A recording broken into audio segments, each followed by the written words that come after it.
Chapter 78. In short, these are all everyday words that start with P. I explained them just now. If you don't remember, there are pictures beside them. As for why the words that start with PH are not pronounced this way, don't ask me, just memorize them. Thale's voice echoed in the study room. These are all the information that Gilbert prepared for me. But now, it seems that my progress is a little ahead of the others. But it's just right for you to use. A little ahead of the others?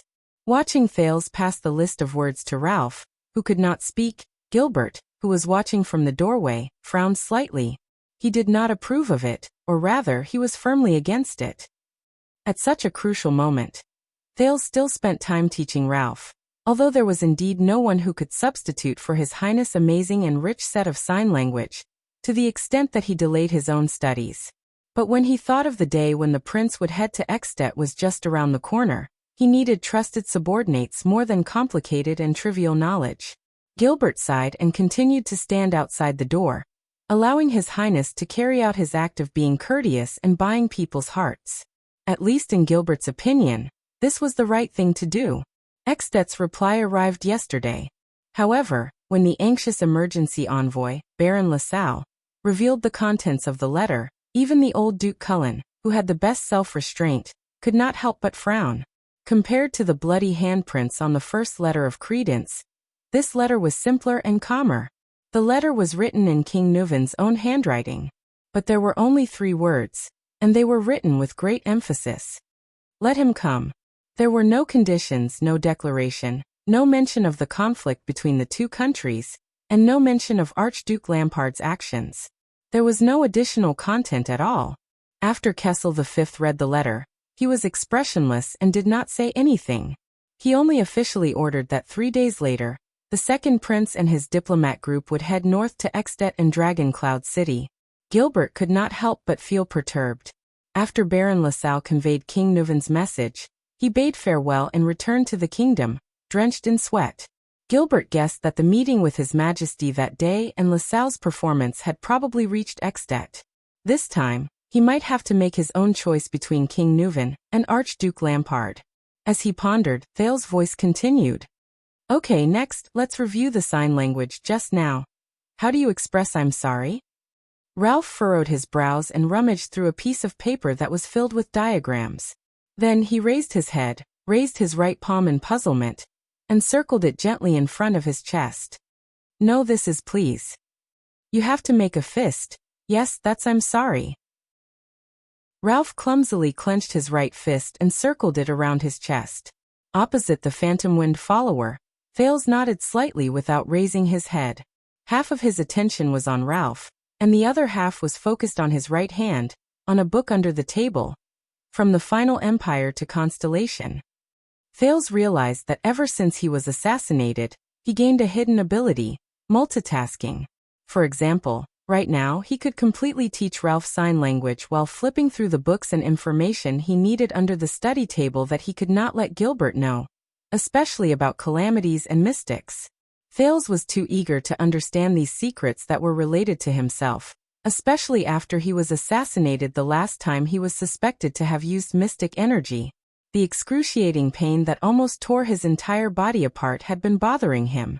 Would the next time he used mystic energy be the day he died? However, it was as if he was pushed by fate.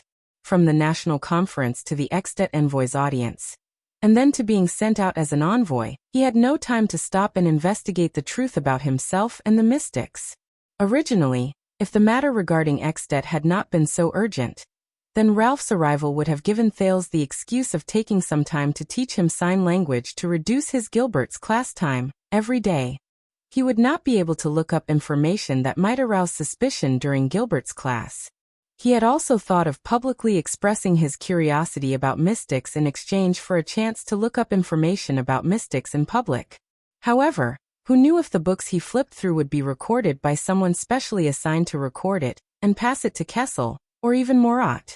The ability to multitask allowed him to take time out to search for his own secrets, just like today. However, this new ability did not make him feel complacent at all. Instead, it made him even more anxious and panicked. How many more abnormalities are there in this body? When will these abnormalities expose my secrets? Thales had a premonition that all the secrets were related to his birth. His mysterious mother, the high ritual master Lycia's secretive and strange attitude, the suspicious conversation between the king and the high ritual master during the bloodline ceremony, and so on. The truth about my mother was already listed by Thales as the second of his 5 great unsolved mysteries. It was ranked before the bloody year, flashback of memories, and abnormal body. It was second only to the most pressing mystery of the mystics. When he thought of this, Thales could not help but sigh. Then how do I sign thank you? He asked casually. Ralph found the drawing with great difficulty. He clumsily tapped his chin with the tip of his right palm, then flipped his palm outwards. Thales' gaze shifted between the book and Ralph. However, at this moment his vision began to blur again. Wuxia's voice was the first to ring. Young mistress, are you going to the special school again to volunteer for the disabled? Yes. Sigh, don't use such a derogatory term. They are not handicapped, nor are they sick. Every time you call them that, you are isolating them from normal society. You should use physically handicapped, or physically handicapped. Sigh, I always feel that instead of spending your time here, you should go and study for your degree. In the future, you can influence and improve special education from the perspective of the social structure. After all, it doesn't matter if you have one more person. The inconveniences in their lives will not become better because of your occasional actions. That is not how society changes. Wuxia, it is not their fault that their lives are inconvenienced.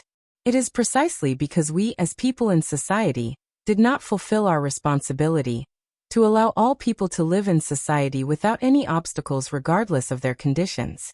We can be considerate enough to design individual washrooms for children who are less than 1.2 meters tall so that they can live in society without any obstacles. Then, why can't we allow a deaf and mute person to communicate with others without any obstacles and live in society without any obstacles? Why do you have such a sense of social science morality now? This is not morality, it is basic values. It is your way of thinking that promoting social progress from a macroscopic structure is the right way. That is problematic. I do not believe that a person who does not even bother to give sympathy and help to those around him will bring real help to society. I am talking about you, Wu. Qiren. Ren.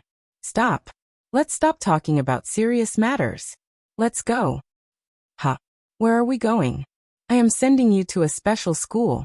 Aren't you going to be a volunteer? Qiren. Are you going to? You must have been influenced by my full sense of morality, right? Let me say this first. You have to learn sign language with me. I am just sending you there. I don't care. I don't care. You must come with me. Otherwise, you are not allowed to enter my room tonight. Thales shook his head hard and chased away the memories that left a deep impression on him, but could no longer be touched. He hid them in his mind again. His attention returned to the present. Not bad. Then let us increase the difficulty. One more time. No, I mean, how are you going to sign one more time? While Ralph was sweating profusely as he searched for the blueprint, Thales flipped through 2 pages of From the Final Empire to Constellation. The value of this book was not as high as the previous one. It was basically a compilation of imaginary legends and a chronological account of major events. It did not clearly describe the calamities in the Battle of Eradication. Thales furrowed his eyebrows. A piece of paper fell out from between the pages of this thick book. Thales picked it up gently. It was a piece of old parchment paper. It looked even older than this From the Final Empire to Constellation, which was already quite old, but could still be flipped due to excellent maintenance. On the parchment paper was an erasable black pen. It depicted the side profile of a young girl. The young girl in the drawing was quiet and graceful.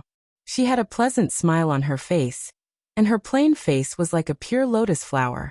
There was only an earring on her left ear that looked like a multi-pointed star. This piece of paper was obviously older than this book.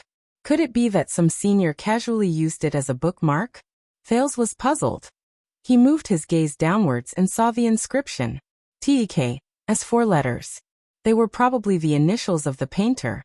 As Ralph clumsily gestured, Thales flipped to the back of the parchment paper and saw a scribbled word. Enemy. It was accompanied by a huge exclamation mark. Enemy? Thales shook his head. He did not understand its meaning. Gilbert's voice suddenly traveled into his ears.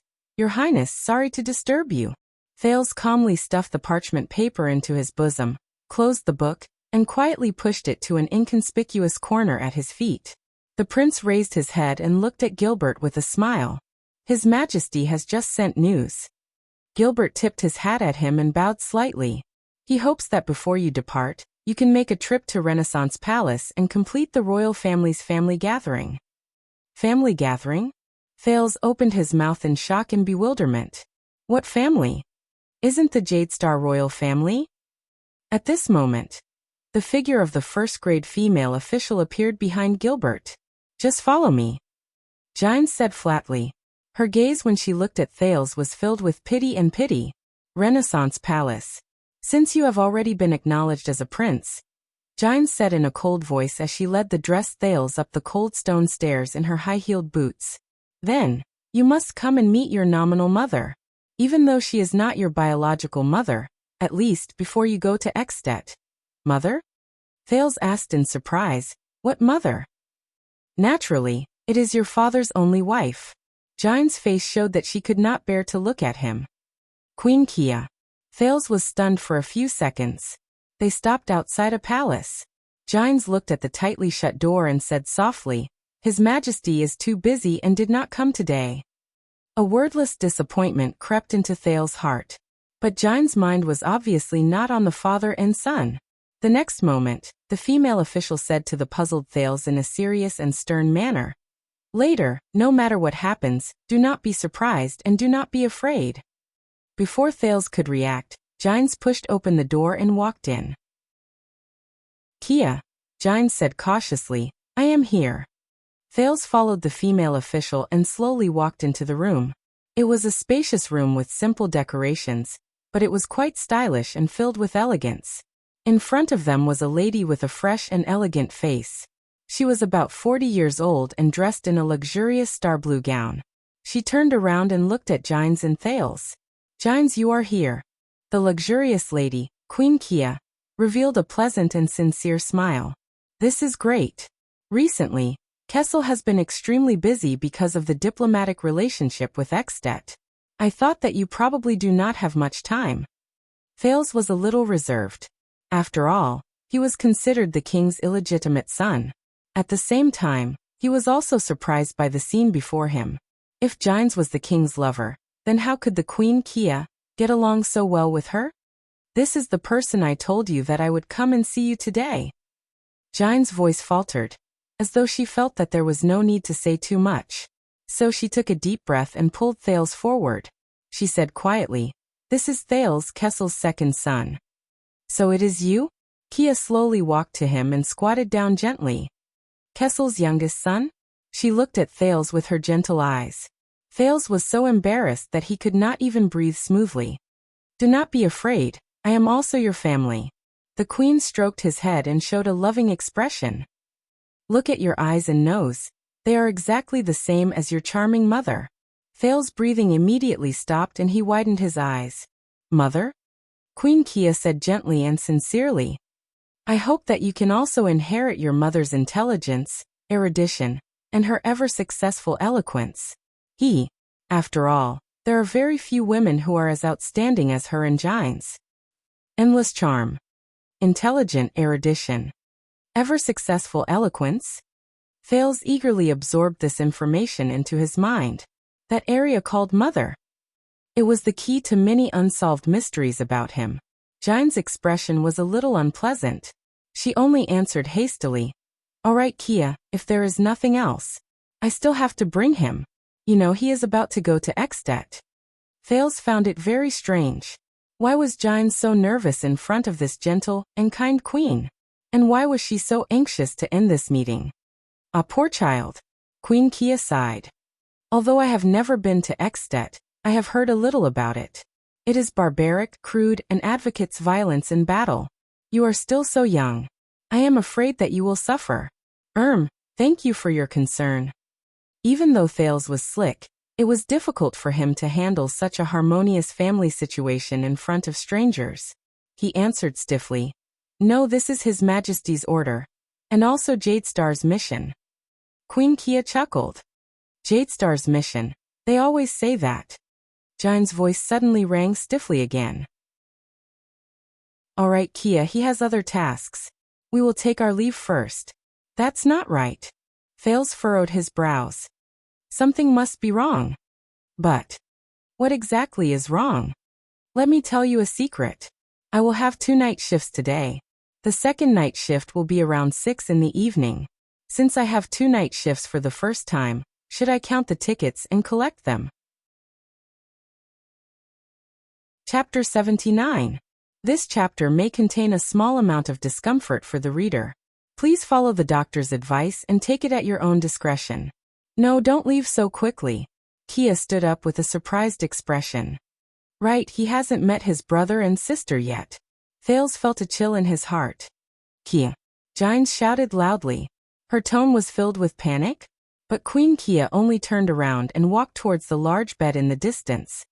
With a younger brother, Lydia and Luther will definitely be very happy. Thales finally realized that something was wrong in this room. His pupils dilated. He saw the gentle and considerate Queen Kia carry him out from the bed, 2 rag dolls. Jine's face was pale. "Look, Luther, this is your younger brother, Thales. Say hello." Kia happily played with the rag doll in her left hand. She raised its hand and waved at Thales with a happy smile. Thales furrowed his brows tightly. Kia said excitedly as she lifted the doll on her right and moved its head towards Thales. "And you, Lydia, sit properly. You can't be naughty anymore. Say hello to your younger brother." Kia's own right hand was still swaying strenuously, as if the rag doll in her arms was struggling fiercely. It was an extremely strange scene. Thales' breathing became erratic. Could it be? The prince stared in disbelief at the beautiful and luxurious queen who was happily playing with the 2 rag dolls in her arms. This is enough, Kia." Jines walked forward quickly, her breathing rapid. The first thing she did was to pull Thales away. But Queen Kia's expression quickly changed. Why?" Kia looked at the rag doll in her arms, then at Thales. Her expression suddenly became strange, and her tone became flustered. "Why, Luther, you're not as tall as your younger brother, Thales?" Thales gritted his teeth and took a step back. The next moment, Kia looked as if she had seen something unbelievable. Her expression became fearful and panicked. Thud. The rag doll in her right hand fell gently, but Queen Kia did not seem to notice it. She only looked at the rag doll in her left hand with a pained expression, and was about to cry. "I know now." Kia looked at the rag doll in sorrow and despair. "The reason you became shorter is because you lost. Go." Jines gritted her teeth and said to Thales, "You go first." But Thales was already rooted to the spot. Kia's hands were tightly wrapped around the doll. A second later, Kia began to cry in agony. She said something that made Thales' hair stand on end. Luther, head, you're missing a head. Luther, your head. Where's your head? Where's your head?" Your head, it sits off?" Kuya raised her tear-stained face and screamed in panic. She lay down on the ground and looked around. Quick. We have to get your head back." Thales felt his skin crawl. Jines immediately went forward and hugged Queen Kia, using all her strength to stabilize the trembling queen. Kia abruptly looked at Jines and widened her eyes. Did you see my Luther's head? About this big. It's round, and it can roll. It has 2 eyes. Thales looked at the scene before him in disbelief. Kia struggled fiercely and waved her arms madly. "No. Don't stop me. I want to protect him. Protect Luther. My son." Jines gritted her teeth and dragged her to the bed with all her might. At this moment, Thales' arm was gently pulled by a hand from behind. Thales jumped in fright. Still in a state of shock, he suddenly turned his head. The person who pulled his arm was a stranger. It was a long-haired lady wearing a black robe and a goose-down shawl. The lady in black had a delicate face, but there was sadness on her face. Thales panted and finally calmed his breathing. The long-haired lady in black pulled his arm and said softly, "It's okay. Let's go out first." Thales was puzzled and turned to look at Gines, who was trying hard to subdue Queen Kia. Gines gritted her teeth and shouted, "Thales, I'll be in charge here. You and the princess go out first, quickly." "Her Highness?" But Thales did not think too much about it before he was dragged out of the room by the long-haired goose-down lady. Behind him, Kia struggled more and more violently, shouting crazily, "Guards! Guards! Quick! Assassin! An assassin!" Lady Goosedown tugged at the livid Thales and quickly walked out. Only Kia's hysterical voice could be heard from afar. From time to time, there were maids and servants with gloomy expressions rushing towards Kia's room. He seemed to be used to such a scene. Kia's screams were still ringing in his ears. "Whimper, my Luther, no. No. Your head. Ooh. Why can't you put it back? Why can't I put it back together? Why does it keep falling? Why? Stick it together. It'll be fine once it's glued. Luther? Am I right?" Thales only walked forward with a pale face. He felt that what happened behind him was too cruel. He did not dare to face it. It was not until Kia's voice disappeared far behind them that the two of them stood still in a corridor. Thales looked behind him with lingering fear. "I'm sorry." Lady Goosedown, who was dressed in black and had long hair, said softly. Usually Kia does not act up so quickly. Thales looked behind him in a daze. Doubts began to slowly rise in his heart. Thales raised his head and looked at the lady. Back then, when Luther and Lydia, my elder brother and sister, were assassinated, the Queen and Madame Gines were at the scene. Did they witness it with their own eyes? Thales said with great difficulty. After a few seconds of silence, sorrow appeared in the eyes of the lady dressed in black and goose down. "Yes," she said slowly, "that day, Prince Luther was—" Lady Goosedown shut her eyes tightly. As she reminisced, she spoke with difficulty. "Gines and I rushed over when we heard the noise, but we were too late. It was said that his head rolled under the bed. Princess Lydia was kidnapped. Gines snatched a horse and chased after her. I ran to inform the guards and left the terrified Kia alone in the room." Thales exhaled deeply. He suddenly had an answer in his mind. "I see. That day, I was assassinated on the way to Renaissance Palace." Gines' abnormal reaction. She even alerted the assassin who was not coming for me in advance. Is this the reason they experienced that kind of scene? But you do not need to be afraid, Thales. Lady Goosedown, who was dressed in black and had long hair, smiled gently at him and said, "Queen Kia has been like this for many years. When she's awake, she's always hysterical and full of resentment," the Velvet Lady said with a sigh. "When she's acting up, she's quiet and peaceful. I only feel that Luther and Lydia are still by her side, jumping and playing." The lady's expression gradually became desolate and miserable. After the tragedy happened that year, the palace was in chaos. Even King Adi and Prince Midir were. The guards were so nervous that they drew their swords whenever they saw anyone. So no one cared about this place. The servants all fled. Only Kia hugged the prince's body tightly and refused to let go. It was said that she locked herself in her room. I was forcibly isolated by the guards in a safe house. The panicked nobles sealed Renaissance Palace and locked Eternal Star City. By the time King Kessel took control of the kingdom and stabilized the situation, it was already 2 weeks later. The lady sighed and lowered her head. Thales sighed softly. During those 2 weeks, Kia guarded the room tightly. She hugged the dead Prince Luther and cried. She relied on the water in the vase to survive. You know, after 2 weeks, the prince's body had become. Following the lady's description, Thales tried to imagine the scene at that time, and he immediately shuddered. 2 weeks later, when they broke open the door, we saw Kia, who was on the verge of fainting and in her arms. The lady heaved a long sigh. Her face was full of fear. That scene was like a nightmare. Thales gulped. He did not dare to imagine it anymore. To the Jadestar royal family. The bloody year. Is this what it was like? Is this the price of living for Constellation? Silence. Then Thales suddenly reacted. He raised his head and looked at the Velvet Lady in front of him, puzzled. That's right. Just now Gines called her. Your Highness? Judging by her age, she shouldn't be Kessel's daughter. So the princess means. But the late king's youngest daughter, Kessel V's youngest sister. The eldest princess Constance Jadestar. I didn't see her in the Jadestar family tomb. Questions rose in Thales's mind. So may I ask who you are? Thales asked carefully. Oh, the title of princess must have confused you. The Velvet Lady considerately resolved Thales' awkwardness. She lowered her head slightly in embarrassment. My surname is not Jadestar. I am not a real princess. The princess shook her head gently. I am only the late king's adopted daughter. I can be considered as half an aunt to you. Thales opened his mouth wide in shock. I am Elise Sola. I am younger than Constance. Princess Elise smiled faintly. A charming dimple appeared on the side of her face. But I am not qualified to carry the Jadestar surname. Sola is my husband's surname. Half-aunt? Why didn't anyone mention it before? Excuse me, your husband is. Thales said mechanically.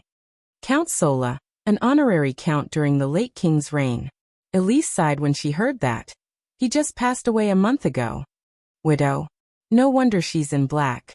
Is she still mourning? A month ago? An honorary count passed away? Thales was puzzled. Is it an illness? But Thales came to his senses. He was a little rude. He quickly bowed and apologized. I am sorry, Aunt Elise. I have been presumptuous. Princess Elise was stunned at first. Then she smiled bitterly and said, No, there is nothing to hide. The late king's adopted daughter, Princess Elise, enunciated each word clearly. He died in the big explosion in the center of Red Street Market a month ago. Red Street Market. Big explosion? Thales suddenly froze. Could it be? It was the night of the gang fight in Lower City District and Western District, Elise said plaintively. Yes. That's right. It was me, Yodel, and Asta. We caused the explosion. Guilt immediately surged into his heart. Thales exhaled. He, your husband. Thales suppressed the discomfort in his heart and asked slowly. Why was he in Red Street Market that night? It was a curfew that night, wasn't it? But Elise obviously didn't know much. She only sighed. Our relationship was not very good. My husband liked to go to Red Street Market to seek pleasure. A few days before he died, I went there to look for him. We had a big fight, and he did not come back for 3 days. I did not expect that to be the last time I saw him. Elise closed her eyes, shook her head, and sighed. She pulled the goose down that was used to keep her warm on her shoulders. But at this moment, Thales' pupils suddenly shrank.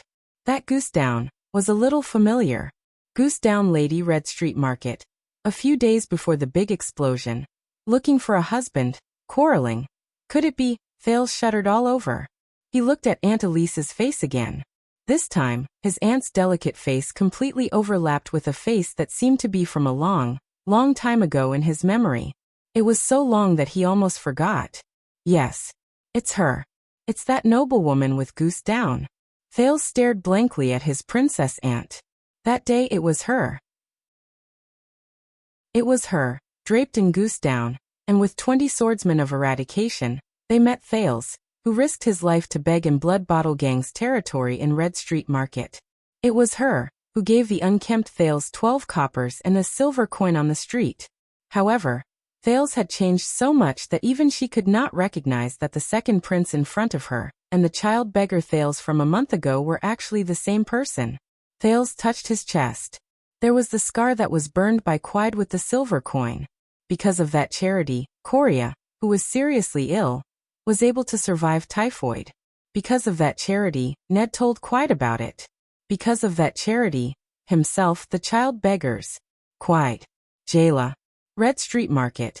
It was precisely because of that charity that everything that happened after that. Thales heaved a deep sigh.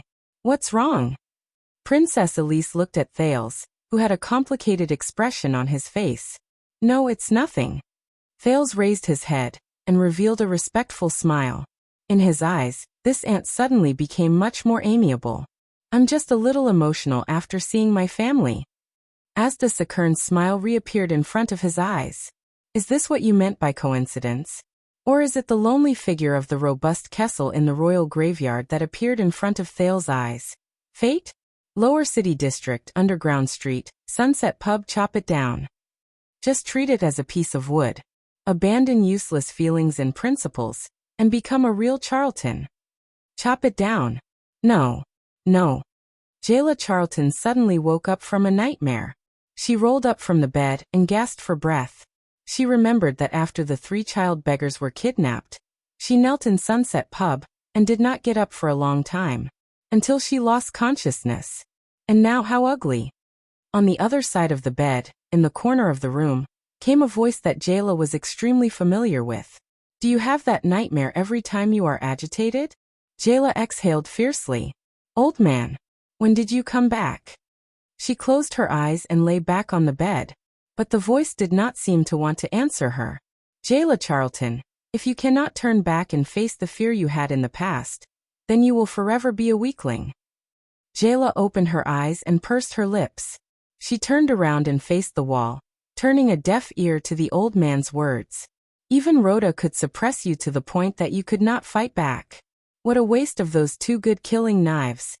Jayla remembered the 3 child beggars who were kidnapped, and Coria's heart-wrenching pleas. Sister Jayla. She shut her eyes tightly and fought back the tears in her eyes. But the old man's words still traveled into her ears. A single fear locked you up like this. You are no different from that quide. That year. Nightmarish memories assaulted her. Jayla could not take it anymore. She rolled over and got up from the bed.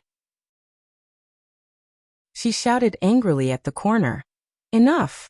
You don't have to remind me anymore. The old man laughed grimly. Remind you of what? The old man continued to mock her.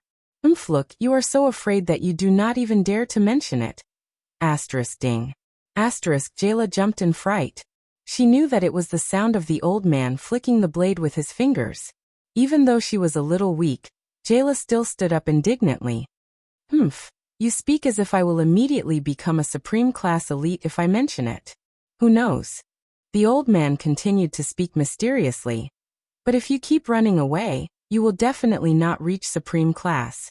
What happened yesterday will happen again. The surname of Charlton will continue to imprison you like a curse for all eternity. Do you really want to let that man's nightmare rule over the rest of your life? Or do you want to experience your own powerlessness and weakness again?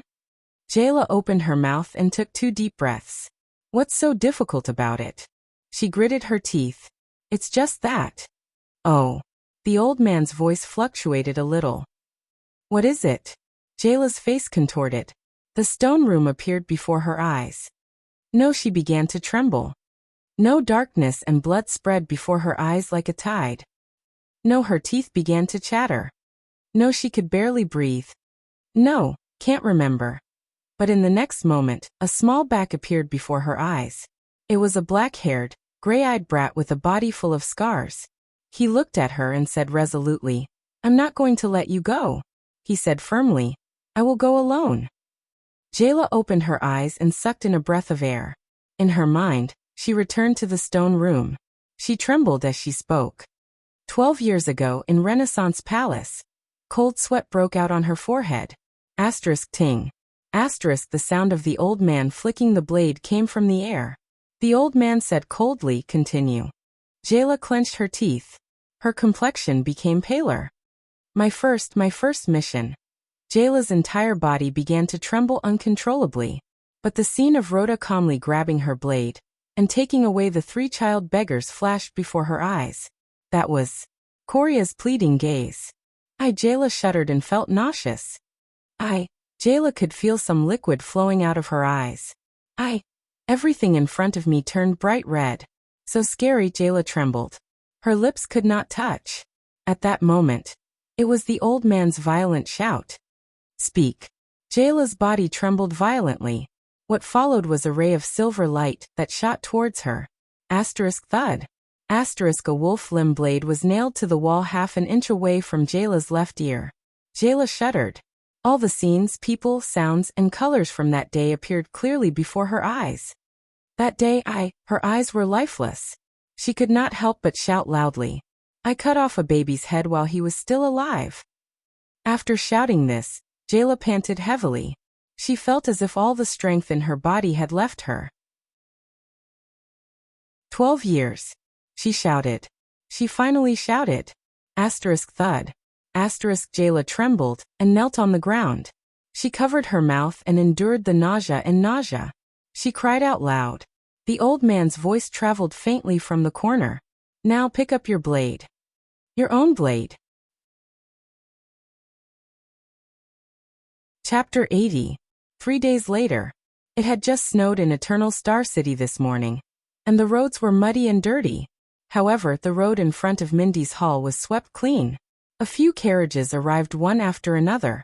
Time is a little tight. It is said that Archduke Lampard did not withdraw his army, but continued to deploy his troops at the border. I wonder if King Nuvan did not restrain him, or if he can no longer be restrained. Gilbert and the neatly dressed Thales stood in the study room on the 3rd floor, and looked at the carriages that entered Mindy's hall through the window. Gilbert spoke with a solemn expression. It seems that a tentative conflict cannot be avoided. Even though Baron Murch and Lady Cecile are guarding the fortress, and the Zamunto and Fries families have promised full support, I heard that the vassals of Cold Castle and Arund are in chaos after receiving the news of the Duke's imprisonment. It is best for us to arrive as soon as possible to avert the disaster of war. Thales nodded slightly and listened quietly to Gilbert's report. According to tradition, as a Prince of Constellation, Your Highness, you will need 3 instructors to guide you in military affairs, politics, and etiquette. You will also need an attendant who will usually be your assistant in the future, and 2 guards. But you are about to go on a diplomatic mission. We can only simplify everything and make up for it when you return to the kingdom. Considering that we are going to an unfamiliar place in Ekstedt, and the purpose of this trip is to apologize, we have no choice but to reduce the number of attendants. Other than the 30 Jadestar private soldiers led by Cora, there are 3 special candidates. An instructor. I will introduce a knowledgeable scholar to you later. He will be the vice diplomat for this trip. An attendant has already been selected, and is currently in the carriage. As for a bodyguard, your safety is extremely important, so he must be an experienced Supreme Class elite. When Thales heard this, he could not help but be stunned. The candidate for instructor and protector. Gilbert, do you mean that you, Yodel, and even Gines will not follow me on this trip? Gilbert revealed a helpless smile. He said flatly. I am the signatory of the Fortress Treaty, and I have a notorious reputation as a schemer in Ekstedt. My appearance in Dragon Cloud City will only bring you unnecessary trouble. As for Yodel, Gilbert shook his head. In Northland, for the past 10 years, there have been 5 famous Supreme Class elites, commonly known as the 5 War Generals. They are under King Nuvan, and a few archdukes respectively. Their positions are equivalent to the 3 marshals in Constellation, who are in charge of the legendary anti-mystic equipment. Your Highness, if you meet any of them, please do not mention the elite with the dark purple mask, and the fact that he is now the secret protector of the Supreme King of Constellation. Thales was stunned. After a month of learning, he knew the 3 commanders of Constellation, but the 5 war generals of Ekstedt, the former Foreign Affairs Minister, sighed. Yodel has a grudge with each of them.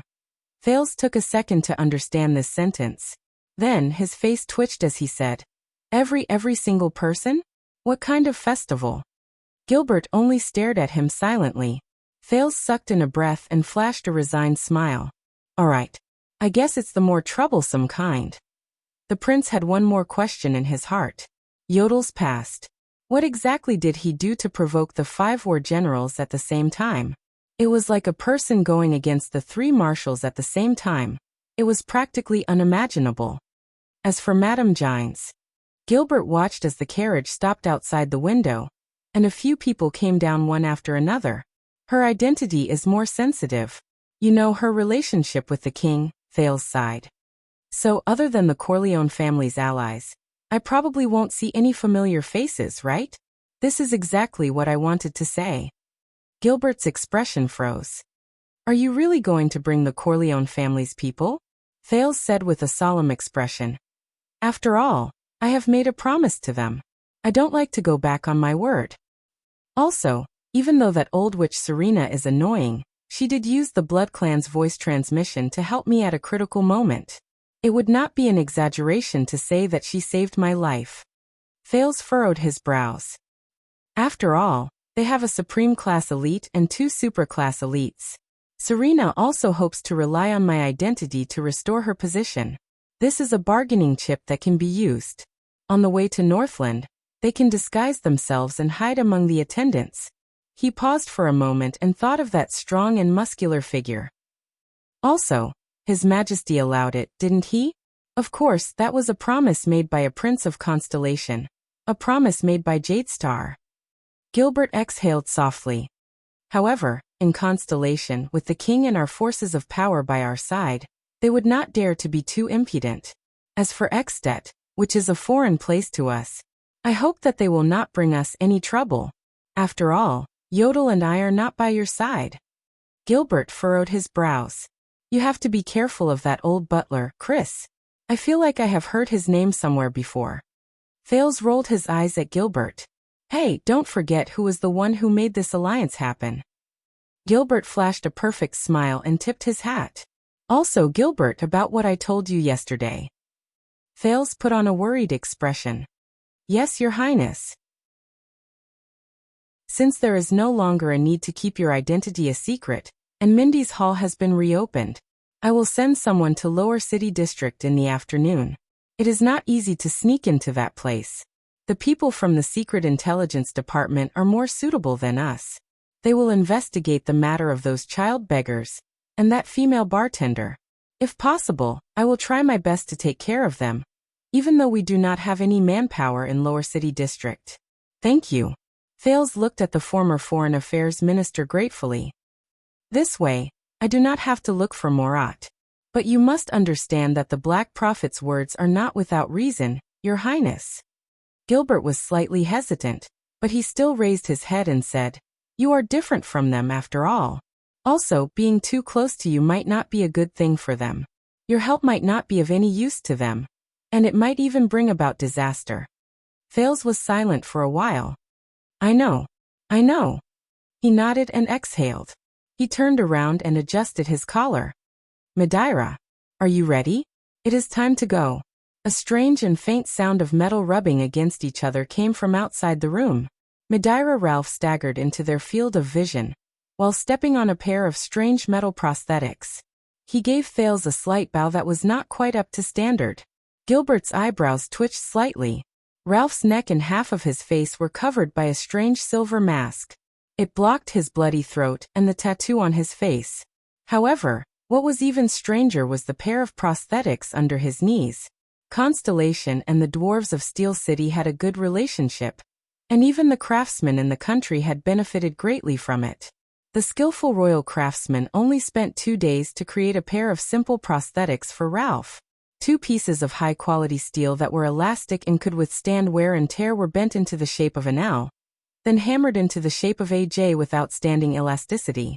The bending point was reinforced with crystal drops, and a fixed plate was made to connect the prosthetics to his knees and buckle onto his belt, allowing Ralph to walk on foot without the help of crutches. Of course, he would have to rely on his own wind manipulation psionic ability to move and dodge in battle. Thales raised his eyebrows. Not bad. It's just that the part below the knee is too eye-catching. Next time, you should cover it with pants. Madeira Ralph lowered his head and pulled out a stack of papers that were stapled together. Gilbert suddenly realized that Ralph was not hesitating, but was flipping through the sign language drawing in his hand. The clumsy Ralph found the drawing he wanted. He looked at Thales, raised his right fist, bent his wrist, and tapped it twice. Yes. Thales smiled softly. Very good. You only lack proficiency in sign language and prosthetics. Just nice, you can continue your lessons on the way. Ralph flashed a smile. He found another piece of paper and made a hand gesture. Thank you. Gilbert sighed. Since you have decided to follow His Highness to Northland, to Extet, I hope you can understand the difficulty of this trip and do your best to protect His Highness. Ralph lowered his head slightly. This time he did not need to flip through the cheat sheet. Instead, he recalled the necessary hand gestures and gestured. Gilbert, who did not understand, frowned.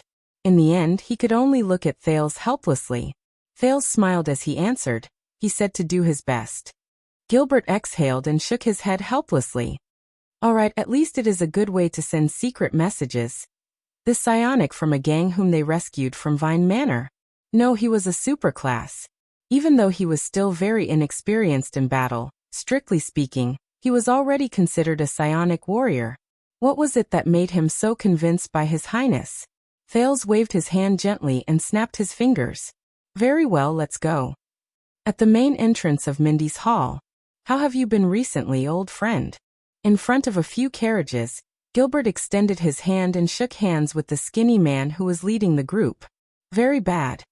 The skinny man's expression was unpleasant. The administrative efficiency of Eternal Star City is far inferior to that of the frontline camp in Western Desert. I came to the capital for the documents in the Great Library, but I lost my high-grade pass a month ago, so I could only wait in the capital until now. In the end, they told me that it would take half a year to replace it. I guess you probably ran out of money for your journey. That's why you came to me. Gilbert answered with a smile. And you gave me such a troublesome task. The skinny man sighed and looked at Thales with a measuring gaze. You don't want me to give you money directly, do you? Gilbert turned his body sideways and revealed Thales' figure. This is Lord Putre Nemain from Western Desert Hills, Crowing Raven City. We used to study under the same tutor. Gilbert introduced the 40-year-old man in front of Thales, who spoke in a straightforward manner. Putre was once a bard and traveled half the world. He has a deep understanding of the geography of the continent and the customs of the various countries. He has also stayed in Northland for a long time. Your Highness, you have complained to me before that you do not understand the basic situation of the world. I think Putre will be a good candidate. He will be your vice diplomat and your instructor as you head north. Putre, this is the second prince, Prince Thales. His intelligence will shock you. Putre, the skinny man, looked displeased, but he still raised his right fist to his chest and saluted Thales. I am very happy to have the opportunity to ask for your help. Putre, can I call you that? Thales smiled and returned the salute. Of course you are the prince, you can call me whatever you want. Putre shrugged indifferently. He did not show the slightest bit of excitement and respect when he saw the only prince of Constellation. I am sorry, his temper is a little strange, but I think you will admire his knowledge and his rich experience, Gilbert said to Thales with a smile. He was not worried that his old friend's disrespectful attitude would cause the second prince to feel bad about him. Thales looked at the skinny Putre before him, then at the Highland boots on his feet. His expression did not change, but he sighed deeply in his heart. Oh fate. It's him. On the day Quide went crazy, the people from the 6th house met a skinny man wearing Highland boots at the western city gate. He had an unpleasant expression on his face, but he refused to give them any money. Hence, Ryan and Kellett gave him a lesson, and took away the only card he had. It was the pass to enter the Jadestar Grand Library. At that time, Thales thought he was a scholar who had fallen from grace. Thales rolled his eyes where no one else could see. I am sorry, Mr. Putre. Your library pass is in an abandoned house in the lower city district. Gilbert brought him to the next person. It was a young man in his 20s. He had a sword at his waist, a determined expression, and a tall and straight figure. His face was ordinary, but his gaze was sharp. This is the person His Majesty and I have unanimously chosen. He will be your attendant, regardless of whether you are in Exted in Northland or in Constellation after you return. He has just returned from the Tower of Eradication a few months ago.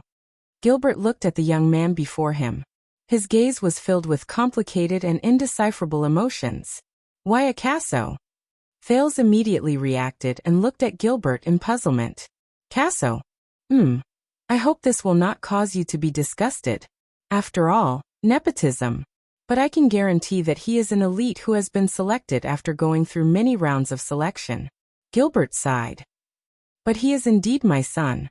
The young man, Waiakaso, did not even look at his father. He bowed respectfully towards Thales. Nice to meet you, Your Highness. My sword and wisdom are yours to use. For the rest of my life, I will serve you wholeheartedly. Thales felt a little awkward. Is it really okay to use for the rest of my life? And for the rest of my life? The moment we meet? But he still nodded and returned the greeting with a cheerful expression. I will rely on you for the rest of my life, Waya. Waya lowered his head respectfully. This life and this body are at your disposal. Thales rolled his eyes in his heart again. Gilbert is obviously very good at socializing, but why is his son? Is he a little serious or dumb? But he could also feel that Waya and Gilbert did not seem to get along. Is the relationship between father and son cold? Gilbert sighed and continued forward with Thales. This time, when Thales saw the figure under the cloak, he did not need to be introduced. He already cried out in surprise. It's you. The petite figure under the cloak turned around with her hands on her hips. Yes, the person said in a carefree manner. She was neither respectful nor cold. Instead, she made people feel that she was sincere. It's me. Gilbert, who seemed to be like this after meeting his son, said expressionlessly, You should have met this person before. She is the same as Yodel. She was originally one of His Majesty's secret protectors. This time His Majesty specially transferred her out. Hey, what do you mean transferred out? Kessel can't order me around. The cloaked woman who covered her face interrupted Gilbert's words. She walked in front of Thales without any trace of politeness. In front of the dumbfounded prince, she patted his shoulder with her left hand and pointed at herself with her right thumb. Brat, my name is Ida. Ida. Thales was stunned. Ida Wang? Asterisk thud. Asterisk while Gilbert and the others had unpleasant expressions on their faces, Ida knocked on Thales' head fiercely. What Wang? I'm not from the Far East. As Thales grimaced and touched his head, she whistled. Listen up. My name is Ida Rorikit Giselle. Ida seemed to have encountered some kind of obstacle. She scratched her head desperately for a few seconds. Finally, the cloaked woman put down her hand weakly and said dejectedly, Hey, forget it. My name is too long. Sometimes I can't remember it. You can just call me Ida. Thales stared at Ida, dumbfounded. He felt that his originally serious outlook on life had been refreshed once again. But this feeling of being hit on the head is really familiar. A few familiar figures appeared before his eyes. He did not know how Jayla and the children were doing. He had only received some vague information from Morat. Madam Ida. Gilbert's face was ghastly pale. Next time, please pay attention to your behavior towards His Highness. Thales touched his head, which was gradually no longer hurting. He noticed that although Gilbert was dissatisfied, he had no intention of holding him accountable. So he also tacitly agreed. This person has the right to hit the prince's head? What's wrong with that? Ida said unhappily. Can't I hit him? When I hit Mindiz's head in the past, even Kira did not dare to have any objections. Thales' expression froze. He noticed that Gilbert did not refute her. Wait. Mindiz? Kira? Which Mindiz of the royal family? Kira. Could it be the supreme class elite of the royal family? Enemy of the wolves Kira Jadestar from 200 years ago? Her voice sounds very young, but... Thales raised his eyes and looked at Ida. Just how old is she? Thales forced a smile on his face. Madam Ida. You are really very lively. Yes. Ida seemed very happy under the cloak. She punched her palm. My whole family said the same thing. It's because of this. They chased me out. Thales did not hide it. He rolled his eyes fiercely. Gilbert coughed violently and attracted the attention of a few carriages. Everyone, if there are no questions, we can get used to each other on the road. I believe that everyone knows the destination and mission of this trip. But if there are no questions, let us get on the carriages, he said loudly. His Majesty and the Dukes are waiting at the North City Gate to send the diplomat group off. Cora nodded. The 30 Jadestar private soldiers got busy. Gilbert nodded at Thales and sent him to the carriage. The prince's attendant, Wayakaso, stared at Ralph, who had a strange expression on his face. But under Thales' smiling face, he still followed the phantom wind follower, and the second prince into the same carriage. Putre. Gilbert called out to the thin man who was about to get on the carriage. Putre turned around expressionlessly. The former Foreign Affairs Minister, Count Gilbert Casso, said with a solemn expression, I am handing over the prince and the future of Constellation to you. You have traveled through half the world. From the naval battle of Crystal Jade City, the Bloody Year, the Desert War, the Civil War of the Alliance, the Steel and Tree Rebellion, to the Eastern Peninsula's Handel Succession War and the Night War, you have seen countless wars and chaos. You know how cruel they are, and your trip this time is to put an end to the war in Constellation. Enough! Putre interrupted his old friend. The thin man still had a displeased expression, but his eyes shone brightly. I will accept it. It is the same as 12 years ago. Chapter 81. Early in the morning, on the road to the northern city gate in Eternal Star City, a team of soldiers from the city defense team tactfully avoided the people in the empty space in front of them and consciously prevented others from approaching. Don't worry, I'm not stupid enough to openly kill the prince in the capital. The Guardian Duke of Land of Cliffs region, Coaster Nanchester, stood tall and straight in the middle of the road. He flicked the snow on his cloak, which was covered with the symbol of the great deer antler. He said coldly, I just want to see him. He stood in front of the continuous line of carriages and looked at the vigilant Jadestar private soldiers, waiting for their master's reply.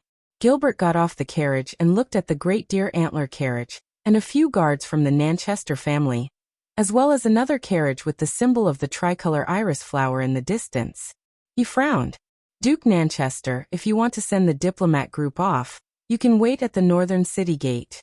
Intercepting them halfway is not how a suzerain of a land should behave. Coaster's expression was unpleasant as he pointed at the carriage in the distance. It's not just me. There's also the boy with the tricolor iris flower. Gilbert quickly thought about the situation at hand. We all know that even though he's only 7 or 8 years old, he's not an ordinary child. Coaster shook his cloak impatiently. Send the news to the second prince and let him make the decision. A tender child's voice came from the third carriage. It's okay, Gilbert. Let me handle it. Thales pushed open the car door. Accompanied by the nervous Wyacasso and the vigilant Madeira Ralph, Thales walked to Coaster with a calm expression. Coaster looked at the child with a complicated gaze and gestured to the side of the road. Thales took a deep breath and nodded. He waved at the attendant and the Phantom Wind follower before following Coaster to the side of the road. What kind of drama is this? The vice diplomat of the diplomat group and the prince's instructor, the thin Lord Putre, got off the carriage impatiently, as if he had been disturbed from a beautiful morning. Gilbert shook his head. A fight within the kingdom. So peaceful? Putre narrowed his eyes and looked at the Duke of Land of Cliffs and the second prince in the distance. Peace. Gilbert frowned and glanced at his old friend. It's so peaceful that I'm about to cry.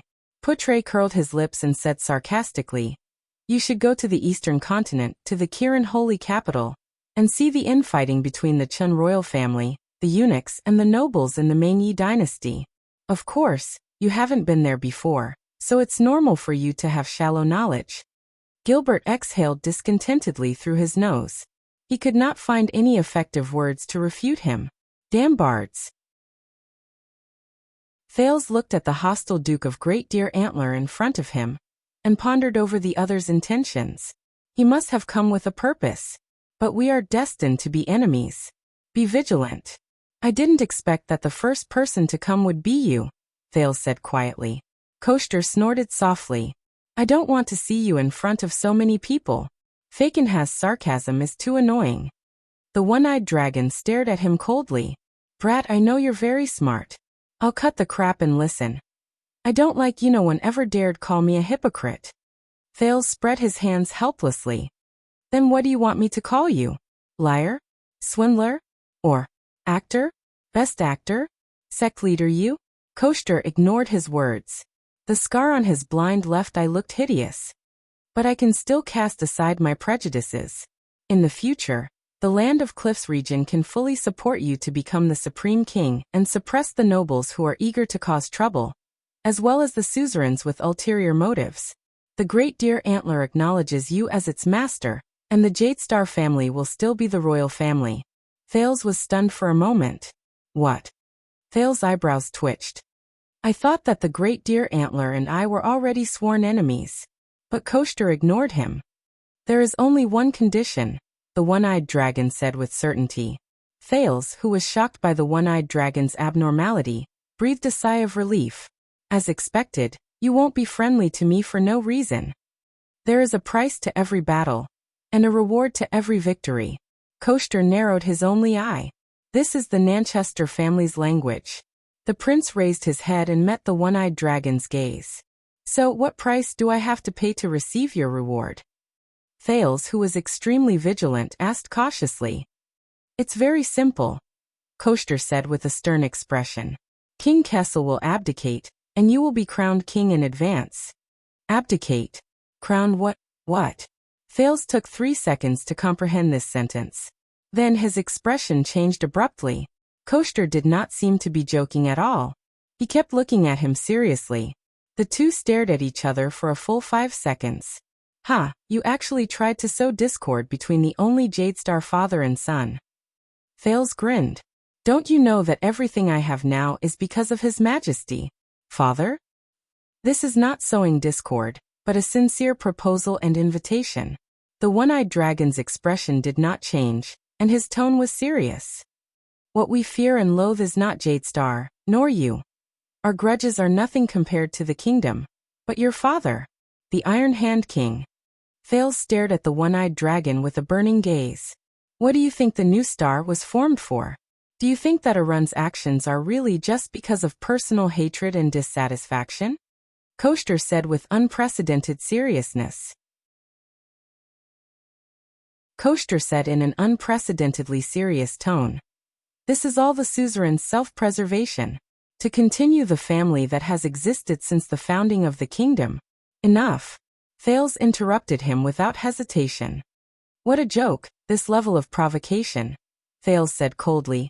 I only see all of you pressuring the disaster-stricken royal family, pressuring my father, questioning my identity, obstructing the rights I deserve. But the one-eyed dragon's expression changed. With a furious expression, he interrupted him loudly. He said, Brat, if you can only listen to the story of the sorrowful king, and the resolute royal family described by the king's partisans, then you might as well dig out your own eyes and leave only your ears. Thales froze for a moment. The one-eyed dragon exhaled a few times and said to him word by word. You underestimate your father, underestimate the Iron Hand King, underestimate the fear he instilled in the whole of Constellation. Koster said slowly. Since the Bloody Year, Kessel has become more and more domineering, almost crazily seizing power. From supporting a Duchess of Blade Edge Hill, who could only survive by relying on the royal family's prestige, to indirectly controlling the two great families in the southwest, controlling the piranhas at the southwestern estuary of the kingdom, and the richest morning sunflower. Then he made an exception and recruited the 3 marshals to build an astonishingly large royal regular army. Then there was the central tax bill that weakened the suzerains, the fixed conscription bill, and the border county development bill that produced a large number of new nobles. And his favorite national conference, using thousands of public opinion to force the suzerains to submit and hand over their power to the royal family. It was the same during the Desert War and the succession of the throne. The Heir Parliament, where the suzerains united to speak, was useless. When making decisions, only the voice of the king and the cheers in the square could be heard.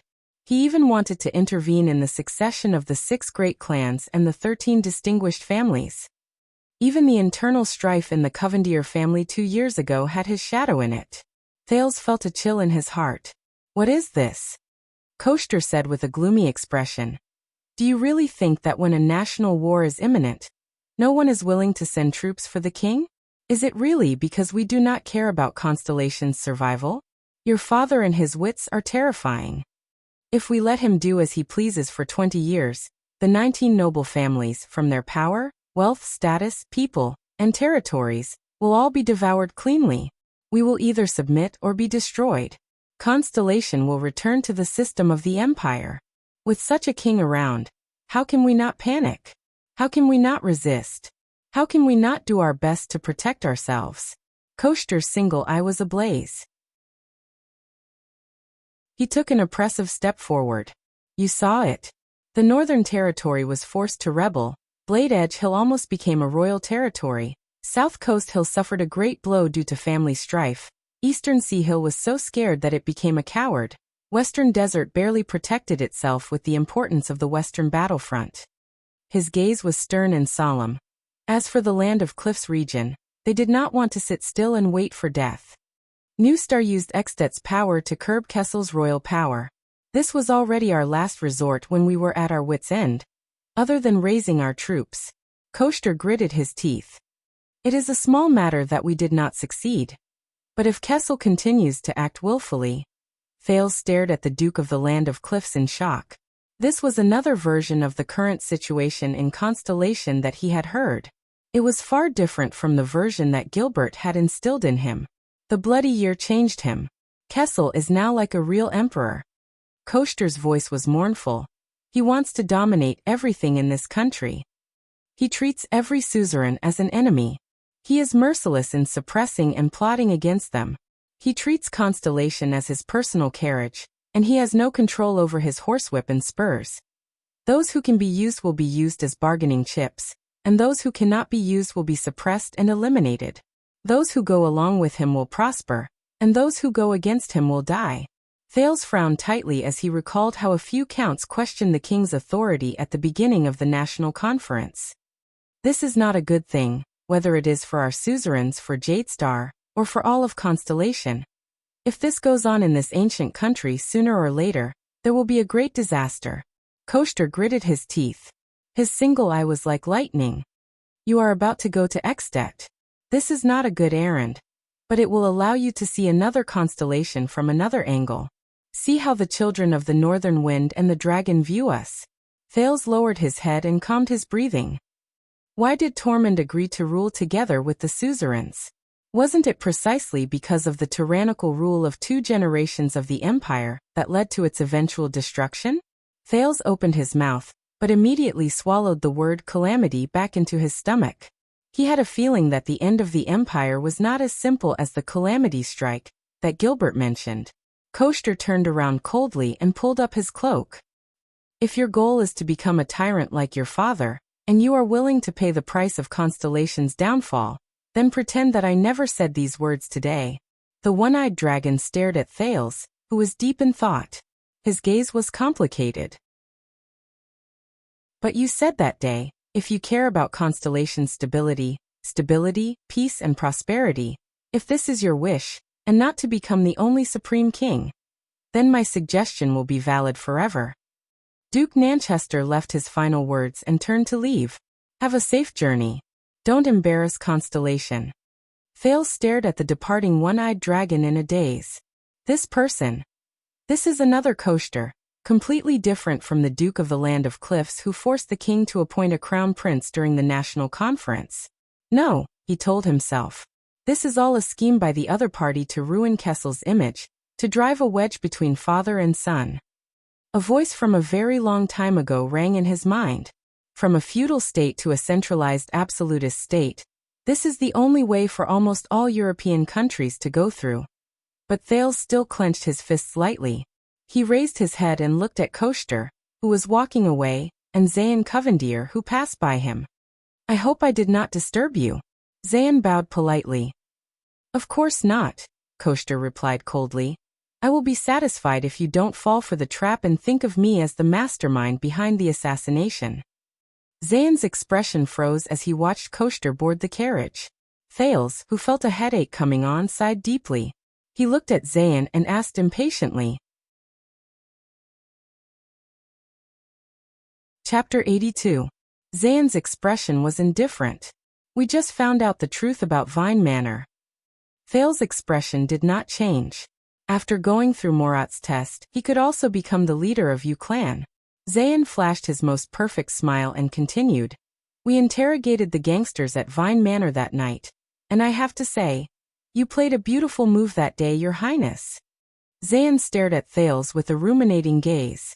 Even in a desperate situation, you could incite discord between the Blood Clan and Blood Bottle Gang to avoid being killed. Thales sighed in his heart. He still managed to find out. But his mind was a mess at the moment, and he had no intention of dealing with the master of tricolor iris flowers. Thales spread his hands indifferently. I don't know what you're talking about. But you're about to go on a long journey. You have to be careful. The immortals are not easy to deal with. Zayn placed his hands behind his back, His smiling eyes occasionally sparkled. Before the enemy of the wolves and his immortal hunters group killed their way to the peak of the wild vast mountain and forced them to sign the convention between the human kingdoms and the immortals, they have been feeding on humans for countless nights. They must miss the taste of human blood to this day. In the human kingdoms, they will always bring trouble. If you are in the same boat as jackals and wolves, you will run the risk of capsizing. You're so righteous. But why did you say that? Thales scratched his head. Returning the same words, Thales sighed and said, the original employer of the Blood Clan. Zayn stopped smiling. The two stared at each other in silence. Thales felt increasingly uneasy. Zayn's gaze shifted, and he suddenly broke into a smile. But I do owe you a favor. Thales frowned slightly. Zayn smiled and said, thank you for the day of the assassination, even though I know you had no intention of shielding me. Is he trying to be friendly? What day is it today? Why is everyone trying to be friendly to me? Is it Children's Day? No need, Thales said listlessly. You voted for me and supported my rights in return, didn't you? But Koshter's words immediately flashed through his mind. This is all for self-preservation by the suzerains.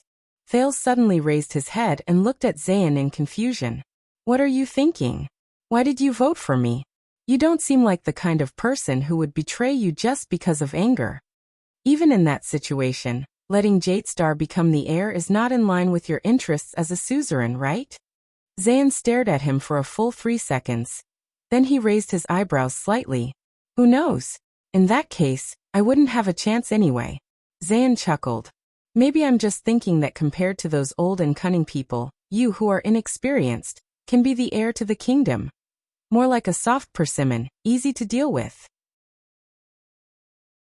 Thales furrowed his brows slightly. These dukes, can you speak like a human being? Just kidding. Zayn laughed. Thales rolled his eyes. But before you leave, Your Highness, I have a gift for you. Please kindly accept it. Zayn waved his hand lightly. That day at Vine Manor, this veteran from the Starlight Brigade recognized all of you, but it was precisely because he gritted his teeth that he allowed all of you to leave safely. Otherwise, what awaited all of you? That means 2 Lemeter nights. Thales felt a chill in his heart. He looked into the distance and saw an exhausted man being violently pushed towards the Jadestar Private Army's fleet. That was who? Don't worry, he's my spy. Genid was once the Duke of Star Lake's personal guard. Zayn patted him on the shoulder and revealed a mysterious smile. He should be of use. Thales' face was filled with suspicion, but he suddenly remembered Koshter's words. South Coast Hill suffered greatly due to family strife. Duke Zayn, Thales muttered. I heard that you've only been a duke for 2 years, right? Zayn frowned and nodded. My father unfortunately passed away 2 years ago. I returned from my travels in the Eastern Peninsula and inherited the title. Thales chose his words carefully.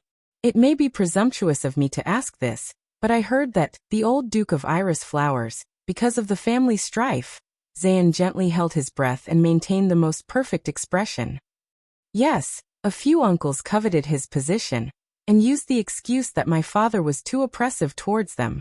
In the end, faced with failure, they lost their minds and took a risk out of desperation. They bribed an assassin with a large sum of money to assassinate my father. Thales sighed. So this is why you said that Eternal Star City does not welcome murder. That day? Zayn gently inhaled and nodded slightly. That can be considered one of the reasons. Thales was slightly silent. Even the internal strife in the Covendier family 2 years ago had his shadow in it. Your Grace, your father's death. The prince recalled Kessel V's tactics and means, and asked doubtfully, was it really just because of the internal strife in the family? Or is there another inside story? Zayn's heart jolted. This brat. What do you mean? The young duke could no longer maintain his expression, and asked in return with an unpleasant expression. Thales did not notice Zayn's expression. He lowered his head and continued to think about the possibility of the royal family interfering in the inheritance struggle. The 19 noble families will all be devoured, the prince muttered. Is there a deeper, more essential truth behind the duke's death? For the continuation of our family since the founding of the nation. For example, The Duke unfortunately died in order to protect the continuation of the family, the future of the next generation, and not be harmed by the outside world. Thales raised his head. His gaze was sharp as he tried to discern something from Zayn's eyes. What do you think? At that moment, Zayn felt as if thunder had exploded in his heart. His heart raced, his breathing quickened, and his eyes widened as he stared at the second prince in front of him. But in his mind, a storm had already been set off. Why did he deliberately mention my father's death? The continuation of the family. The survival of iris flowers. He's a member of the royal family, so he must know. The first Duke Covendier was the first Chief of Secret Intelligence and Chief of Intelligence of Constellation more than 600 years ago, and also the person in charge of the project of world cleansing. So, the future of the next generation of Covendier. Is he talking about me or Hilly? The weather was cold, but Duke Zayn Covendier, who had excellent self-restraint, was already drenched in cold sweat without realizing it. Damn it. About my father's death, about that matter. About, Zayn clenched his fists, Hilly's identity. What did he actually know? The young Duke raised his head and looked at Thales' burning gaze. He's threatening me. Warning iris flowers. Damn it. Zayn's breathing became erratic. Thales then noticed Zayn's livid expression, and suddenly came to a realization. Asking about someone else's father's death early in the morning. Am I being a little too much? Sorry, Thales smiled apologetically. I was being too presumptuous. In his eyes, Zayn took a deep breath and forced himself to squeeze out a submissive and ingratiating smile, which was a rare occurrence for him. Usually, this was a piece of cake for him. No. Zayn felt bitter in his heart, but he immediately closed his eyes, bowed deeply, and said with difficulty, Your Highness Thales, Tricolor Iris Flowers understands what you mean. From this moment onwards, South Coast Hill is willing to be at your beck and call without complaint. Why did he suddenly bow? Thales was shocked and took a step back.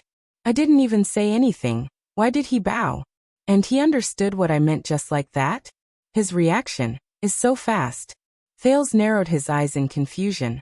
Sir Zayn, you really understand what I mean? Zayn clenched his teeth tightly. Are you forcing me to make a promise? What I meant just now was, if that family infighting wasn't that simple. Yes. I understand now.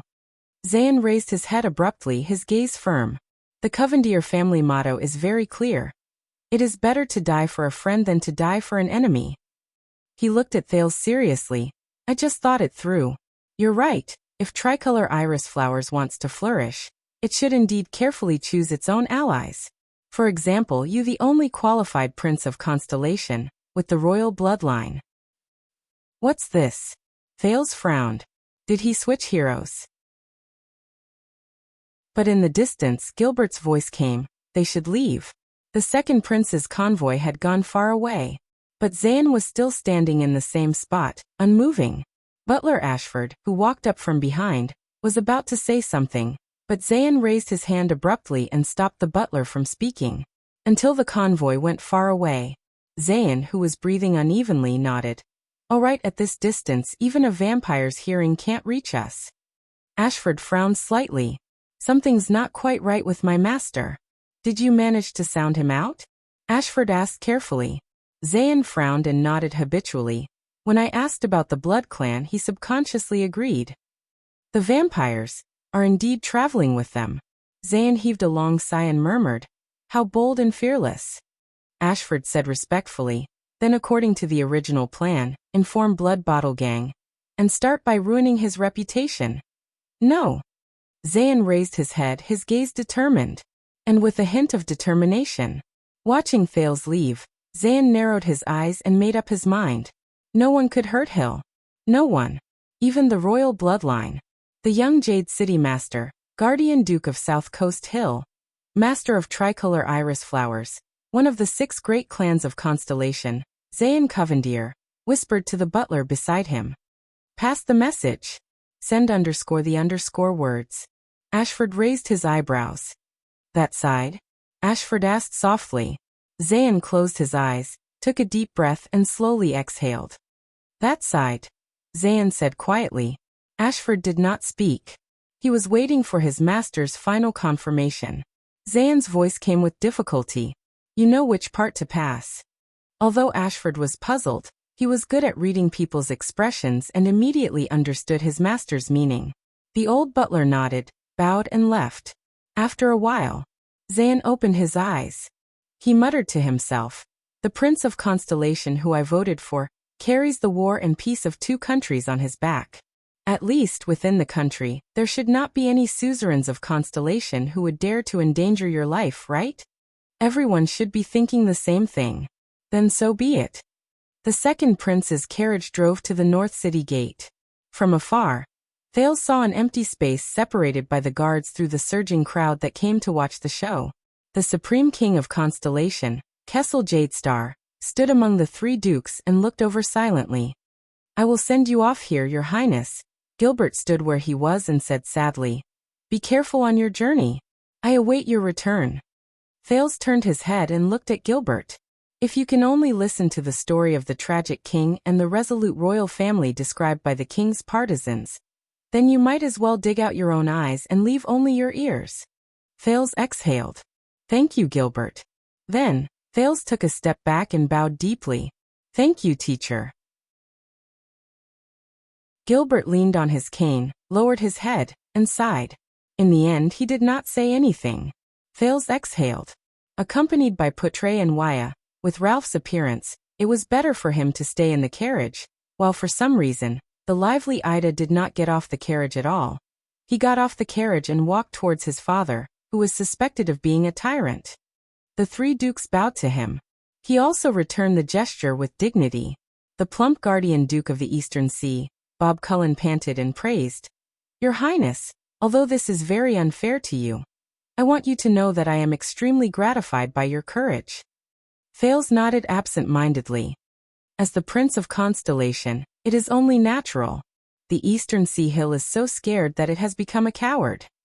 Koster's other explanation of Constellation's current situation surfaced in his mind. He, I once hoped that my son would be as outstanding as you, Your Highness." The Guardian Duke of Western Desert, the terrifying Fakenhas, continued to mock him. "But looking at it now, forget it. It is too dangerous." Thales rolled his eyes in front of him. "Thank you for your kind words," he said weakly. "Western Desert is trying its best to protect itself with the importance of the Western battlefront." He walked in front of the young lady. Lyanna Tabark, the delicate and pretty young Duchess of Blade Edge Hill, looked at him with a cold expression. "I think we all know what kind of heavy burden it is to be the last person in the family," she said softly. "But it is precisely because of this," the young lady said bluntly, but her words were sharp, "that we become stronger." "How much of Blade Edge Hill is the territory of the king?" Lyanna gently pressed the blood moon pin on her chest and said softly, "Your Highness, we are about to part. I will give you the Tabark family's language." Thales was stunned. The cold young lady bowed slightly and enunciated each word clearly. "Only blood can sharpen the blade." Thales stared at the 15 or 16-year-old girl in front of him. After a few seconds, he reacted and nodded heavily. "I will remember it, and dare not forget it," he said. Thud.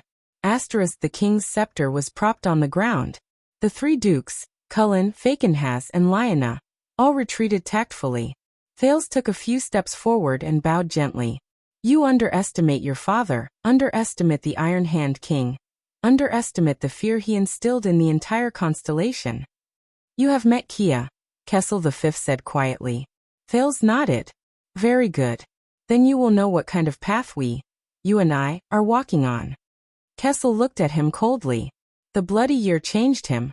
"Our enemies are everywhere in this world." Kessel sighed and said quietly, "One careless move and we will be doomed." He treats every suzerain as an enemy. He is merciless in suppressing and plotting against them. He treats Constellation as his personal carriage, and he has no control over his horsewhip and spurs. Thales inhaled. In Kessel's eyes, there was such determination in his gaze. "Go on your way, young Jadestar," Kessel said slowly. "Bring glory to your country, Bring glory to your family. Live for constellation. Thales raised his head and nodded lightly again. Behind him, Gines Bajkovic could not help but take a step forward. Boy. The female official seemed a little awkward. But Gines still took a deep breath and said with complicated emotions, "Remember to practice your sword. Remember to practice your sword." Thales flashed a smile. "Yes, Madame Gines." After Poutre and Wuxia bowed to the king, the latter gave them a few words of encouragement. Thales knew that the time to depart had finally arrived. However, at this moment an unexpected person walked to his side with a cane. "Your Highness," Murat Hansen said with a hoarse voice and an unpleasant smile on his face to the vigilant Thales, "when you reach Ekstedt, please help this old man pass a message to an old woman." With a bad impression of the Black Prophet, Thales asked in bewilderment, "Which old woman?" Murat grinned. "You will know when you see her." Thales furrowed his brows deeply. On the city gate, which Thales did not notice, a masked figure slowly disappeared into the air. Hence, the fleet of carriages with the double cross-shaped stars flag and the 9-pointed star flag slowly set off. All the way north. Thales leaned against the wall of the carriage and exhaled. "Wuxia, why do you think that when everyone said goodbye to me, it was as if they were bidding farewell for the last time? Will King Nuvan really kill me?" He did not expect an answer from Wuxia. But the second prince's attendant, Wuxia Casso, who had been looking outside the carriage, actually raised his head slightly with a complicated expression. "Your Highness, in the Tower of Eradication, my teacher once taught me a sentence." In the next second, Wuxia said something that made Thales' eyes brighten. Until a long time later, Thales would still occasionally think of it when he could not sleep at night. Wuxia Casso said softly, "That's right. Treat every farewell as a final farewell. Treat every second of your life as a chance to survive. This way, we will not miss out on our lives." Recently, some readers in the book comment section suggested that the protagonist is too much of a Virgin Mary. I think I need to respond. The following is my response. Oh, that is my response. Chapter 83. Your Highness, you are really well loved among them. The subjects have not forgotten that it is Constellation and the Jade Star royal family that ensure their prosperous lives. The one who spoke was Baron Lamore. As the suzerain of 4 local villages, his castle stood at the center of the 4 villages. To the south, one could see the Central Territory's Renaissance Avenue, which was covered in yellow fallen leaves. To the north, one could see the birch forest unique to the Northern Territory. This was the 4th morning of their journey north to Ekstedt. Along the way, they stopped a few times to resupply. If everything went smoothly, they would enter the Northern Territory this afternoon and reach Broken Dragon Fortress tomorrow night. Baron Lamore might only be in his 30s, but his obesity was comparable to that of the old Duke Cullen. The Baron was smiling so widely that his eyes could not be seen. He spoke enthusiastically to the second Prince of Constellation, Prince Thales Jadestar, who was surrounded by his smiling subjects of various sizes. The subjects are looking forward to your arrival and feel honored.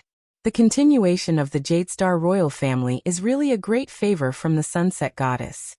Baron Lamore stroked his belly and said with a smile, "I believe that in the future, under your Highness' rule, Constellation will be even more prosperous and happy than it was in the past. At the end of the day, we are the descendants of the Empire."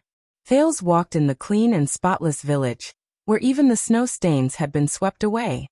He maintained the most basic smile and waved at his subjects, who were dressed in bright and beautiful clothing.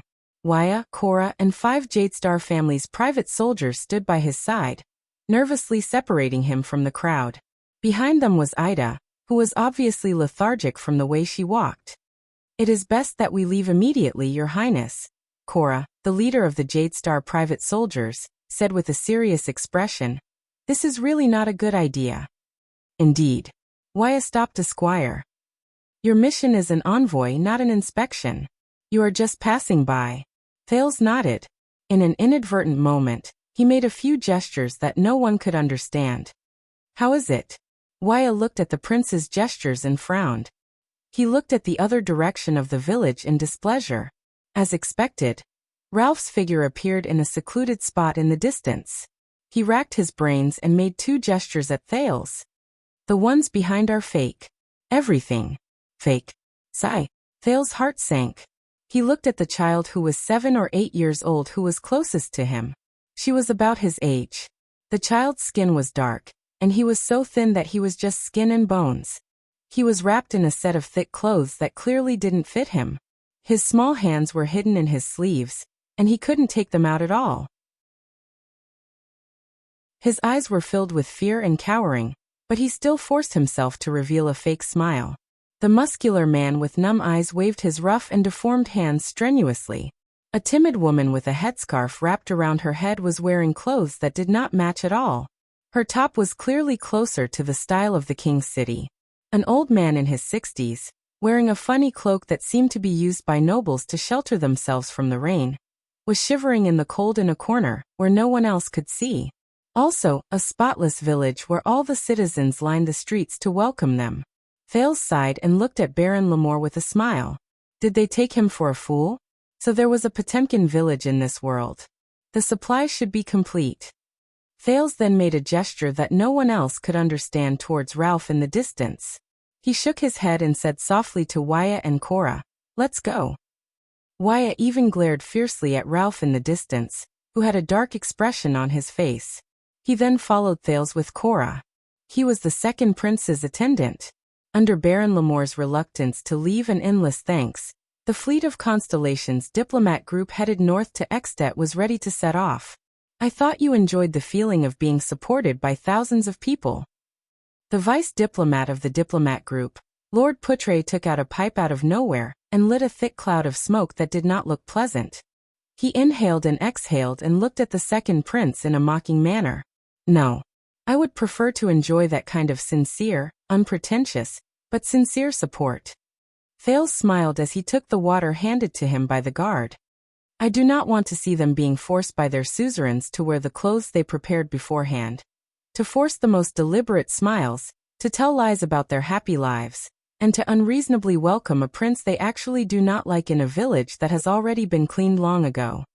Thales took the water the guard handed him with a smile. Thales sighed softly. Take a guess. How many of them have smiles on their faces, but are actually filled with hatred towards me? The prince who suddenly arrived. None. Unexpectedly, Putre denied his words. If I have to pick one, it's probably only that fat baron. Thales raised his eyebrows. Don't think too highly of yourself, future king. Putre exhaled a mouthful of smoke in disdain. In the eyes of many people, the weight of the 9-pointed star is not even as heavy as an ear of wheat. If an ear of wheat can feed them, what can the 9-pointed star do? Oh, there are still benefits. Putre chuckled. For example, the suzerains can feed them a full meal and distribute some unwanted clothes to welcome a certain heir of the 9-pointed star who passes by in a dignified manner. Thales' expression was solemn. Before he got into the carriage, he cast one last glance at the village at the junction of the Northern Territory and Central Territory. He could not help but say, "This is the intersection point of Renaissance Avenue and the Birch Tree Forest. The specialties of the Northern Territory and the goods of Central Territory all pass through here. There is no shortage of land and hunting forests, but the people here are still so poor. Is it because of excessive deductions, land problems, or heavy taxes? Let's change the words. Baron Lamore is one of Count Talon's vassals. He delivers taxes to the latter and responds to conscription. The Talon family is a distant relative and supporter of the Jade Star royal family. To put it more accurately, the rulers of the territory are too loyal and patriotic." Putre snorted through his nose and said sarcastically, "The reason why the villagers here are so poor is because the rulers of the territory are too loyal and patriotic." Thales was silent for 10 seconds until Wyatt interrupted his thoughts. "Your Highness, that veteran refuses to leave. He is still following us." Wyatt pointed at a staggering figure behind them and sighed. "We have already passed the Talon family's Ice River City. I think the dry rations and supplies he has on him are not enough to support him on his journey back to Eternal Star. Besides, he does not have any clothes to keep him warm. The further north we go. If you ask me, we can hand him over to the Baron." Cora touched his red hair. Then we don't have to worry about him starving to death or dying on the road. You saw his face. I guess that veteran is not very good at dealing with nobles, and the Baron will probably throw him straight into the dungeon. Thales shook his head and looked at Gened's stubborn figure in the distance. And he is, after all, the late Duke John's personal guard. He can be considered to be of the same lineage as the Jadestar family. Thales' eyes sparkled. He thought of the late king's youngest brother in the tomb.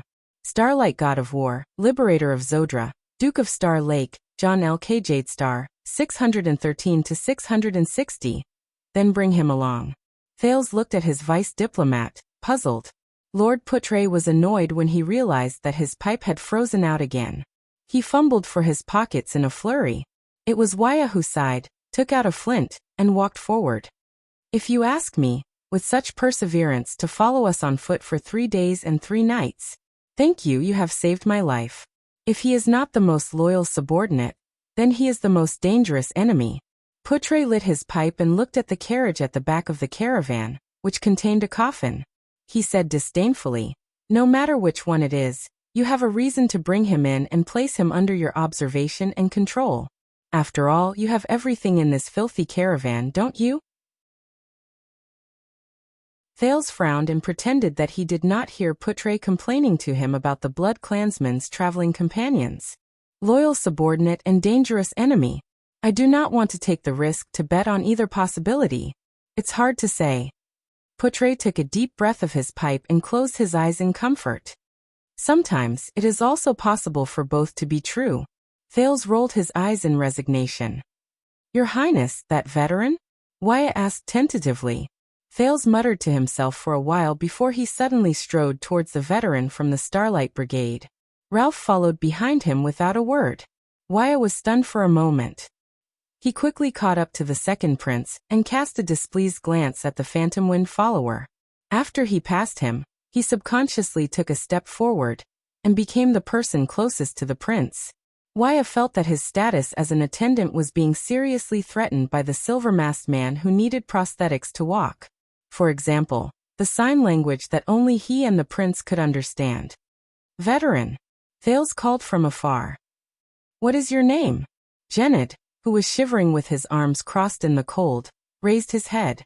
When he saw the 9-pointed star embroidered on Thales' clothes, his eyes brightened. He remembered the time when the languid middle-aged Duke walked out of the barracks for the first time and bumped into him. Duke. Gened, he said while shivering. Still not willing to give up, is it? Thales narrowed his eyes. But you know it is impossible for me to let you follow us. You were sent here by Zayn Covendier, and I don't trust him. Gened was stunned for a moment before he quickly explained. I am not with them. I was captured by them. I don't know why they sent me here. But it has been 3 days.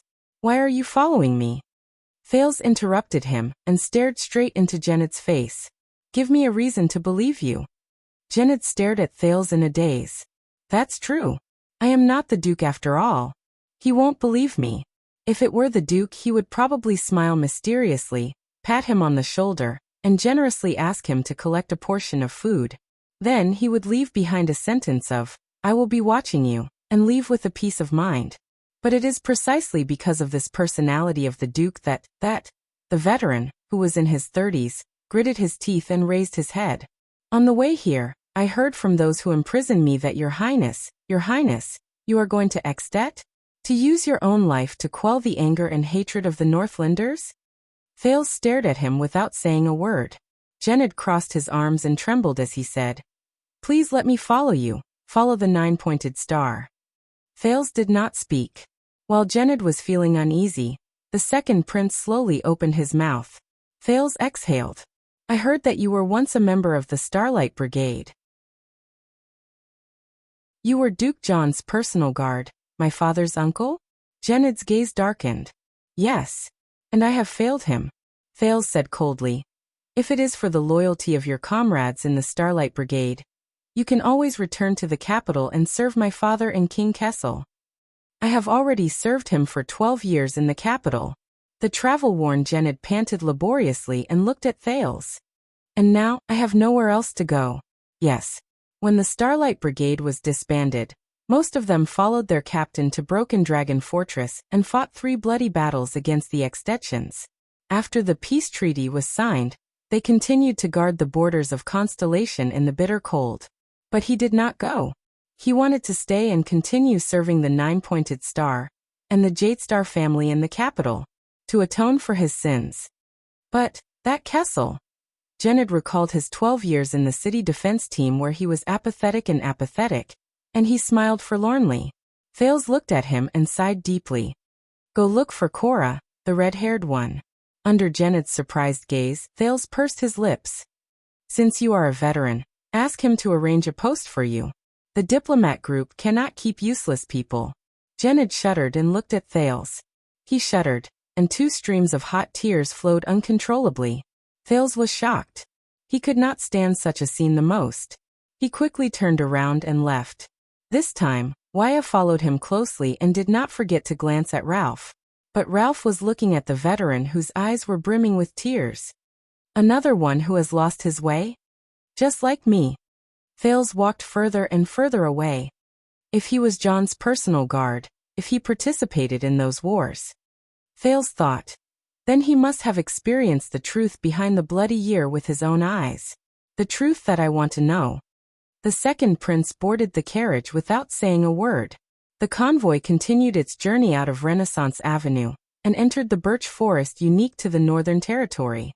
On the evening of the second day, when the convoy with the double cross-shaped star flag finally reached the edge of the birch forest, snow began to fall continuously. Everything around them began to turn silvery white. When they stopped to rest, Wuxia lit a torch in the bonfire set up by the guards and approached Thales, who was so cold that he was rubbing his hands. Please pay attention to the temperature, Your Highness. From now on, unlike the capital, unmelted snow will become the norm. You've been here before? Thales gratefully accepted the warm torch and exhaled a breath of hot air. Not only have I been here before. Wuxia chuckled. The Tower of Eradication is in the southwest of the border between Extet and Camus Union, in the mountain range to the north of the Great Desert. At that time, the Desert War was fierce, and the road to Western Desert was blocked. I could only take a detour from the Northern Territory to Extet and report to the Tower of Eradication. Thales, whose interest and curiosity had been piqued, was about to inquire further when Putre walked over. It's a little colder than usual this year. Broken Dragon Fortress will only be colder than here. Lord Putre picked up a handful of thin snow on the ground. His expression became solemn. This is both good and bad news. What do you mean? Thales, who did not know much about the Northern Territory and Extet, humbly asked the vice diplomat, who was obviously knowledgeable but had never pretended to speak to him. The good news is that the day before the bitter cold, which is unique to the north, will come earlier than usual.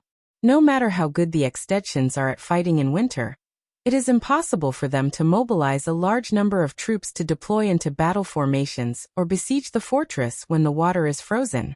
Their supply lines will collapse due to the bitter cold. Putre muttered. The bad news is that if Lampard wants to take down Broken Dragon Fortress, these 2 days will be his last chance. Thales felt a chill in his heart. Yes, Your Highness. Broken Dragon Fortress is not far away. If you still want to put an end to the flames of war, and not just go sightseeing, you better hurry up. Under Wuxia and Ralph's unpleasant expressions, Putre unceremoniously snatched Thales' torch from him and extinguished it in the snow. You better hurry up and hurry up. At this moment, the cloaked woman and the secret protector, Ida, who had been dispirited and listless, suddenly shuddered and sat up. That someone. Ida stammered as she patted the snow off her body, but she was immediately interrupted. Enemy attack. In the distance, a loud and angry voice shouted. It was the veteran Genid's voice. Thales stood up abruptly. Wuxia and Ralph, who were beside him, were faster than him. One of them unsheathed his sharp blade, while the other shielded him behind himself. Cora. Putre shouted calmly. Formation. Cora roared. The 30 Jadestar private soldiers shouted, unsheathed their swords, and formed a wall with their shields. They surrounded Thales and formed Constellation's famous astral formation. But Thales, who was firmly protected between 2 people, the attendant and the phantom wind follower, looked around in confusion at the birch tree forest in the evening. Where are the enemies? In the next moment he no longer had to be confused. Shadowy figures strangely appeared behind almost every tree in the surroundings in an instant. There were at least 20 of them. Thales felt a chill in his heart. He had seen this kind of body movement that suddenly appeared. It was like a frame skip in an animation. The Jade Star guards lit their torches as if they were facing a great enemy. They were teleported to a few key points in the circle formation to provide illumination. The light from the torches illuminated the surroundings. Figures dressed in luxurious clothes and armor, both actually appeared on everyone's body at the same time. Appeared one by one from the dark forest. There were men and women, and every one of them was tall and handsome. But everyone's gaze was sharp as they stared at them coldly, as if they were looking at prey that was bound to die. Poutre also drew a sword and held a torch as he shouted calmly, "Who goes there?" Under the astonished gazes of all the constellations, a graceful figure slowly walked forward in a dignified and quiet manner. It was a woman. It was the first woman that Thales saw after he transmigrated. She was so beautiful that she was suffocating. How should I put it? She's breathtakingly beautiful. She was dressed in a well-tailored black gown that perfectly accentuated her figure. Her face was gentle, her hair was silvery, and her purple eyes looked as if they were sparkling with tears. She was an endearing sight. If she were in Red Street Market, she would definitely be an existence that only nobles of Duke level could meet. The adorable beauty, whose age could not be determined, slowly opened her cherry mouth. Her face was clearly an endearing sight, but at that moment, she was like a robot as she said coldly, "Good day, everyone.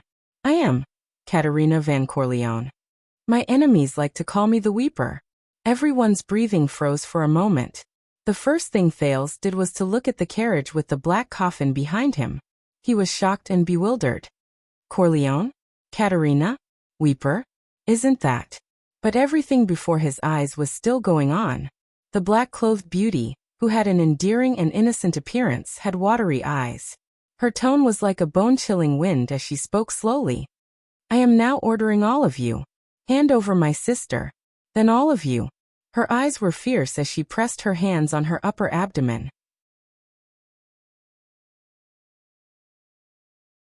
Chapter 84. I'm guessing that this has something to do with your group of guests who have unique recipes? Poutre sighed and asked Thales sarcastically as he stared at the setting sun that was almost hidden by the forest in the distance. But Thales did not answer him. The prince forced himself to calm down amidst the panic caused by the sudden attack. He stared at the black-clothed, dignified, silver-haired, purple-eyed blood clan beauty before him. Katerina A. Van Corleone. If I remember correctly. Thales gritted his teeth. The current master of the Corleone family and even the Night Kingdom. The Night Queen. Serena Corleone's younger sister. But Thales immediately realized something. Why would the Queen of the Eastern Peninsula, who has such a noble status, lower her status and personally cross the sea to chase after 4 political refugees who are weak and powerless? Even if they are her elder sisters, coveters of the Blood Sea throne. Something is not right. How to fight against the Blood Clan? The attendant, Wuxia, held a single-edged straight blade in his hand and looked around with a grave expression. I have only heard about it from my teacher, but I have never practiced it. The young attendant tried his best to remain calm, but judging from the sudden increase in his speaking speed, he probably did not expect to encounter the situation before him after only being by the prince's side for a few days. Congratulations then. Not everyone has such a good opportunity to practice it. Poutre was rather calm. He carefully observed the blood clansmen around him who were staring at him with burning gazes. Beheading or piercing the heart. These are the few effective methods. Although some powerful blood clansmen can even recover from having their hearts destroyed. Silver or sunlight can also weaken or even harm them. In battle, you must first rely on steady footsteps, and second on your ability to predict your position, because you will never be faster than them. At the same time, you must maintain sufficient vigilance. Just like the power of eradication, every blood clansman above superclass has their own unique ability that varies from person to person. When used in battle, it can often bring about unexpected results. Wuxia nodded with a pale face. Mortals of the Western Peninsula. Beside Katarina, a middle-aged male blood clansman who looked like a commander took a step forward. His appearance was firm and his expression was cold. Her Majesty the noble queen is waiting for your obedience. Hand over the traitors of the Night Kingdom. We will be more merciful when we act. 21. All superclass and above, and at least 3 of them are supreme class. Ida walked up from behind Thales. Her voice was no longer as lazy as it usually was. Instead, it was solemn and serious. The uncle who spoke, the young man on his left, and the queen dressed like a ball star. If you want to fight, the female secret guard extended her hand to her waist and said solemnly, be prepared for heavy casualties. If it really doesn't work, I can only protect you and escape first, boy. The moment she finished speaking, the young man on the left-hand side, whom Ida mentioned, the brown-haired young blood clansman dressed in luxurious red clothes and silver armor, flashed a mysterious smile and looked at her. She with the width of an nth of comma, of were,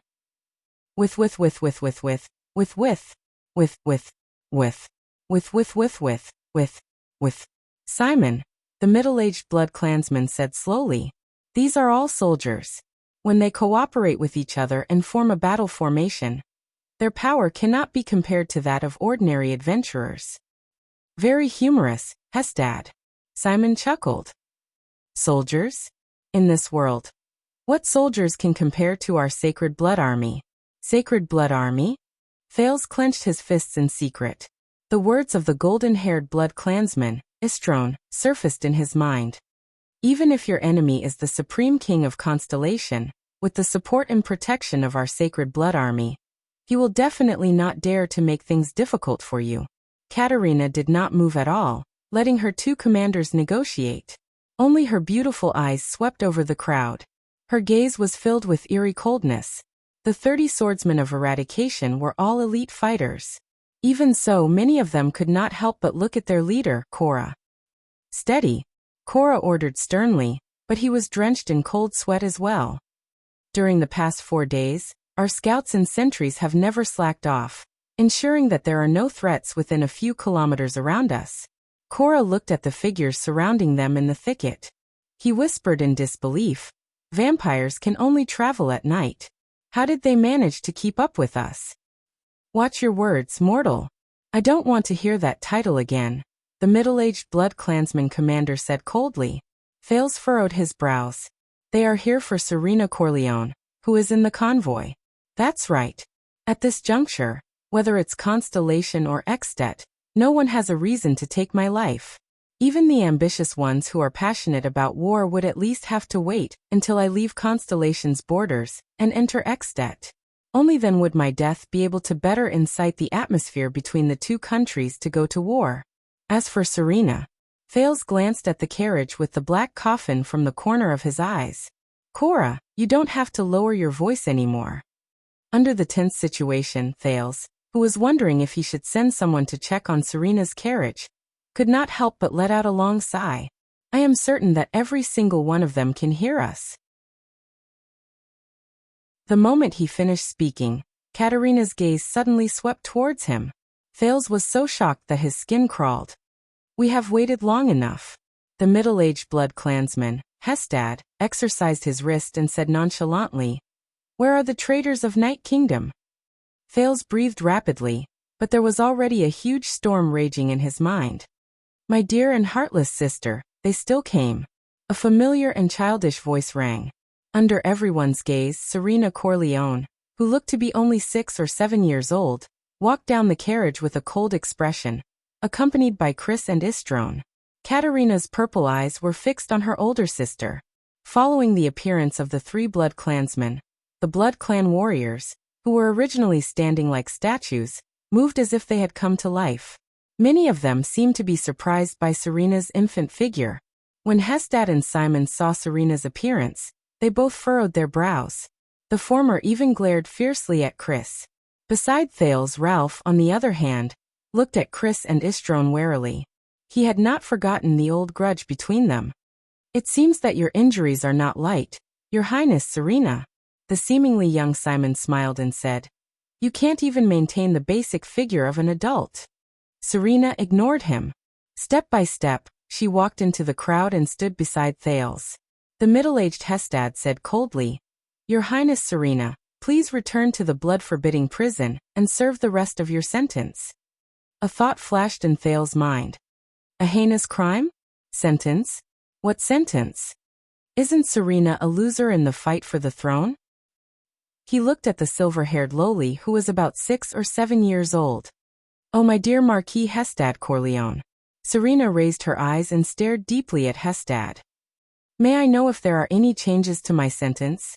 Your original sentence was eternal life. Hestad put on a stern face, as if he hated the little girl in front of him. Because of your atrocious escape from prison and theft, your sentence was increased by 10 years. So the current sentence is... It is eternal life plus 10 years, he said coldly. Escape from prison and theft? The doubts in Thales' mind grew deeper. Besides Serena, Istron's eyes were burning with anger. He could not help but speak. Is there a difference? Katerina still stared at Serena with a burning gaze. Hestad Simon as well as Luke, Dni Bruton Isala Caesar. Serena looked around and pouted. You have brought out almost half of the Corleone family's power in the Sacred Blood Army. Aren't you afraid that the situation in the country will become unbalanced? The archdukes from the other 6 families who are eager to make a move? If I can capture you and bring you back, Katerina spoke slowly. Disgust actually appeared on her alluring face at that moment. I will not be afraid. Thales sighed sadly. Why is my luck always so bad? Now that things had come to this, they could only negotiate. What they wanted the most was Serena. Their biggest disadvantage was that they were in an unfamiliar land. But just like in the past, Thales' terrible luck once again took effect before he could react to it. Crybaby, Serena said scornfully. Why don't you try?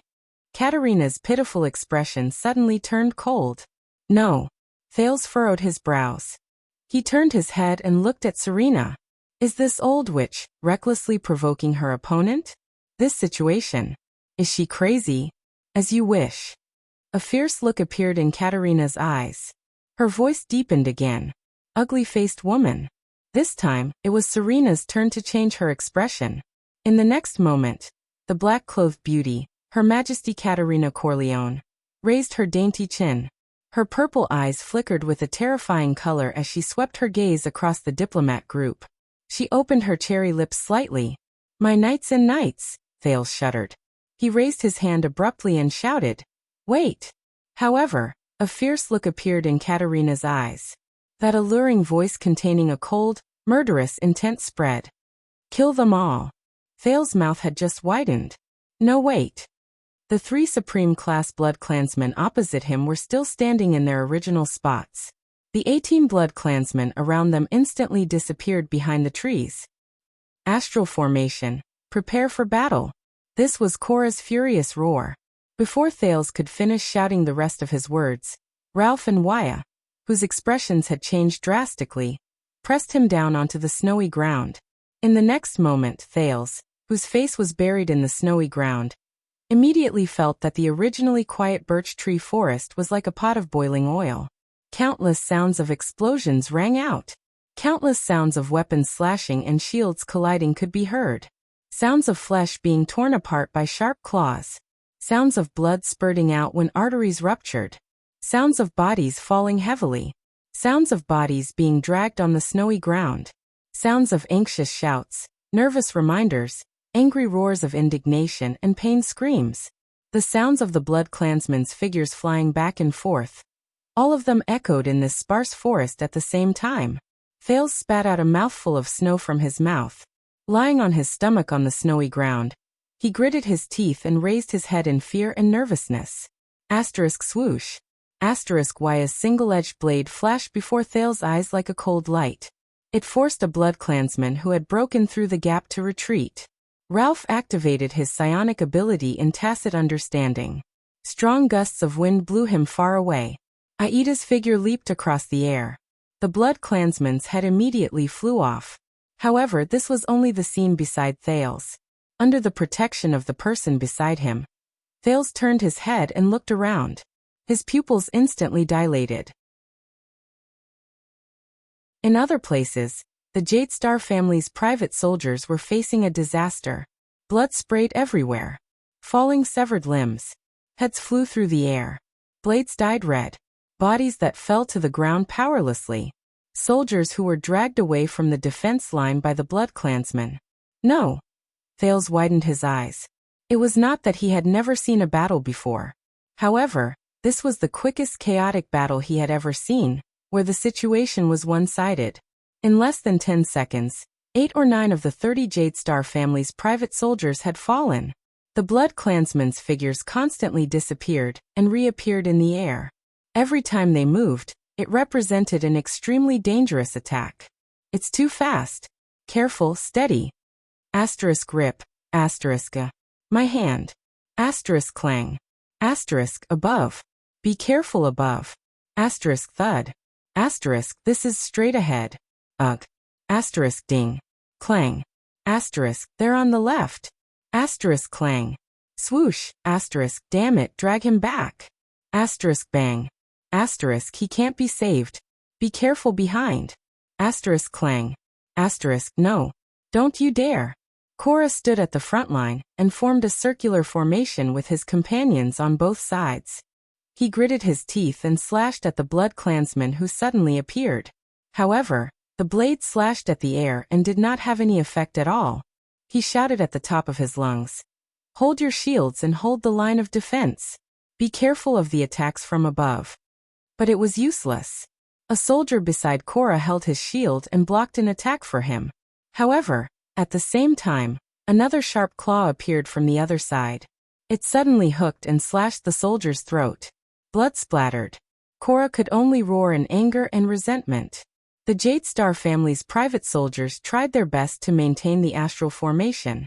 They originally wanted to use their well-practiced and seamless battle coordination to restrain the ghostly and astonishingly fast Blood Clansmen. But ironically, in this battle, the Blood Clansmen were the ones who had the most seamless cooperation. 18 Blood Clansmen, 18 figures of men and women, were orderly divided into 6 groups. They attacked the astral formation of the Jadestar family's private soldiers from 6 directions. One person feigned an attack, one person harassed, and the last person waited for an opportunity to deliver a fatal blow. To tear the throat or behead the enemy. If the first person was accidentally injured by a sword, he would immediately switch positions with the second person. The second person would also occasionally switch duties with the third person. They maintained a continuous offensive and did not let up. They exerted great pressure on the defense line at all times. None of the Blood Clansmen hesitated, spoke too much, retreated, or stopped. Compared to the irrational and uncooperative blood slaves they encountered before, these were. Thale's skin crawled as he thought. The true elite warriors of the Blood Clansmen. Sacred Blood Army.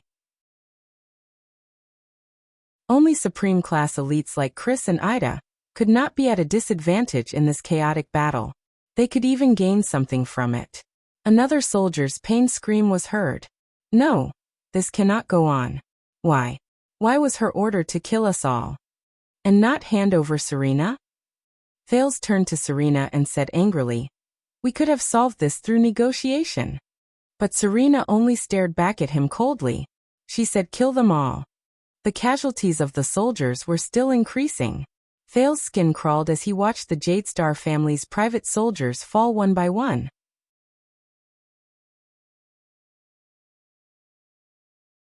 Chapter 85. Abandon the shields. Many warriors looked at the person who spoke, puzzled. It was Janet, the veteran of the Starlight Brigade. Trust me, the Starlight Brigade has also fought against the so-called mercenaries of Grand Banquet Hill. Janet shouted at the top of his lungs as he fought. The veteran of the Starlight Brigade roared in a voice that even drowned out Korra's. Abandon the astral formation. Abandon the shields. Stay close to each other. Use your legs to pin the person closest to you. Don't look with your eyes. Hold your swords with both hands and stab in the direction of the tremors. Conserve your strength when you attack. Make sure you are agile. Korra turned his head and looked at Genid, puzzled. While he hesitated, another soldier's abdomen was torn open. Don't hesitate, do as he says. The old butler of the Blood Clan, Chris Corleone, grabbed a Blood Clan warrior in midair. Even at the risk of a deep wound on the side of his abdomen by another warrior, he wanted to dig out the other party's heart amidst the other party's angry roars. He said coldly, "You are facing the army with the least number of people in the world, but the most experience. The Sacred Blood Army. Many of them have been fighting wars for hundreds of years. The classic old battle formation won't work." Enough. Korra was still hesitating, but Putre blocked an attack in a disheveled manner and roared furiously. "Anyway, in another minute, we will all be dead. Listen to that guy for once." Asterisk thud. Thud. Clang. Asterisk the Jade Star private soldiers threw down their shields and pinned each other's legs according to Genid's instructions. They held their swords with both hands, no longer believing in the scene before them, and formed their formation again. The effect was immediate. The number of casualties immediately decreased. The Blood Clansmen's ghostly and swift attacks in groups of 3 could no longer display their previous effects in the face of the nimble soldiers who threw down their shields and the extremely stable formation of their lower bodies. On the contrary, the Jade Star private soldiers, who counterattacked by relying on the tremors instead of sight, began to gain some results. In the distance, Simon frowned. Among them, there are veterans who have been through war. Hestad stared at Chris' figure. Also, don't forget Chris. That guy used to be a member of the Sacred Blood Army. It's time for us to act. Simon turned to Her Majesty the Queen. There are already 4 casualties. No, fighting is one thing, war is another. Katarina shook her head, still expressionless. Even Supreme-class elites cannot remain unscathed in a chaotic battle, involving more than 50 people. We still have to deal with those 2 limeters. I'd rather be more conservative than waste your strength. After all, we are stepping on a foreign land. Besides, Katarina muttered, we still have to protect that thing back to the Eastern Peninsula. My relatives in Grand Banquet Hill have been drooling over it for a long time. Thales breathed a sigh of relief when he saw that the battle around him was no longer as brutal as before. However, Serena, who was beside him, suddenly tugged at the corner of his shirt. You want to stop this fight, don't you? Serena smiled mysteriously. Simple. Serena pointed at Katarina in the distance. Just ambush that crybaby. Chris can help too. He's very confident. Then we can sit down and negotiate. Thales panted and looked at Serena, then at Katarina. Besiege way to rescue the besieged? Although he knew that this was a ruse that was mixed with personal grudges, Thales also understood that this was probably the only way. One of the soldiers collapsed, gasping for breath. He no longer hesitated. Ida. Thales roared furiously. He looked ahead at the cloaked figure who was fighting with ease. Take down that queen. Ida understood what Thales meant. My duty is to protect you. Ida replied coldly. Thales said angrily without hesitation. Our men are dying. Stop them. Ida glanced at him, her mouth twitching under the cloak. I beg of you. Thales stared at his supreme class protector. Ida snorted softly. In the next second, the secret protector took out an exquisitely crafted machete from under the cloak. With the help of a birch tree beside him, he leaped into the air. He pounced towards Katarina. The exquisitely crafted machete drew a brilliant flower in the air. As if she could predict the future, she struck down 3 Blood Clan warriors who pounced to intercept her. Ida broke through the obstruction and continued to dash towards Katarina. However, a powerful arm appeared out of thin air and grabbed Aida's right shoulder. Madam. Simon, who appeared in the blink of an eye, laughed happily and said, You are my. However, before he could finish speaking, he felt Aida's shoulder sink and she instantly broke free from his grasp. Simon's expression changed. This dexterity. Before he could finish his thought, the secret protector under the cloak somersaulted, grabbed his arm in a reverse grip, and nimbly flipped onto Simon's shoulder. Simon did not have the time to be shocked. He turned around at lightning speed and struck out with his claws at the same time. However, Aida's entire body twisted and moved like a boneless spirit snake, causing Simon to only be able to futilely grab at the air. Aida tapped her foot on Simon's shoulder. Instead, she used the force of Simon's turning to leap up easily. As if she was passing through obstacles, she sprinted towards Katerina without stopping. Simon's expression was extremely unpleasant. He was broken through and could not even stop her for a second. Even Katerina furrowed her brows as she watched Aida's movements and leaps. Her dexterity was simply extraordinary. The second Supreme Class Elite, Hestad Corleone, appeared in front of Aida with a flash. His expression was solemn. This cloaked person is probably not an ordinary Supreme Class, he thought. However, no matter how dexterous he was, in front of the blood mist formed by the blood shadow dance, Hestad laughed hideously. His body started to turn invisible. However, his expression immediately changed, because the blood shadow dance belonging to another blood clansman had also turned into blood mist and unknowingly wrapped around his entire body. Chris Corleone, Serena's old butler, appeared behind Hestad without a sound and grabbed his neck in a death grip.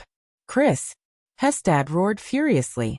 With a quick turn, he broke free from his opponent's grip and thrust his claws towards Chris' heart. The two Supreme Class blood clansmen suddenly disappeared from the ground, as if they were teleporting. They then reappeared on a tree, in midair and on the snowy ground. Every time they appeared, it was accompanied by an extremely dangerous exchange of blows. Hestad, old friend. Chris replied expressionlessly. What a nostalgic old time. The two blood clansmen instantly turned into mist at the same time. Like two entangled tornadoes, they swept up into the sky.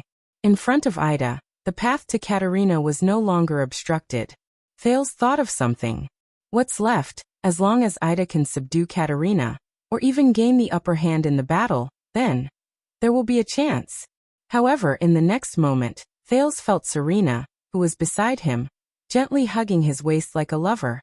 This way no one will come and disturb you and me, she said softly. Thales, who was fully focused, was about to impatiently shake off this senseless old witch. However, his brain suddenly thought of something. Serena. You. Me. Why did the words she said suddenly stop leaking? Thales turned his head in shock and looked at Serena in disbelief.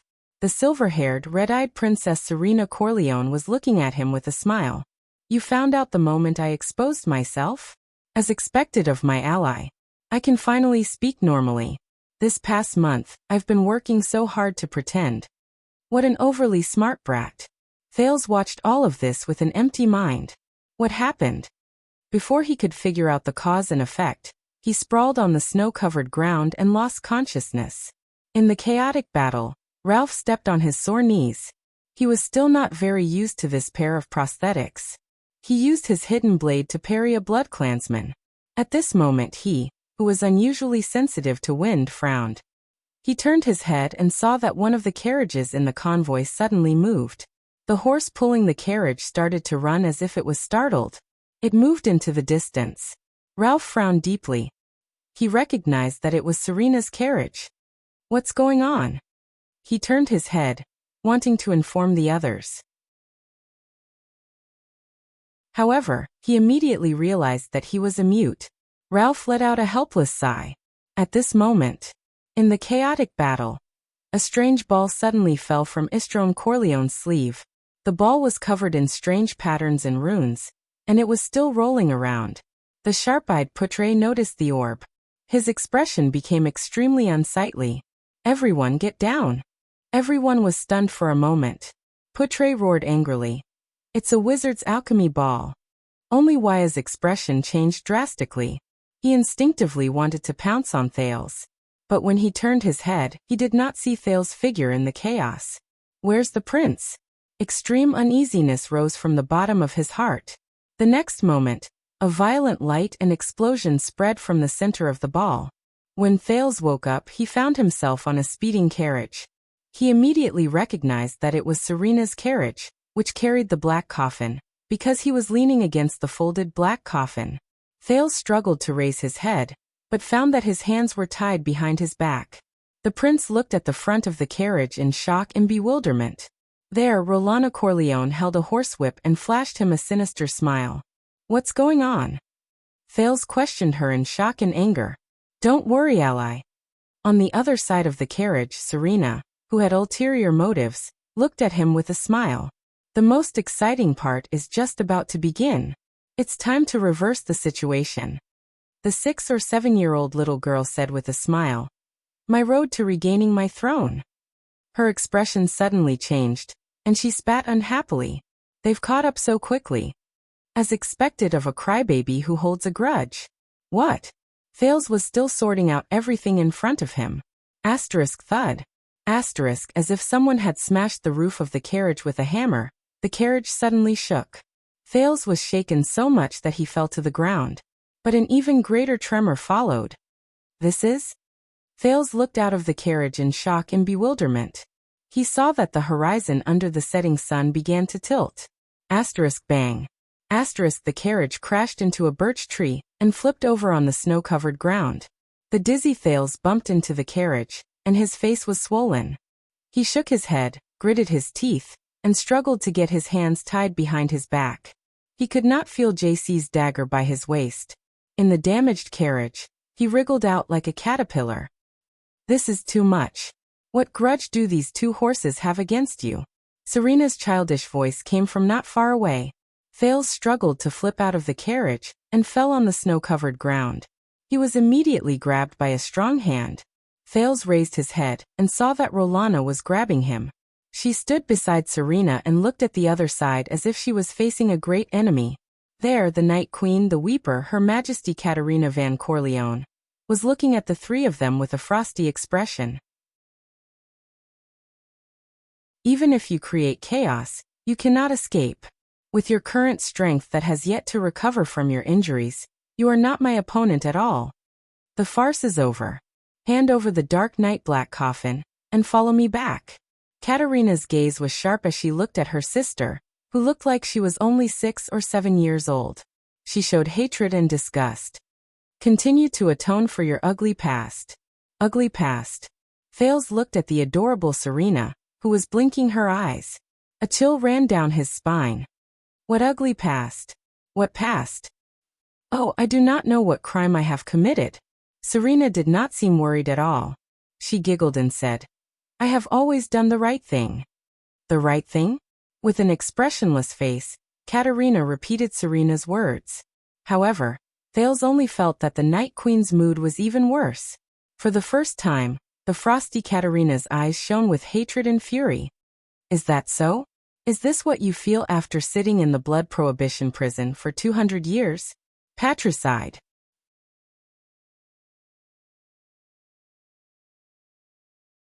Chapter 86. Under the setting sun, somewhere in the snow-covered land, a suffocating, pitch-black smoke filled the air. Ida somersaulted, flipped in the air, and finally landed on the ground. "Hey, you saw the explosion just now, didn't you? Both sides were blown apart. Not to mention there's smoke like this." Looking at the thick black smoke that filled the sky, she raised the exquisite machete engraved with beautiful patterns in dissatisfaction and shouted behind her, "Can you not be so annoying? Can you not be so annoying? Let's go home, okay?" A figure suddenly appeared, stirring up the smoke around it. The Supreme Class Blood Clansman, Simon Corleone, appeared in the air with a cold expression. "All right," he said in a deep voice. "But before that, one of us has to fall first." The seemingly young Blood Clansman disappeared in an instant. Ida stomped her foot in annoyance and swung her machete like flowing water. The blade collided with the sharp claws.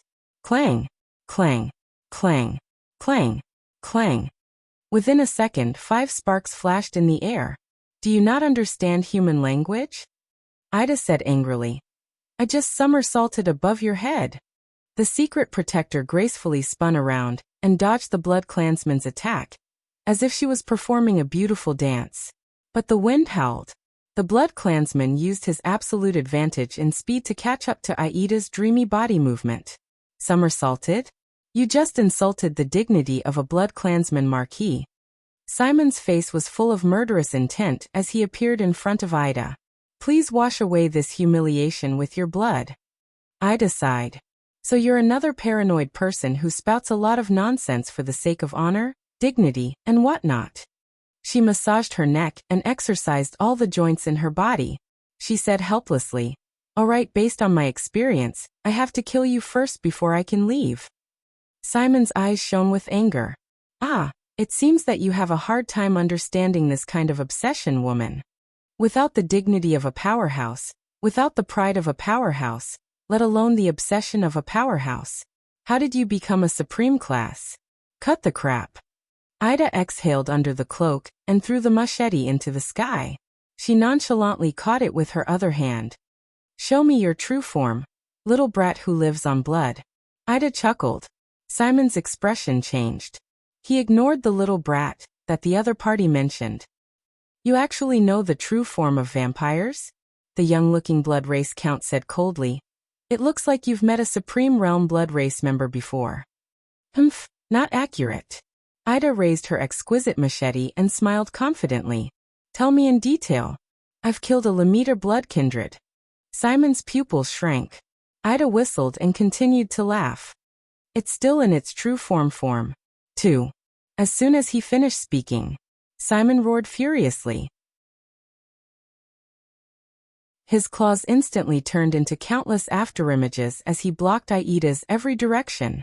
Die. In the exchange of blows that could not be seen with the naked eye, the sound of metal and sharp claws colliding could be heard.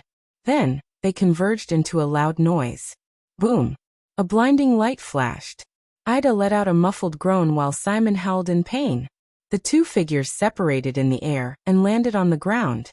"It's a blade blessed by the sunset goddess." Simon's expression was cold. He looked at his claws, which were sizzling with white smoke. It was as if they were burning. He clenched his fists tightly. All the blood in his body gathered in his hands. Old skin fell off and new flesh grew, rapidly healing his injuries. Simon immediately raised his head and looked in front of him. There, the cloak that covered Aida's head and face had fallen off from the middle. Her full appearance was revealed. When Simon saw her face clearly, his entire body trembled. He was slightly stunned at first, then he threw his head back and laughed. "I knew it. How could a mortal have such an elite? So you're not human at all." The young blood race looked at Ida. He looked at her tight face, smooth contours, silver pupils, hair that was almost bright white, and a pair of slightly swaying pointy ears. Ida stared back at him coldly. Simon's hands transformed again into claws that were as sharp as divine weapons. "You're neither a mortal nor an immortal." He flashed a ferocious smile, but his heart was filled with fear. "You're an immortal, elf." In the smoke-filled forest, a voice called out to him. It was his teacher. "Be careful, Waya, be careful. Your power of eradication is not a classic power that has been tested by the predecessors in the river of time. It is a product of modern times, and it has not even appeared for 100 years. After an unfortunate rebellion, the Tower of Eradication had a new enemy. The Scions realized that to fight against this enemy, we had to reform our power. We had to reform our Northland sword style, which was developed from the legacy of knights, and included the martial arts of Neda, the Red Dirt, and the Far East clans. In the end, we achieved great success in the Battle of Eradication, the power of eradication. So for 100 years, under the relentless research of generations of science, a new type of power of eradication came into being. The power you possess is the product of this reform.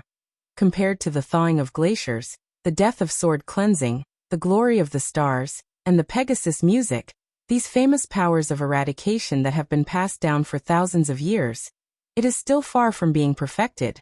But as the Saint of Swords Yunaro from the Far East said 400 years ago, even if there are 10,000 changes, they are still inseparable from the origin of the sword. Your power is the same. Wayakaso suddenly opened his eyes.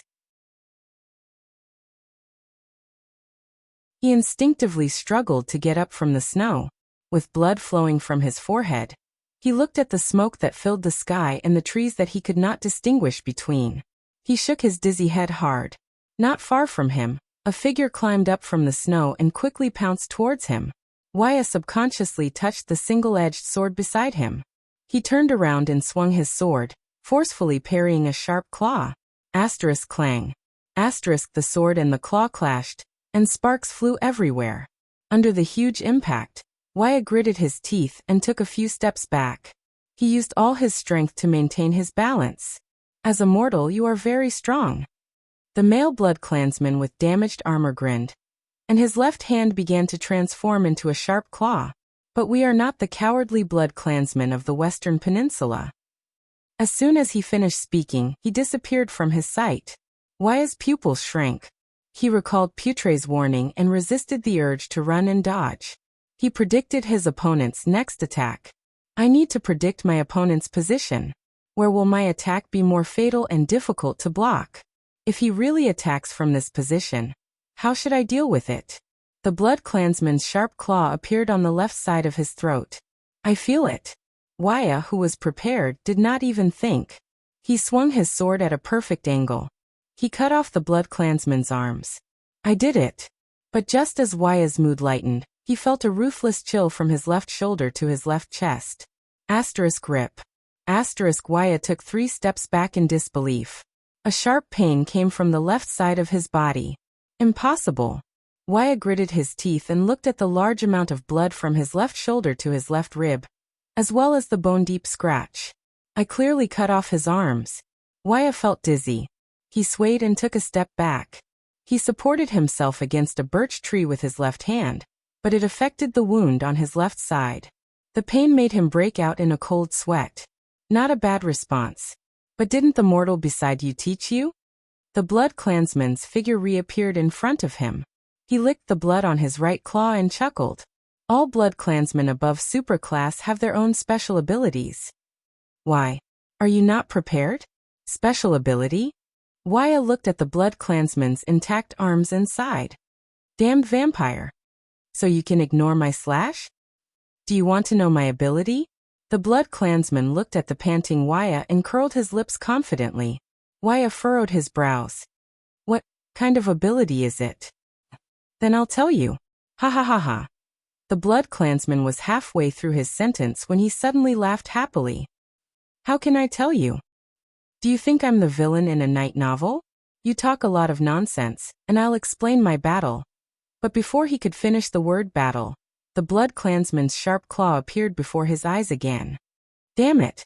He said so much just to divert my attention. Asterisk slash. Asterisk Wuxia roared furiously and swung his sword.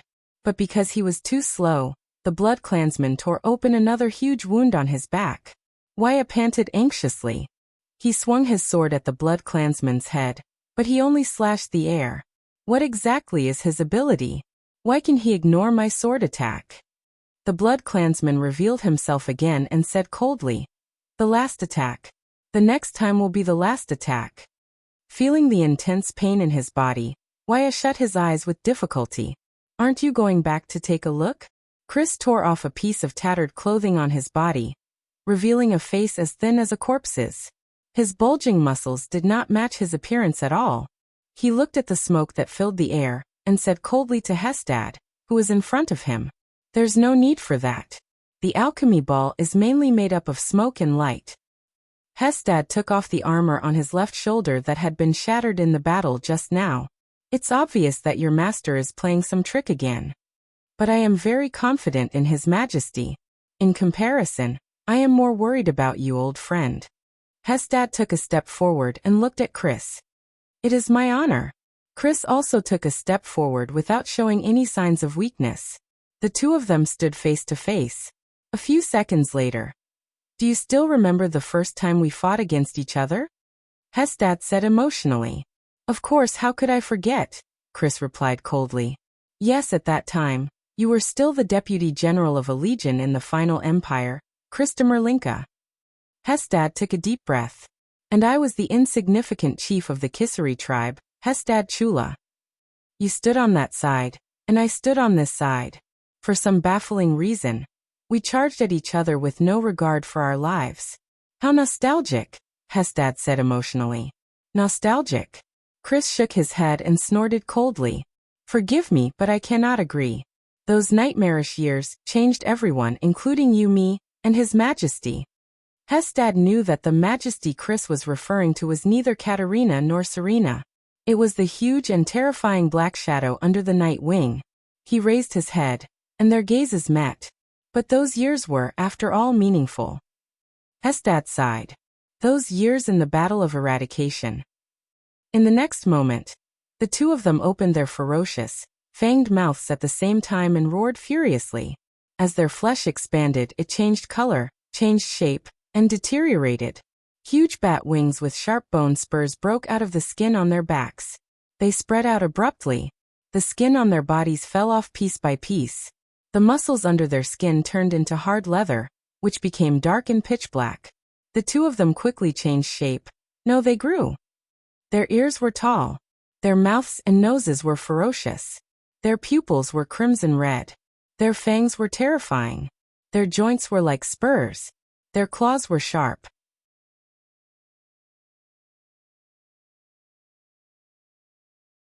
Chapter 87. The Blood Clansman was surprised to find that Wuxia had closed his eyes tightly. Is he waiting for death? The young attendant sighed silently. It seems like there's no way to know his ability. There was only one solution left. Don't always think about your opponent's weakness, Wuxia. That's what the commander of the army has to do. His teacher's words echoed in his ears. Wuxia endured the pain. He turned the single-edged sword in his right hand and held it in a reverse grip. More importantly, you have to grasp your strongest point. Wuxia's breathing gradually steadied. Wisps of sharp, gossamer power gathered on his right arm.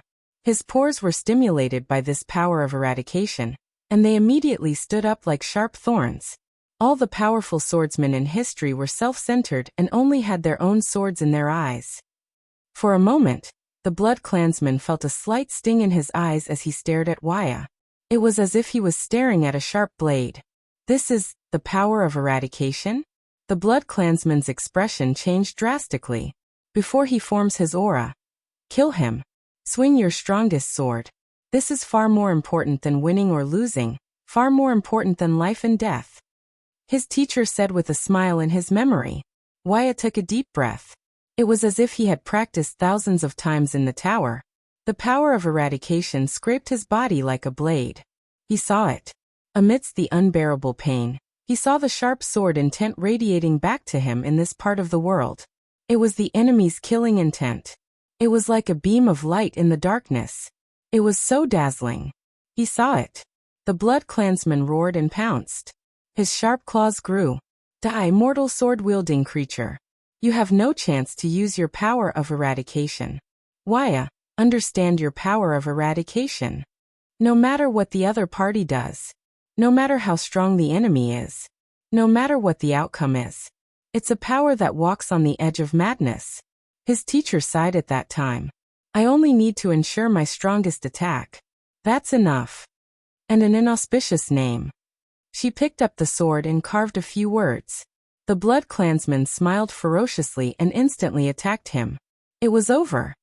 The edge of no return, his teacher said desolately. Wuxia opened his eyes suddenly. He had already swung the sword in his hand. The sword was unstoppable. It was incomparably sharp. Pht! Blood spurted. Wuxia fell to his knees in pain. The vampire tore the clothes on Wuxia's right shoulder and fell to the ground. The vampire looked at his claws in confusion. He actually didn't kill him. Why did it deviate? However, he soon found out the answer. The vampire shuddered as he carefully looked at his arms. A bloody line had appeared there. No. This was impossible. With my abilities, it's impossible for him to hit me. Plop. His arms, from his upper arms down, fell to the ground.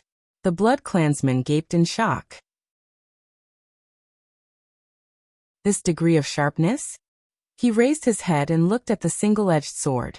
It was clearly just an ordinary sword. Why? Then, at the same level as the vampire's upper arm, a bloody line appeared on his chest. Boom. A dull sound. His upper body left his torso and fell away. The incision was smooth. Why? The vampire thought desperately. He wanted to exhale and roar. But he could no longer make a sound. A black heart, unique to the Blood Clansman, was divided into two parts. One was in his upper body, the other was in his lower body. Then, The two parts of his torso, together with the blood clansman's expression, turned black, shrunk and withered. Wuxia, who had just survived the disaster, panted. That was close. It's actually the ability to distort the refraction of light. Wuxia sighed. No wonder I couldn't hit him. Because the parts one aimed at were all illusions that he refracted. He was like a newbie who could not stab a fish in the river, even though he had his fork in the right place. Footsteps came from behind him. Wuxia gritted his teeth and turned around warily with his sword in hand. Portray supported Cora, who was covered in blood. Behind him were 3 Jadestar private soldiers. They staggered out of the thicket. Have you seen His Highness? Portray asked with a frown. I have the same question. Wuxia heaved a sigh of relief and slowly sat down. Enduring the intense pain, he used the wilderness survival method. He learned in the tower to stop the bleeding. He said with difficulty, "We have to find him immediately. We have to be prepared for the worst." A few private soldiers took Cora. Portray patted away the snow water on his body and straightened his collar. He pondered for a while and looked at the setting sun. He said, "The prince is in danger, and we only have these people in front of us. It's dusk now. The smoke emitted by the alchemy ball is too strong. We can't locate the prince." Cora struggled and said, "My lord, put me down and go find His Highness. I have a sister who works as a secretary in the Western City Police Station. If I die..." "You won't die. At least not here." Portray interrupted him rudely. The experienced vice diplomat in the diplomat group pondered for a while and made a decision. "Right now we can't do anything when we face an enemy like that. But fortunately, Broken Dragon Fortress is not far from here. Our carriages were startled by the explosion just now and got separated." Portray raised his head and looked at the 3 private soldiers. His gaze was firm. "The 3 of you, go in 3 different directions and follow the ruts to find the carriages. After you find them, don't hesitate. If you have a messenger crow, send it to Broken Dragon Fortress and use the most urgent, 7th class emergency signal. Then, untie the reins of the horses and gallop to the fortress at the fastest speed to ask for help. For the prince's safety, the mission is number 1. If you encounter a vampire, avoid him if you can. Are you finally ready to show your trump card?" Ida smiled nonchalantly and shook her pointy ears. Simon gritted his teeth and took off his luxurious coat. "Underestimating the enemy is the first step to death," he said coldly. "What's more, he's facing an eternal being like you. Look at your skin color." The shape of blood vessels suddenly appeared on Simon's face. "Are you a holy elf or a white elf? Or a high elf from the eastern continent?" The blood vessels on his face became denser, redder, and darker. Immediately after, Simon's entire body began to swell and change shape. He grew 7 to 8 inches taller. His fair skin turned to ash, revealing the hard, grayish-black keratin. Simon roared in pain, as if he was going through torture. Bone spurs grew from his shoulders. Dark gray bone wings pierced through his back and extended into a pair of giant wings. His hair became thicker, harder, and whiter. Compared to Hestad and Chris, Simon's face did not become too hideous and terrifying. Instead, his pair of bat ears gave him a strange sense of beauty. Simon, who had transformed into his true form, coldly spread his wings and claws. His grayish-white eyes looked at Ida. The temporary true form activated by lifeblood can greatly increase a blood clansman's physical attributes, including endurance, recovery, regeneration, agility, senses, strength, and even instinctive understanding of battle, as well as the unique abilities of every blood clansman. Ida sighed. "I just didn't expect it to make you more handsome. It can be seen how ugly you were before." The moment Ida finished speaking, Simon's wings trembled in his true form. He instantly appeared in front of the elf at a speed that surpassed all senses. Asterisk boom. Asterisk first. There was a sound of air being torn apart that almost burst the eardrums. Asterisk clang. Asterisk a loud, sharp sound appeared out of nowhere. A thick and powerful dark gray claw tore at Aida's blade, creating violent sparks. Aida's figure was sent flying by his claw. Due to Simon's rapid movement, the howling of the wind that was stirred up came a little late. The elf landed on the snowy ground more than 10 meters away. She rolled a few times before crashing into a tree and stopping. Nonsense won't make you stronger. True form. Simon spoke with an even thicker and hoarser voice. He coldly stared at the elf on the ground, whose life or death was unknown. In the next moment, Simon once again took rapid steps that caused sonic booms, and in an instant he appeared above Ida. With a swipe of his claw, he pierced through Aida's body. Speed, speed and speed. True form. Simon said expressionlessly. This is all I have, and it's also my only ability. Before Istrone Corleone advanced to supreme class and transformed into his true form, no one in the entire Night Kingdom could rival his speed that surpassed the speed of sound. Even the former King Lori could not do it.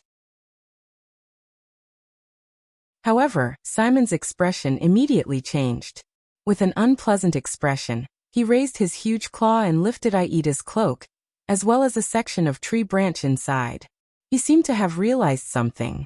In an instant he turned around, and with a burst of speed, there was a loud sound of wind.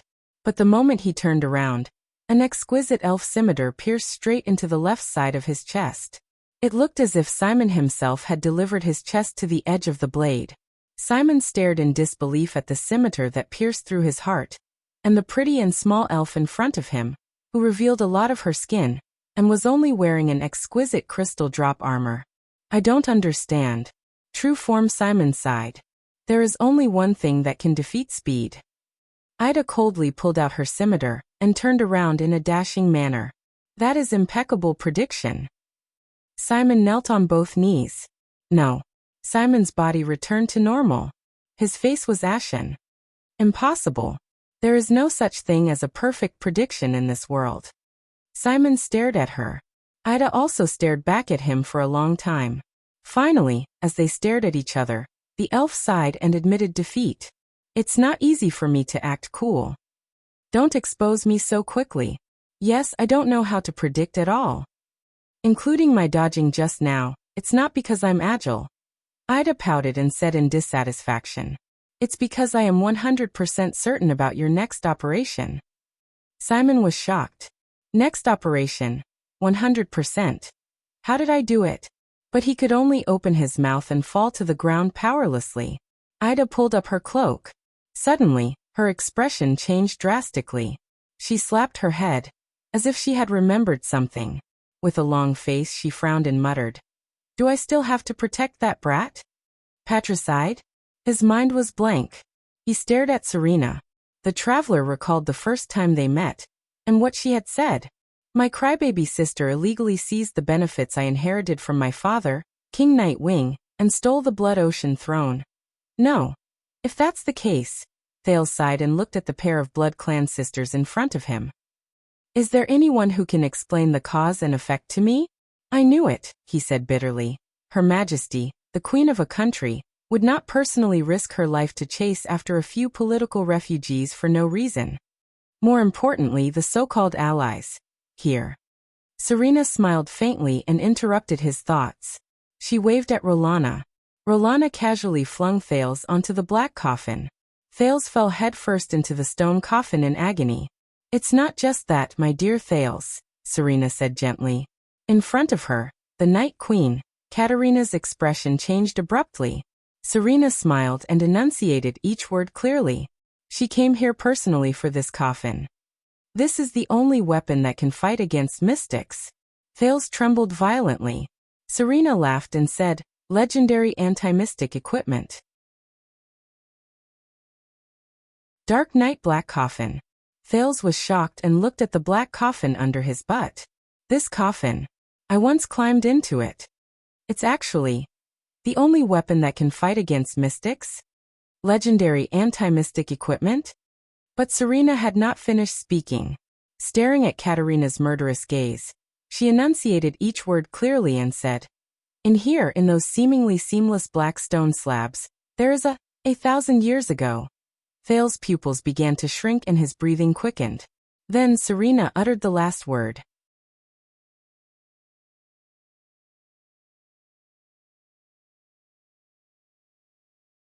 Chapter 88. Thales' brain paused for 3 seconds before he regained his ability to think. Inside a mystic? What a joke. Thinking of the Heir mystic in his human ball, Thales felt a lingering fear in his heart. He exhaled. Fortunately, it is sealed. Katerina Corleone looked at Thales' reaction and furrowed her brows deeply. Serena, who was all smiles, licked her lips and shook her head. You misunderstood. Thales raised his head in confusion. This mystic is not sealed, but imprisoned. The seal is permanent. As for imprisonment, Serena looked at Thales' unpleasant expression. She pointed at the black coffin under his buttocks and chuckled. She chuckled and said, "It can be released at any time." As soon as she finished speaking, Thales lowered his head in disbelief. He looked at the black coffin under him and felt its cold temperature. Released? The next moment his face was filled with terror. He jumped up like an ejection seat at lightning speed. If Gines were here, she would probably be very pleased that her training had finally paid off. He hurriedly jumped down from the black coffin and fell on the snow-covered ground. He just wanted to get as far away from the black coffin as possible. Are you crazy? Thales roared at the giggling Serena in confusion and resentment. You actually kept a mystic who can be released at any time. For a whole month. Serena smiled nonchalantly. This is nothing. The Corleone family has guarded this secret for more than 600 years. Otherwise, why do you think Her Majesty the Night Queen would travel thousands of miles to come here? Why did she even bring the elite Sacred Blood Army? This is the Corleone family. This is the promise Father made to the Bloodthorn Empress. It concerns the survival of the Corleone family and the Night Kingdom. Thales listened to these words in a daze. His brain automatically started to work. More than 600 years. A suspicious number. Bloodthorn Empress? What a familiar title. That's not right. On the continent, the leaders of almost all the countries ranged from archdukes to kings, but those who could be called emperors were only the emperors of the ancient empire and the final empire, right? Why is there someone who is an empress? Could it be the emperor of the ancient empire? It's also possible. After all, the lifespan of the Blood Clan. Wait. Thales shuddered. This was not the first time he had heard of this title. A memory from a long time ago opened up in Thales' mind. Those were the mutterings of the most terrifying enemy he had ever encountered, the Heir mystic. Coincidence, hee hee. I'm beginning to understand where Empress Helen's power lies. The Bloodthorn Empress. Empress Helen. Their title was Empress. And the survival of the Corleone family? Thales furrowed his brows in deep thought.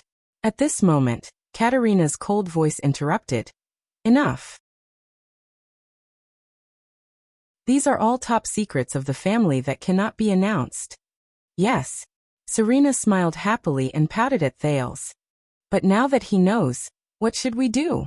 Thales felt his skin crawl as he watched Katerina's purple eyes turn towards him.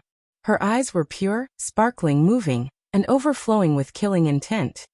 You seem to know what mystics are, the queen said coldly. How unfortunate. Thales shuddered. Wait. Thales looked anxiously at the smiling Serena, then at Katerina, whose face was filled with killing intent. T. It can't be. The secret must be kept, Katerina said slowly. Thales' brain began to operate at a speed that was several times faster than usual. The Night Queen looked at him quietly. Her right hand began to transform into a pure white claw. Wait. The anxious Thales struggled with his hands that were tied behind his back. In the next moment, Katerina's figure disappeared from his field of vision. Thales was instantly scared out of his wits. Two pitch-black, gigantic winged monsters collided head-on in the air without any buffering. Bang. At that moment, even the air seemed to have been shaken. The smaller monster shuddered abruptly. With a muffled groan and tremble, it flew backwards. The larger monster had the upper hand. It used its fist, which was full of bone spurs and sharp claws, to strike its opponent's left chest with a tremendous force. Blood splattered. Do you want to compete with me in strength? Are you from the Empire? Hestad said fiercely with a changed voice. Chris roared furiously. Clutching the wound on his left chest, he flapped his gigantic wings and quickly retreated. However, Hestad had no intention of letting him go. Hestad's true form leaned towards brownish-black. Compared to his opponent, He was even more ferocious and gigantic. His bone spurs and sharp claws were also sharper. His pitch-black skin was covered with a hard shell. From afar, he looked like a black warrior in heavy armor. His thick and heavy wings stirred up strong winds as he pounced towards Chris. The true form Chris gritted his fangs and raised his arm to block. Asterisk rip. Asterisk the sharp claws tore open Chris' black right arm. Blood splattered violently again. We know each other too well. We both know how this battle will end. Hestad bared his teeth and roared. He did not stop his attacks. Every time we fight before the throne, it always ends with my victory. He pierced Chris' right shoulder with one claw. Chris roared in pain. Black blood flowed out and soaked Hestad's palm.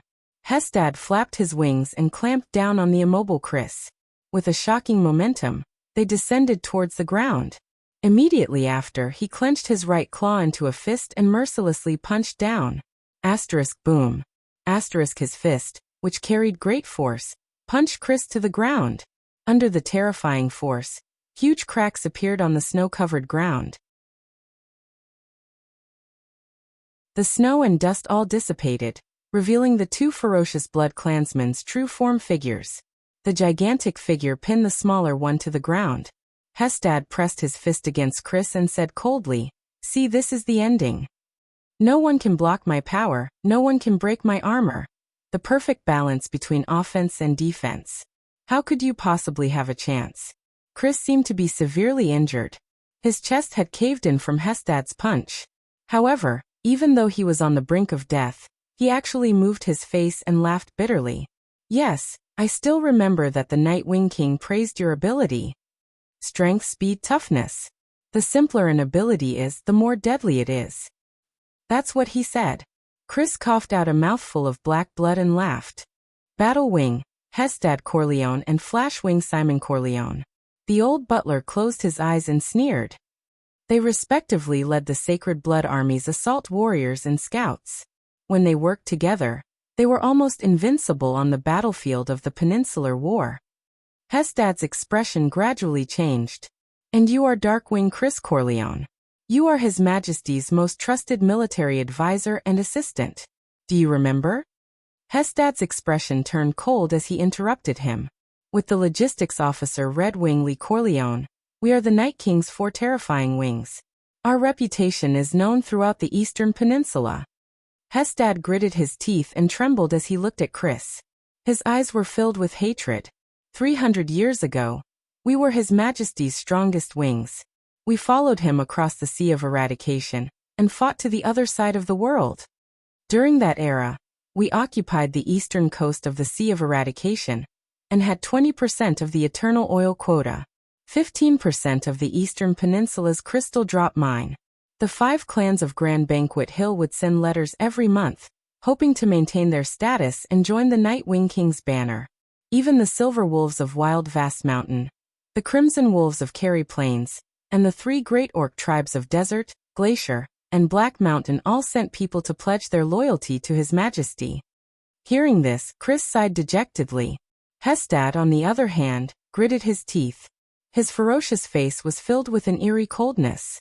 During the Peninsular War, even the 2 poles of the Eastern Peninsula like Mane of Night and Honbul did not dare to underestimate the Night Kingdom and His Majesty's power. With fear and flattery, they worshipped him as the supreme commander of the Allied army. "We once worked together and crushed Eksted's army, along with their pride, under Dragon Cloud City. His Majesty personally beheaded the King of Wrath. During those days, we tore the dwarves' armor and weapons into scrap metal, and trapped the Sacred Tree Kingdom's elven army in Elefir City.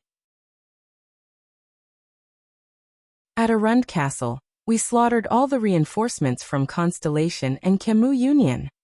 Chris, who had his chest caved in and was panting bitterly, only shut his eyes tightly. At Prestige Orchid Snowfield, we gathered behind His Majesty's flag, and together with Chara, Kaplan, and Midir, the 3 most outstanding heroes in the history of the Western Peninsula, and even in human history, we launched the most epic battle in the world after the Battle of Eradication. From the Battle of Eradication, that hellish battlefield, we lived and died together with His Majesty, for a whole 400 years. You damned citizen of the Empire.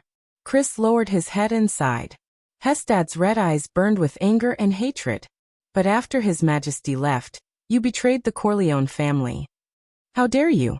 Chris Corleone. Without the life His Majesty bestowed upon you, the family name he bestowed upon you, the power he bestowed upon you, you were just a small deputy general in the final empire, waiting for death with your eyes closed.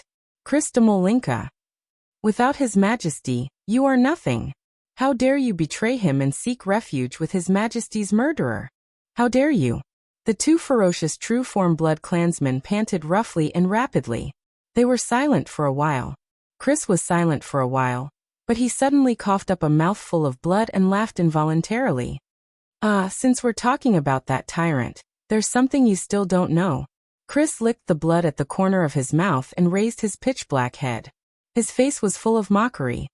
Do you know why every time we fight, the Nightwing King always calls for you to stop when you have the upper hand? Hestad pulled the other party closer to his ferocious face and said with a smile, Is His Majesty afraid that a weakling like you will be crushed by my fists? No. Chris's expression was fierce. He is afraid that if we continue fighting, you will be killed by me. Hestad was stunned for a moment. Then he opened his mouth wide and laughed loudly with the abnormally deep voice of a true-form blood clansman. Kill me? Why, are you going to use that special corrosive ability of yours? He raised his palm that was covered in Chris's blood. Your strong acidic blood is very effective against other people, but unfortunately, it cannot corrode through my true form armor. This is absolute defense. Chris was restrained by Hestad. He did not reply and only laughed. Hestad felt a slight chill in his heart. What's going on? What trump card does he actually have? But Hestad still clenched his fist and aimed it at Chris's head. His hundreds of years of military service made Hestad Corleone decide that he would no longer hesitate for the sake of his former comrade. He was prepared to completely take the other party's life. How long was 0.1 seconds? Thales would tell you that it was enough for him to close his eyes and roar out a word. Hence, the moment the murderous Katerina disappeared, the prince closed his eyes and roared loudly. Covendier.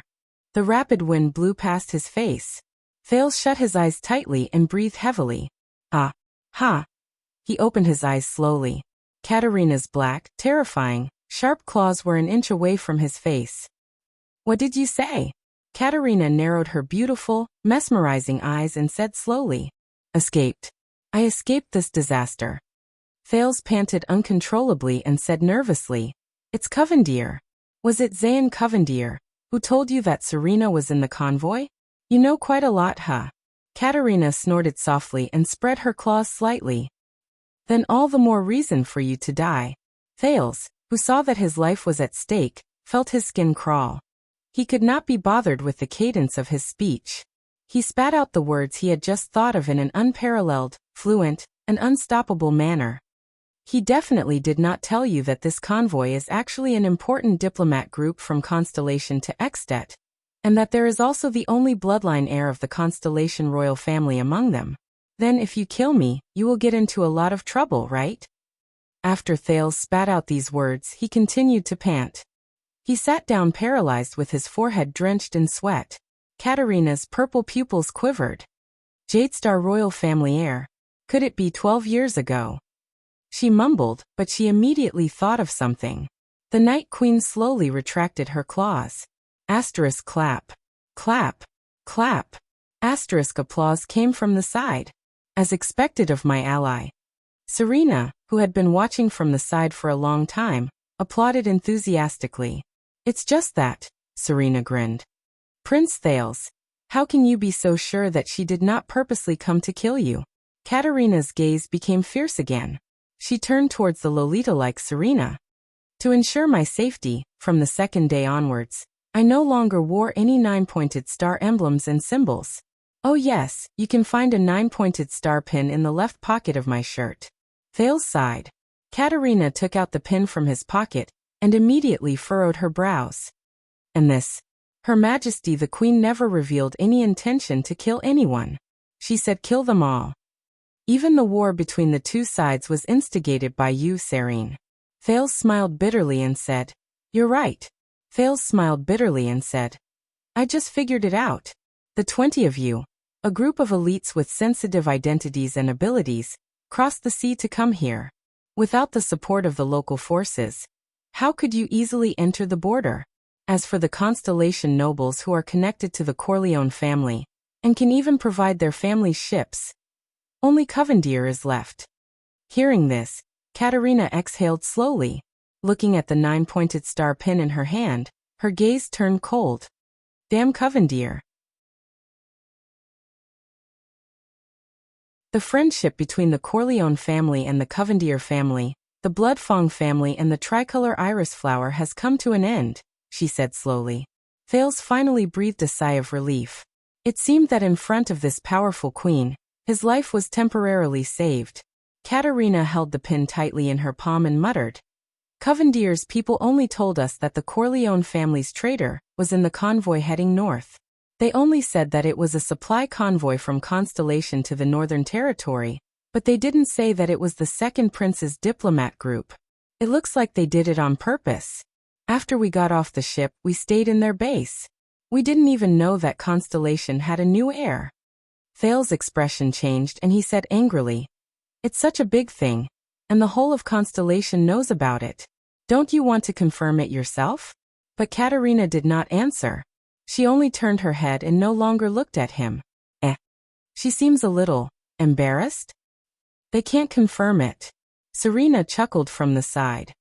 Katerina's forces and supporters are all in the Sacred Blood Army. She is 100% the queen of the army.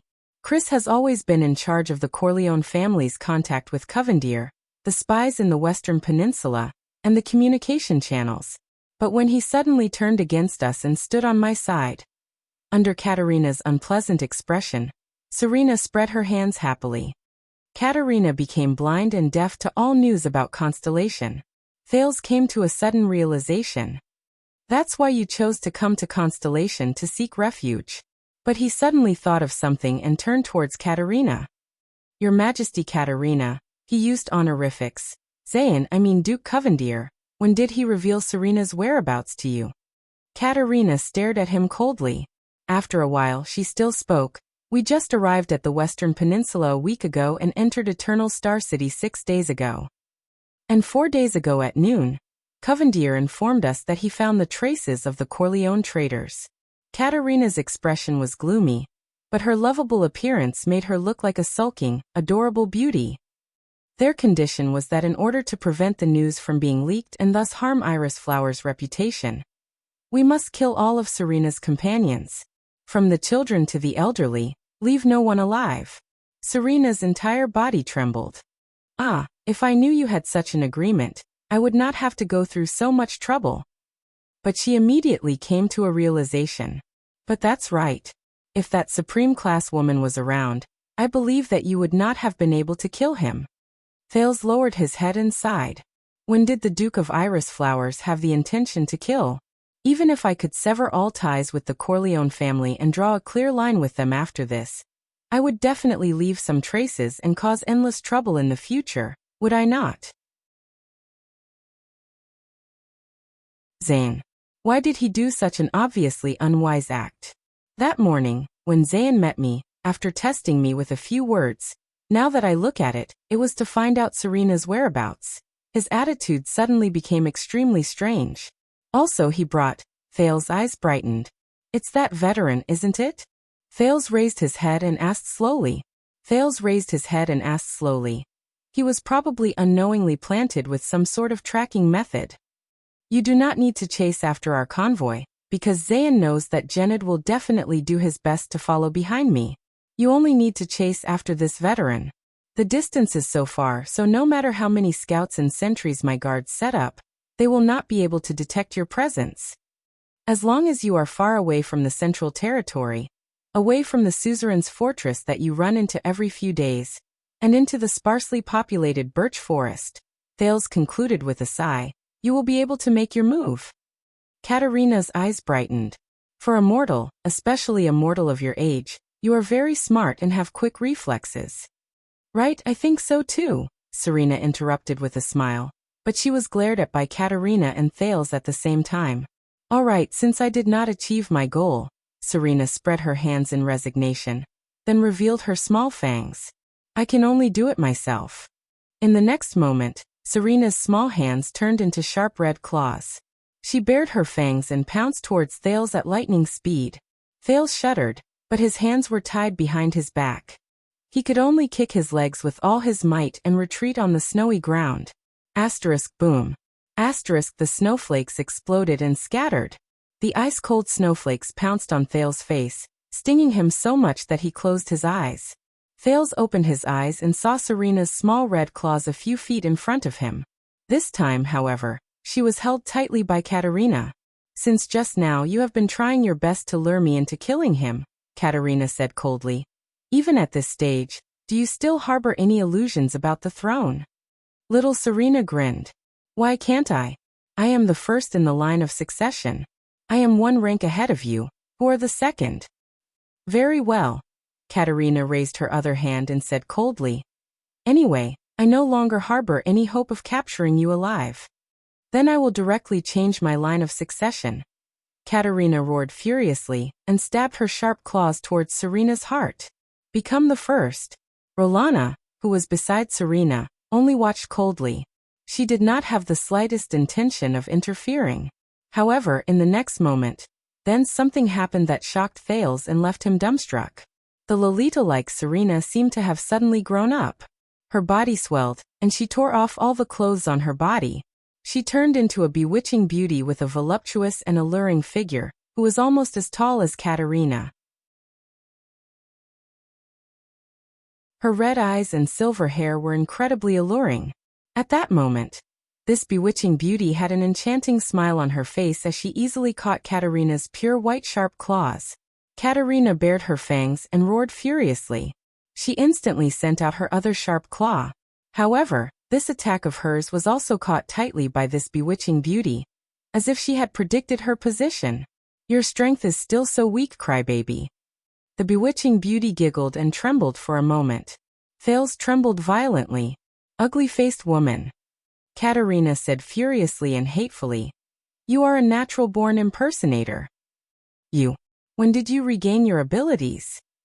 Thales looked at the bewitching beauty with red eyes and silver hair before him, and cried out involuntarily in shock. This is impossible. You only sucked my blood twice. Oh, about this. Under Katerina's solemn gaze, the adult version of Serena was naked, but not at all embarrassed. Blinking her intoxicated gaze, she sent him a seductive smile. Oh, about this. Your blood is more nourishing.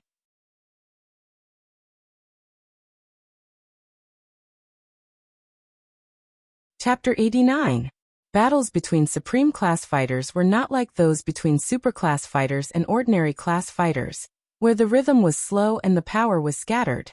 The scene was often frightening, but it was actually a waste of power and stamina. On the contrary, almost every Supreme Class fighter was a terrifying existence who could control their power to the finest detail. They could release and retract their power at will. Hence, the battles between them were usually just right. They were simple and direct. They saved energy and time, but they were highly effective and deadly. To them, as long as one side made a slight mistake in their control, the other side's instant reversal was a common occurrence. Like now. Hestad pressed Chris onto the ground expressionlessly. He clenched his right claw tightly into a fist. His power slowly increased as his terrifying muscles contracted in his true form state. He aimed his fist at Chris' hideous head. Chris chuckled. Old friend, it is my honor to fight alongside you, or to be your enemy, Hestad said plainly. The next moment he threw a punch. The force was boundless. It was so great that it was difficult to block it. Only 0.5 seconds had passed since his fist fell from the air and touched the tip of Chris' nose. In this 0.5 seconds, Chris suddenly bared his fangs and roared furiously. The bone wings on his back pierced through the snow-covered ground. The sharp spikes on the tips of the wings went straight for Hestad's eyes. A futile struggle. The battle-seasoned Hestad sneered in his heart. Then he unleashed the battle instincts he was most familiar with. His strong true-form body twisted swiftly. He released his left hand that was clamping down on Chris, and his right fist punched downwards without stopping. Chris seized the moment Hestad released his left hand and punched the ground with both fists. His heavily injured body rose violently and charged towards Hestad. Hestad's terrifying right fist brushed past Chris' hideous left cheek and left ear. The strong wind mercilessly scraped away his skin and flesh, bringing with it a frightening patch of black flesh. Thud. Hestad's fist landed on the ground. Snow flew everywhere. Half of the heavily injured Chris' face was scraped off. He roared and used the recoil force to bend his arms into elbows and hit Hestad's armored chest with all his might. Hestad watched his old friend's counterattack calmly. His chest pushed against Chris' arms. The muscles on his waist and legs contracted, and his bone wings spread out to maintain his balance. He absorbed part of the impact and diverted part of it. He only slid 2 inches backwards on the snow-covered ground, and Chris' attack was neutralized. Chris frantically flapped his skeletal wings, but he could no longer make Hestad retreat. The struggles of a trapped beast. The gigantic Hestad said coldly. Before Chris could react, Hestad roared furiously and clenched his claws into fists. His arms exerted force toward the center. Hestad's pair of heavy punches, which had an astonishing momentum, came from the left and the right, heading straight for Chris' head, which was pressed against his chest. Chris' reaction was extremely fast. He swung his elbows backward in an instant and hit Hestad's upper arms. Before Hestad's fists could land on his head, he exerted his strength. Under Chris' interference, Hestad's fists missed the latter's head by a hair's breadth. A pair of fists covered in bone spurs smashed together 2 inches behind Chris's head. Bang! The huge explosion even caused Chris to lose his hearing for a second. Fortunately, he had the powerful recovery ability of a vampire's true form. His body immediately mobilized the blood in his body and gathered it at his brain to heal his damaged ears. But the battle was not over yet. Hestad did not care that he had missed an opportunity to kill. He abruptly tightened his arms and trapped Chris in his embrace. "Do you prefer this way of dying?" Hestad said coldly. The muscles in his arms instantly tightened with great force. His terrifying arms strangled Chris' upper body and tightened even more. "After I crush all the bones in your body, I will mercifully dig out your heart." Crack, crack. The sound of bones cracking could be heard inch by inch. Chris hissed in pain, but he could not break free from Hestad's embrace of death. Hestad laughed loudly and hugged Chris tightly as if he was hugging a comrade. Just like when they were young, they would hug each other without any ill feelings after winning a difficult battle. However, the glorious past had forever disappeared in the wind. Crack! Chris's bones were still shattering. "Before you die, repent to His Majesty." Hestad's arms tightened even more. At this moment Chris, who was in extreme pain, revealed a smile with difficulty. "Time," he said in pain, "is up." Hestad was stunned. What time? He did not want to waste time. He prepared to continue exerting force in his arms and directly crush Chris in his embrace. But Hestad discovered to his surprise that the strength in his arms was actually becoming weaker and weaker. "What's going on? Why is my strength disappearing?" Hestad began to lose feeling in his arms. He furrowed his brows tightly and decisively let go of Chris. In the next moment, Hestad looked at his arms. His eyes were filled with disbelief and shock. Impossible. There was no other reason. Half of his arms had already been corroded by Chris's black blood without him realizing it. "My true form armor. It's impossible for it to be corroded." Hestad clenched his teeth tightly, trying to understand this impossible scene. Hundreds of years of battles have proven this point, haven't they? Chris panted laboriously on the ground and laughed brokenly. "Haha, unstoppable power and unbreakable defense? Have you heard of the story of the spear and shield in the Far East?" Hestad took a step back in shock. "What? When did he?" His arms were still being corroded. "Your fists are both sharp weapons for striking and hard armor for withstanding impacts." Chris swayed as he stood up. "They are sharp and hard. Coupled with the increase in your strength, which is comparable to that of the great dragon, your terrifying battle instincts, and your unparalleled control over your strength, they are indeed But what happens when they stand against each other? With an unpleasant expression, Hestad headbutted Chris back to the ground. No. No. But Chris swayed as he stood up again. He smiled and said, "The fists you hit the back of my head." When they collided, fine cracks that even you did not expect to appear. Perhaps after this battle, they will repair themselves. But for my blood, these fine cracks are already enough for it to seep into your so-called unbreakable true form armor, and corrode the flesh and tissues that are completely unprotected. Chris placed his hands on Hestad's arms with difficulty. The black blood on half of Hestad's arm immediately flowed faster, and quickly seeped into his body from Hestad's wound. Hestad gritted his teeth. His body swayed. The black blood had already corroded deep into his body. "This is our end, tribesman." Chris coughed out a mouthful of blood and laughed bitterly. "Fighting with you is indeed an honor." Hestad could no longer support his body. He fell to the ground and roared furiously at the sky in grief and indignation. "Can't you see?" Katerina said coldly. "There has never been any nourishing human blood. I am afraid that she has been in perfect condition since the beginning. This woman is a natural performer. You have been deceived by her from the beginning to the end, just like how she deceived everyone in the Corleone family." Thales stared at the adult version of Serena in a daze. Could it be that she was not seriously injured at all? So her little girl form, her so-called alliance with me. When did she start? Her first time in Mindy's Hall? Morat's visit? Vine Manor? No. Then our alliance. However, the fatal battle between the Blood Clan sisters, who would resort to any means necessary, had already begun. Don't even think about transforming into your true form. Serena, who was obviously stronger, ignored her younger sister's hands that were clamping down on her wrists. She abruptly grabbed Katerina's neck and pierced her neck with her claws. She laughed and said, "Just like in the past, you have no chance." "Ugly-faced woman," Katerina said in disgust. Serena's expression changed. She whistled behind her. The contest of strength between Katerina and Serena finally came to an end, because the supra-class blood clansman Rolana, who was watching the battle from the side, instantly appeared behind Katerina and struck out with her claws.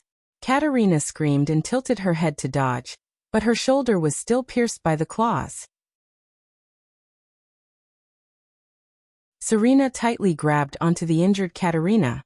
The two of them disappeared from the spot at the same time, then appeared in midair not far away and violently crashed into and broke two birch trees. Asterisk bang. Asterisk the snow and dust dispersed, revealing Serena's naked figure. She laughed softly and said, "How does it feel to be continuously attacked and not be able to transform into your true form?" Rolana's expression was cold as she appeared beside the two sisters and held Katerina in a tight grip. Serena laughed maniacally. Facing Katerina, who was obviously being suppressed, she punched her younger sister's face with the speed of the wind. Asterisk thud. Asterisk Katerina spat out a mouthful of blood and leaned to the side weakly. Oh no. It was obvious that Serena's side's attitude towards him was no longer that of an ally like before. As of now, the Night Queen was his only hope. Asterisk thud. Asterisk Serena's second punch landed on the Night Queen's face. "Do you miss this scene, Kat?" Serena smiled happily and fixed her eyes on Katerina's gentle and beautiful face. "Sister's love." Katerina's eyes brightened. With a turn of her body, she easily scraped Rolana, who was behind her, down with a speed that the naked eye could not follow and the angle of her sharp claws. She even left a deep scratch on Rolana's chest that revealed her bones. But she had no time to care about Serena, who was in front of her. The patricide's punch landed once again. Asterisk boom. Asterisk this was the third punch with an even greater force. It blasted Katerina onto the snowy ground. Thales watched the battle anxiously. At the same time, he searched the remains of the carriage for something that could scrape off the rope. However, with his eyesight he could not catch the Blood Clansman's terrifying extreme speed at all. He could only see the scene where the three of them skipped frames. It was not that he did not think of taking advantage of the chaos to escape, but he also knew that on the snowy ground at dusk, he could not escape the Blood Clansman's pursuit with just his short and small legs, no matter which side it was. Rolana crawled up from the ground and hissed. On the other hand, Serena smiled cunningly and walked forward. But in the next moment, a strange sound came from where Katerina was. Ugh. Serena's expression changed drastically. Ugh. Ah. When Thales heard that sound, he suddenly felt his entire body tremble. He could not help but feel as if the entire world was spinning. Ugh. He could not even maintain his balance while sitting on the ground. He swayed and fell. He could not stand up anymore. Thales was extremely flustered. What's going on? Ugh. Thales struggled, but his consciousness was blurry. It was as if he had lost all sense of direction. When he stretched his hand to the left, it would reach to the right. When he raised his head towards the sky, he would drill deeper into the snowy ground instead. After twisting about randomly, he finally shifted his gaze to the battlefield. He shifted it to Katerina. Her purple eyes had now turned pure black, and an ominous black liquid seeped out continuously. Rolana, who was beside her, was also like Thales.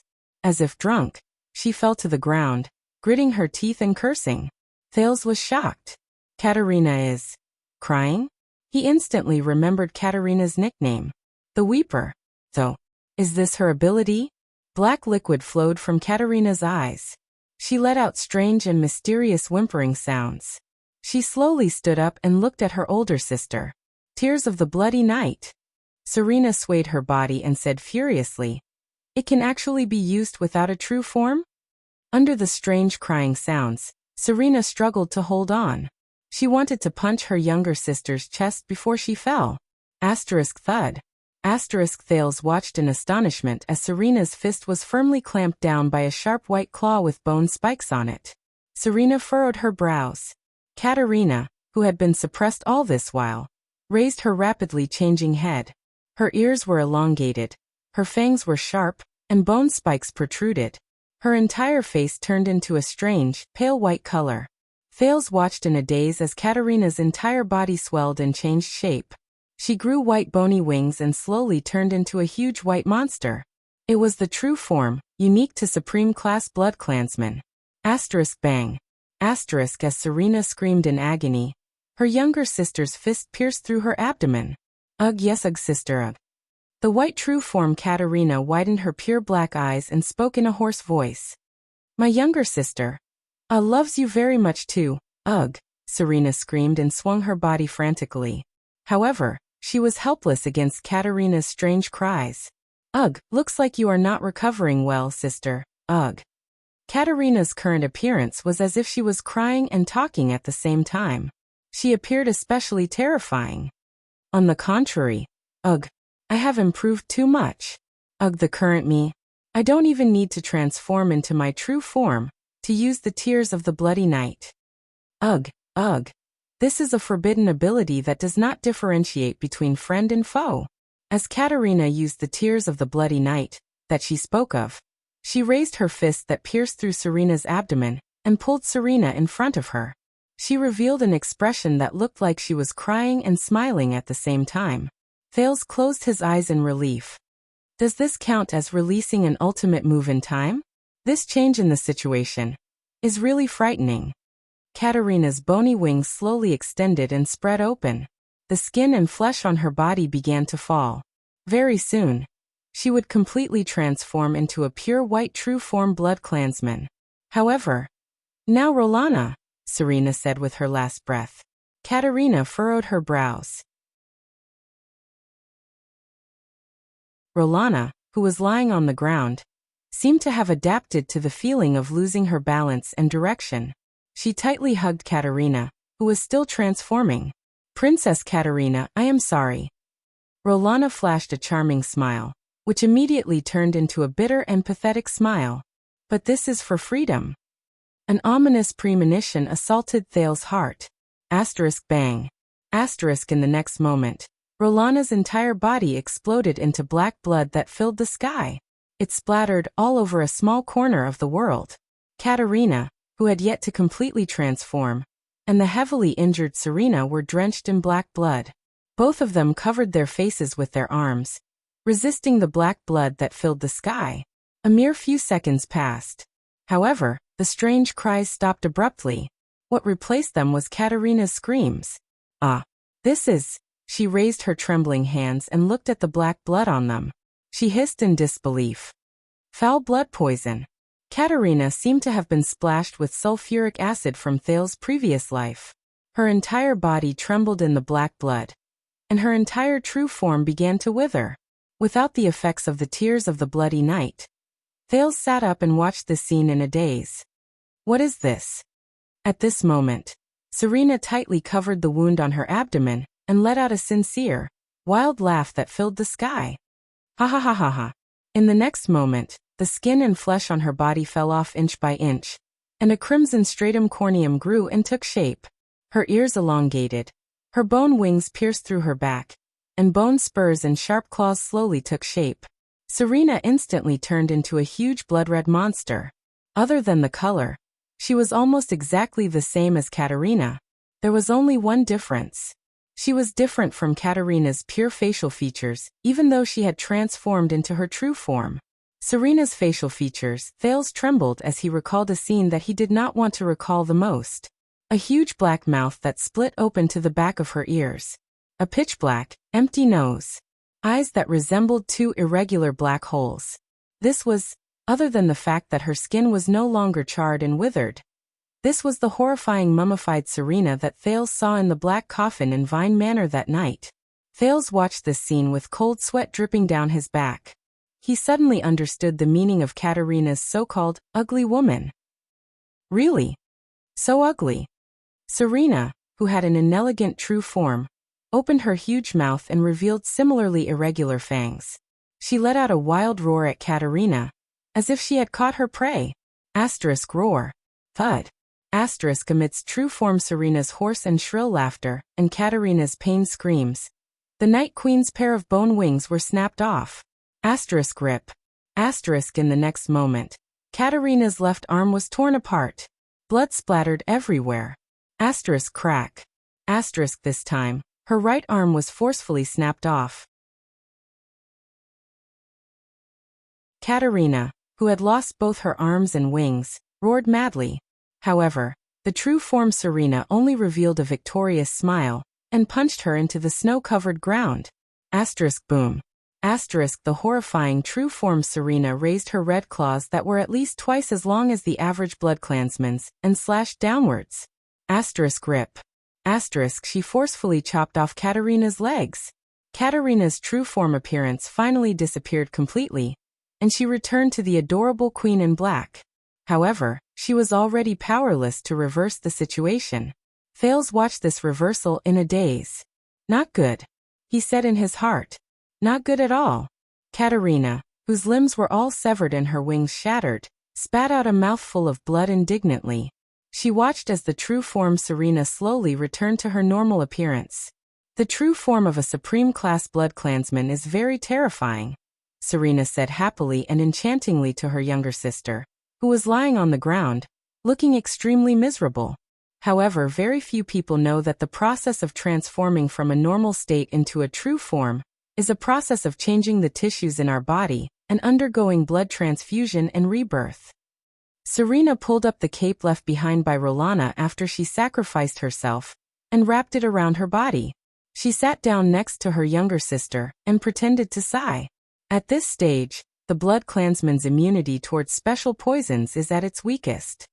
Especially when there are bloodclansmen of the same clan and origin who willingly assimilate the tainted blood poison into their bodies, and then let you absorb it when you transform. Isn't this a very genius idea? You know, I've always had a headache over that so-called forbidden ability of yours. Thales found a sharp wooden fragment, and desperately cut the rope that tied him behind his back. However, this was not as easy as it was portrayed in the movies in his past life. He could not see the situation behind him, and did not know the most effective way to cut. He could not even use much strength. He had to be faster. Otherwise, after Katerina, it would be his turn. What should I do? Thales gritted his teeth and thought frantically. Katerina, who was powerless to retaliate, said furiously, "You crazy bee*tch. You actually used the lives of your subordinates. Do you know how painful it is to implant the tainted blood poison into your body? Ha ha ha, I love seeing you like this the most. The cute look when the tables are turned at a crucial moment, and you can only use foolish words to criticize me. Serena clapped and laughed happily. The Nightwing King will probably be very pleased to see how powerful I am, right? Shut up. The Night Queen, who had lost all her advantages, Katarina hissed in indignation and resentment. You are not fit to mention him. You killed our father. Patricide. Father. Serena suddenly turned her head, and was enveloped in an endless chill. You called him father, just because he bit you on the neck? Katarina, who was on the ground, seemed to have been hit in the soft spot. She was momentarily stunned. She then frantically retorted. He saved us and raised us. Katarina, whose limbs were all broken, struggled to raise her head with a heart full of hatred and met her sister's gaze. He bestowed his noblest lifeblood upon us. He allowed us to possess his bloodline, share his glory, and even inherit his title. He's like a father, loving us. Otherwise, we, the pair of orphans, would have died a violent death in the chaotic world of the Battle of Eradication. Thales shuddered. The Battle of Eradication? Serena's figure flashed in an instant. She grabbed the latter's neck and lifted her up. Filled with disgust and ridicule, the patricide coldly said to her sister, Ignorant sister, you do not know anything. You only remember the doll he gave you. You only remember the love he gave you. Right, cat? You will always be a crybaby who hides behind me. Do you think that I do not know what you think? What I think about him? Katarina's gaze seemed to have been frozen by something. She looked at her sister with a face full of suspicion. Serena spoke coldly. Every time that man returns to the castle, you are the first fool to pounce on him and act coquettishly. If there is any ignorant maid or knight who shows even the slightest bit of love for him, you will mock and ridicule them, secretly suppress them, and have the people below isolate them. Weeper? Half of your tears are because you are afraid of me, and the other half is because you like him. Katarina trembled violently. Yes, I know, Serena sneered. Serena sneered and said, Cat, you do not only admire him, you worship him. Katarina struggled, and revealed a look of disbelief. Under Thales' extremely shocked gaze, the patricide enunciated each word clearly. You still like him and desire him. You love him deeply. Katarina trembled as she looked at Serena. She could not speak. At this moment, Serena laughed maniacally in a deep and mysterious manner. You fell in love with the person who gave you a second life, the powerful and terrifying Nightwing King, did you not? No. Katarina's brows struggled, as if she was immersed in an unbelievable pain. Is that not the case? Serena said coldly. You wish that you were his wife, his lover, and not his daughter. Watching this scene, Thales was stunned. This is serious Oedipus complex?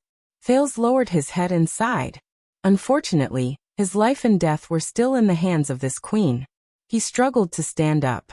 Really? Why? Every time in the end, it's always me alone. To save the world? The heavily injured Katarina roared madly. Serena's gaze was cold. She stretched out her crimson claws and gently scratched Katarina's fair face. And your ugly and shameless feelings, let it end here. At this moment. Wait a minute. Serena furrowed her brows slightly and turned to look at Thales. Thales leaned against the wreckage of the carriage and struggled to get up from the ground. He furrowed his brows tightly and looked at the ferocious-looking Serena. Under Serena's gaze, he walked towards the black coffin. The legendary anti-mystic equipment. The Dark Knight Black Coffin. I heard that there is a mystic here? Thales Jadestar panted and flashed a bitter smile. And the kind that can be released?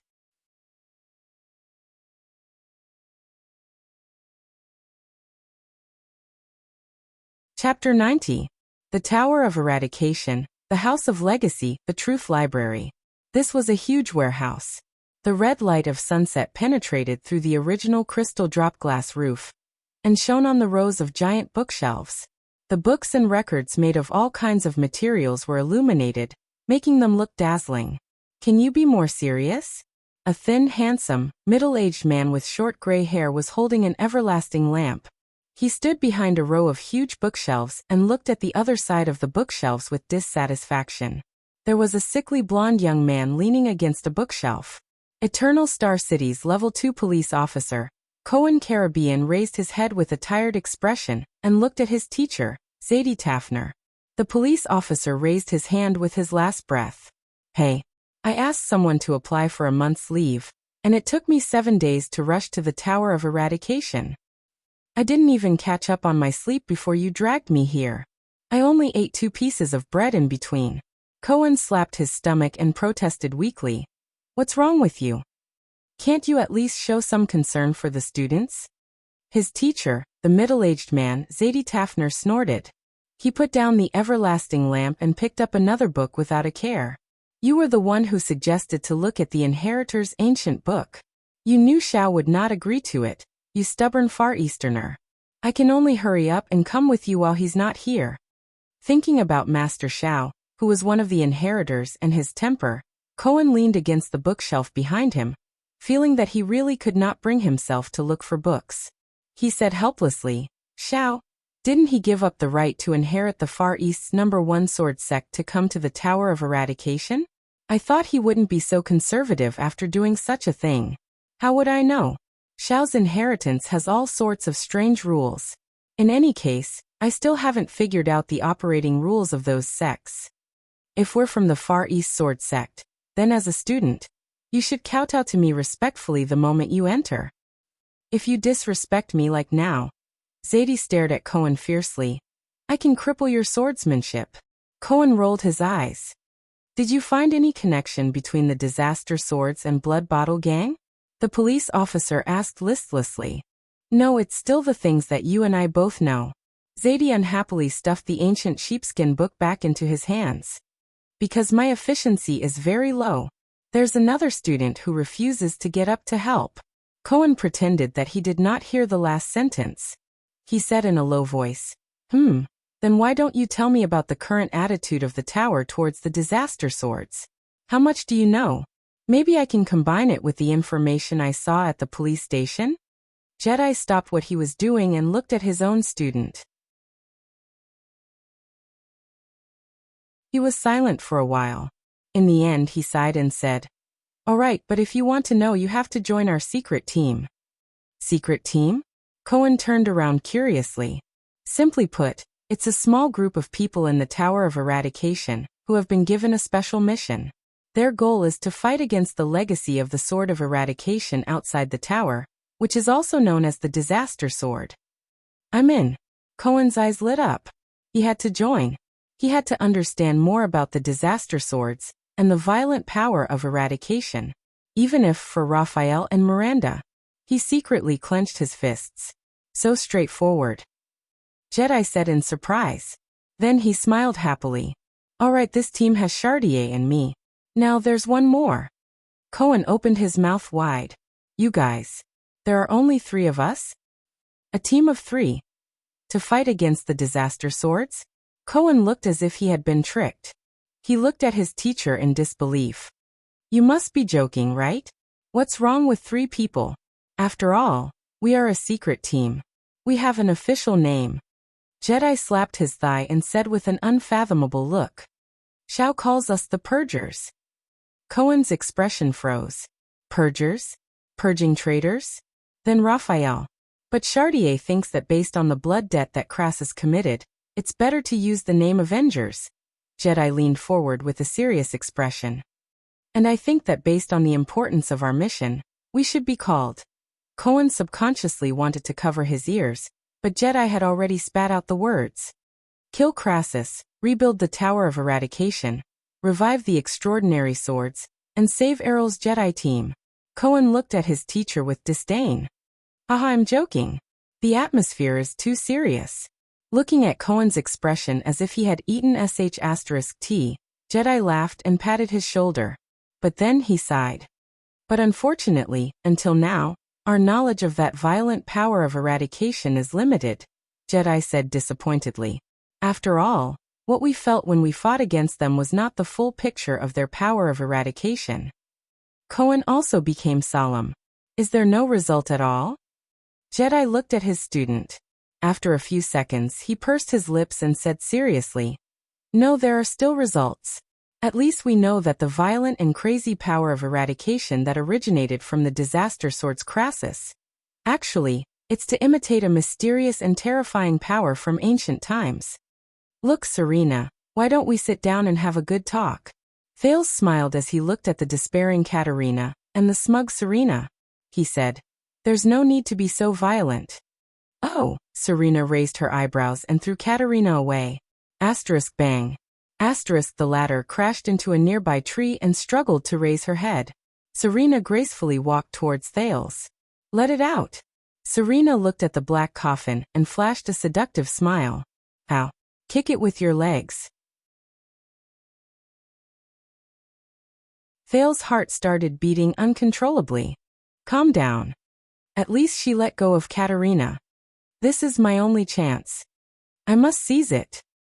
The dark night black coffin can only be opened with the key that the king carries with him, and the blood of a direct member of the Corleone family. Serena giggled. In other words, my blood and Katerina's blood.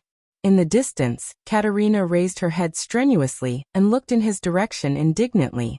Her limbs were healing, but it was extremely slow, not to mention being reborn. This battle between sisters. She thought in despair. There's no hope of turning the tables. Is that so? Thales took a deep breath. Rolana and the others must have told you how Ralph and I escaped from the dungeon in Vine Manor, right? Serena narrowed her eyes. I have a special psionic ability. Thales trembled as he tried his best to weave his own story to make it seem more believable. It can break all shackles. Why don't I try it on this coffin? Thales touched the sharp wooden shard in his hand behind his back, feeling anxious. He did not manage to cut the rope, but it should not be a problem for him to cut himself, although the side effects of that power might be a little big. However, without the assistance of his hands, would his losing control still work? Thales laughed bitterly in his heart. I can only try to kill you with my gaze. Serena's steps got closer and closer. So it's your psionic ability. But why do you think I tied your hands? Serena lowered her head and laughed coldly. I asked Rolana everything. Your psionic ability can only be activated when you cut yourself with fresh blood. This is a condom for you, Your Highness, she said softly. Thales' heart trembled. Did she notice this a long time ago? Serena continued to walk closer. That's far enough. Thales shouted. Don't come any closer. He had calculated that even if Serena flashed over from this distance, she would need at least a second or more. It was enough time for him to use that on the coffin. I have a wooden shard in my hand. Thales turned his body sideways and revealed a wooden shard. Then he carefully and quickly turned back. Panting slightly, he said, It's enough for me to cut my own hand. Do you really want to meet that mystic? He kicked the black coffin behind him. Do you want me to knock on the door for you first? Serena's eyes were cold. This brat. Is she betting on whether I dare to take the risk? My dear Thales. In Thales' vision, Serena stood still on the spot. She suddenly smiled brightly and spread her hands. You must have misunderstood. I don't plan to hurt you at all. To me, a living heir of Constellation is more useful than a dead heir of Constellation. Isn't it? We have an agreement. With each other's help, you will one day be crowned king, and I will be restored to the throne. Have you forgotten? I am still engaged. Thales frowned. This old witch. The ugly-faced witch. Let's work together. The Navy of Eastern Sea Hill and South Coast Hill, together with our natural geographical advantage at Seaviewing Cliff, can turn the Southern Sea of Eradication, which is rich in eternal oil, into Starry Night Alliance's inland sea. Serena extended her right hand and slowly clenched it into a fist. Constellation and Night Alliance, sharing benefits, helping each other, and deterring opponents on their respective continents. Your Extet and Camus Union. Our main of Night and Hambol. Serena looked straight at Thales. This was my initial idea. Don't believe her. In the distance, Katerina spat out a mouthful of blood and said hatefully, Only the craziest demon would dare to form an alliance with this bitch whose heart is as vicious as a snake and scorpion. Thud. Serena smiled coldly. She casually threw a snowball at an extremely fast speed, knocking Katerina out. Thales took a deep breath. Serena continued expressionlessly. I know that you are not an ordinary 7-year-old child. You have maturity and wisdom beyond your age. You know that my idea is feasible. She extended her hand towards Thales. We are allies. Thales lowered his head. Allies? Eh? You wanted to kill me before, Thales said with a frown. It was to divert my younger sister's attention and defeat her in the end. Serena smiled. It was a pleasure working with you. But Thales raised his head slightly and shook his head slightly. Serena, this is the last time I call you that. Serena's expression changed. Let's end the deception here. Thales sighed and said, You have never treated me as an ally at all, ugly-faced woman. Serena's gaze turned cold. When we first met, your words were filled with lies. You said that you are the true heir of the Corleone family, the legitimate ruler of the Hill of Pain. Regarding this, I did not lie. Serena blinked her large, bewitching eyes. But Thales, who had a deep impression of her other side, was not swayed in the slightest. I am indeed the Nightwing King, King Laurie Corleone's first heir. Serena grinned and extended her index finger to wipe away a trace of blood on her cheek. She then stuck it into her mouth and sucked. This action made her even more alluring and enchanting. However, Thales was secretly anxious. How long can I stall for? What about Ida and the others? With Serena's speed, I only have one chance to use lose control, and the effect is uncertain. I must not use this trump card until the very last moment. But you did not mention the fact that you killed the previous king. Thales shook his head. In other words, you are not someone who covets the throne but killed the king's father. Your crime is unpardonable, and everyone has the right to punish you. Serena's bewitching smile began to freeze. Even if you become powerful, I am afraid that no one in the Night Kingdom will support your coronation. Thales raised his head to look at Serena and enunciated each word clearly. It is impossible for you to return to the throne. The sun was about to set. There was silence on the snow-covered ground. Serena stared at him and did not shift her gaze for a long, long time. I have had enough of you. Serena's smile disappeared. Her voice was extremely cold. Self-righteous mortal. You are right. Even if I kill Katerina here, the Sacred Blood Army that is loyal to her, as well as the clans behind the warriors, such as Castigan, Sullivan, Loraloa, and those who covet the Blood Ocean throne, will not allow me to be crowned. So your real enemies are the opposers who are practically everywhere in the entire Night Kingdom. Thales shut his eyes tightly and exhaled. So, you need the power of a country to destroy those opponents that you cannot defeat. Originally, I only wanted to borrow your power to intercept Katerina, but the assassination of the Extet diplomat group gave me a great revelation. Serena nodded with a frosty expression. The death of the heir triggered a war between countries. After all, the King of Constellation made a sacred oath in front of everyone. If you die, then the person who will avenge you will be the next king. Thales sighed. The next heir of Constellation died due to the Night Queen's shameless interception, and the latter disappeared without a trace. Serena shook her head and sighed. How many ambitious people do you think will attack the Night Kingdom at all costs? Or at least make a related oath just for the throne of Constellation? After all, it will only take a week to cross the Sea of Eradication from Constellation's south coast hill to the Night Kingdom. War will cleanse the opposers of the Sacred Blood Army, and give me a more obedient Night Kingdom. Serena took a step forward fervently. And the true heir of Corleone will turn the tide at the last moment. So this is the purpose of the alliance. To use Constellation to cleanse your opposers. Thales looked at Serena's expression and said quietly, The Starry Night Alliance is a complete scam. You don't understand, childish brat. Serena sneered. The alliance is to fight against the enemy. Thales glanced at the unconscious Katerina. No, Serena said coldly. I mean to ally with your enemy and betray him at a critical moment. Betrayal is the true meaning of an alliance. Thales furrowed his brows deeply. So that's how it is. This is her logic of survival. The Starry Night Alliance. Thales' first diplomatic attempt in his life had completely failed. In the days to come, Thales could not help but think of this scene when he sat at the negotiation table countless times. At the same time, he vigilantly thought of the true meaning of an alliance.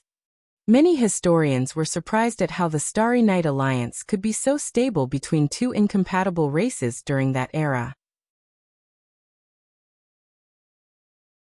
However, only a few people knew that the first Starry Night Alliance only lasted for slightly more than a month before it ended in failure. As expected, a cute, capable, yet arrogant and childish lowly vampire who had lived for hundreds of years suddenly appeared. She had red eyes and silver hair, called me brother in a coquettish voice, and even fought to marry me. Thales sighed. This kind of trick. I was thinking too much.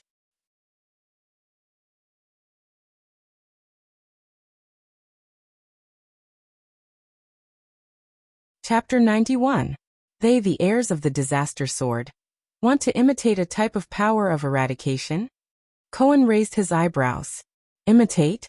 Does that mean that this power has an archetype to imitate? Archetype. Zadie thought about it seriously and nodded. Yes, you can say that. They want to imitate a type of supernatural power that acts as an archetype. Cohen frowned and said in a low voice, supernatural power? This is what we called the power of eradication a long time ago. So, the prototype of the supernatural power appeared before the Battle of Eradication, which is at least 700 years ago. The police officer asked, puzzled. Even longer, much longer than you think. Zadie took a deep breath and recalled the discussion he had with the other inheritors. He then said faintly, it's been a long time. He said faintly, the archetype you mentioned appeared from the era of kings to the era of the ancient empire, but the most famous record was at the peak of the first civil war in the ancient empire. There was a person with that type of archetypal supernatural power, who brought his troops into the capital of triumph, and beheaded the supreme emperor. Beheaded, emperor. Head? Cohen opened his mouth wide in shock. Emperor? I would believe you if you said it was the weak final empire, but that was the great ancient empire. Why didn't history classes mention this? During the era of the two empires, the emperor was assassinated more than once. There were two successful cases. As for why you as a noble don't know. Zadie smiled proudly. Firstly, due to a well-known reason, there are not many historical records of the two empires left in Constellation. If you want to find the most complete historical records, you have to go to the main Nox dynasty's Rise and Death Pavilion, or here, the Tower of Eradication's Truth Library. Secondly, the Jadestar royal family is the descendant of the Karos royal family. Even if they knew about this, do you think the Supreme King would be happy to put, the emperor was beheaded by the army, in the book? Back to the main topic. Zadie sat down cross-legged. This was Xiao's cross-legged sitting method, compared to his other kneeling method. Zadie felt that this Far Eastern sitting method was more like a master's. He patted his sword. I heard that the person who killed the emperor relied on this mysterious archetypal supernatural power to defeat almost all the opponents of his era. Even the wizards had to be careful when they met him. All the opponents? Cohen asked in surprise. What's so powerful about this prototype? I'm not sure. Zadie frowned.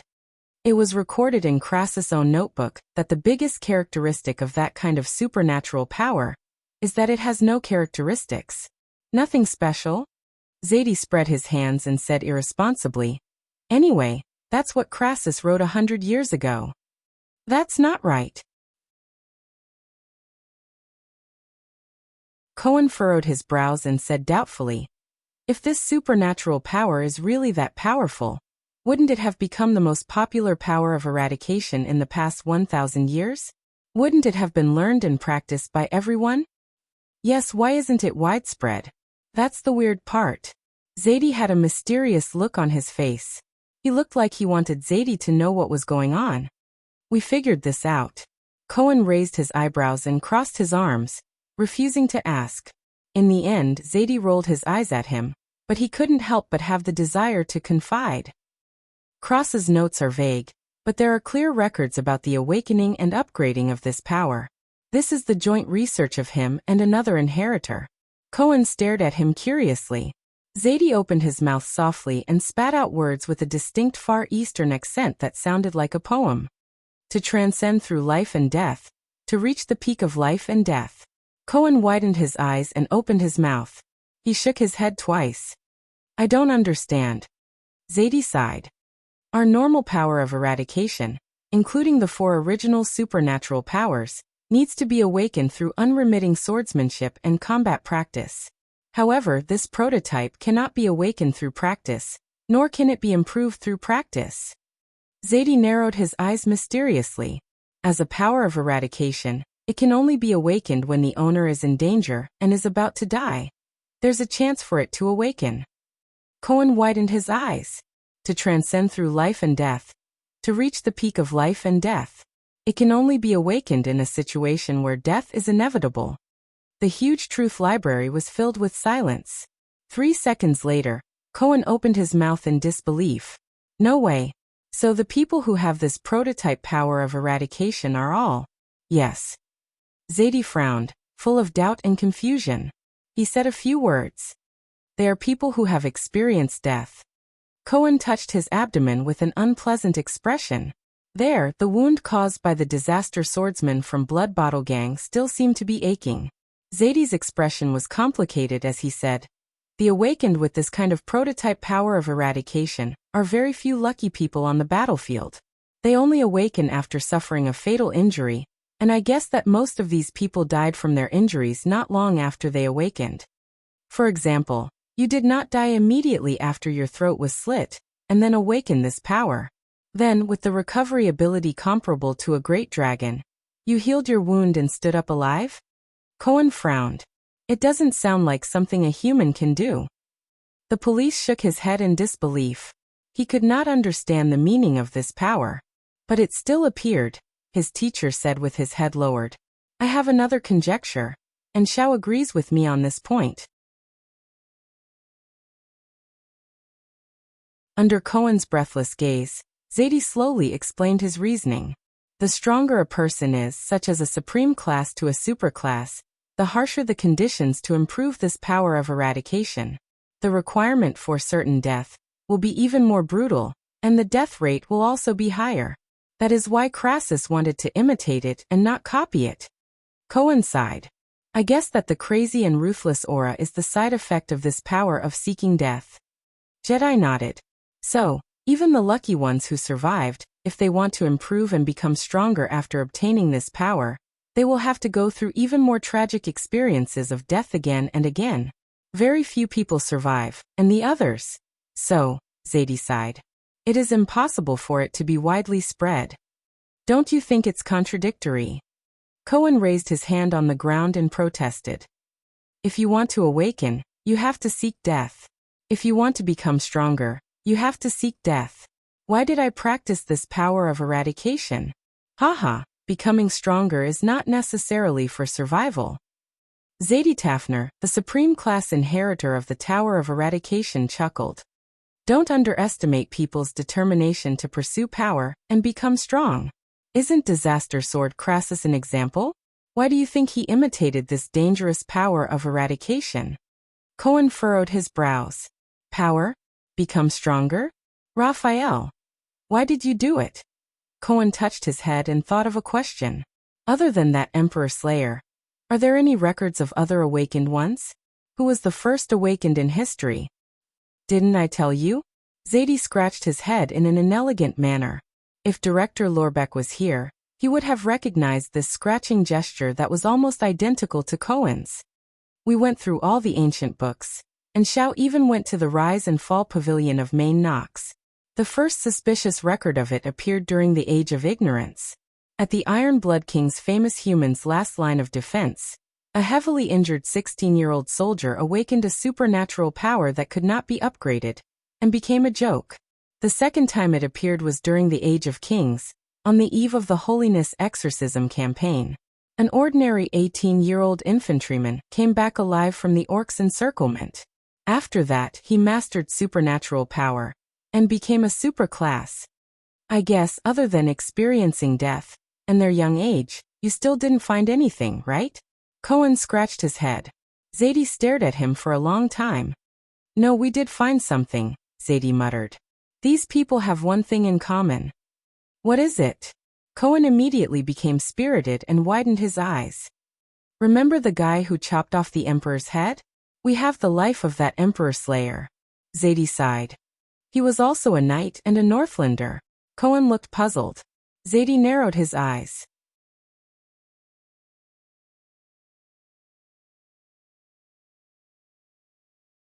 Thales gritted his teeth and squeezed out a few words. Ugly woman. Serena no longer hid her expression. She revealed her hatred and disgust. Damn brat, I really want to suck you dry. Thales had a thought. Right. Come and suck my blood. If that's the case.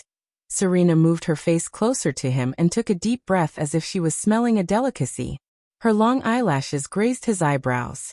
But Serena did not do as he wished. Don't worry, I won't let you bleed and use that psionic ability. What a pity. Serena caressed his face and blew gently into his ear. I still told you the truth.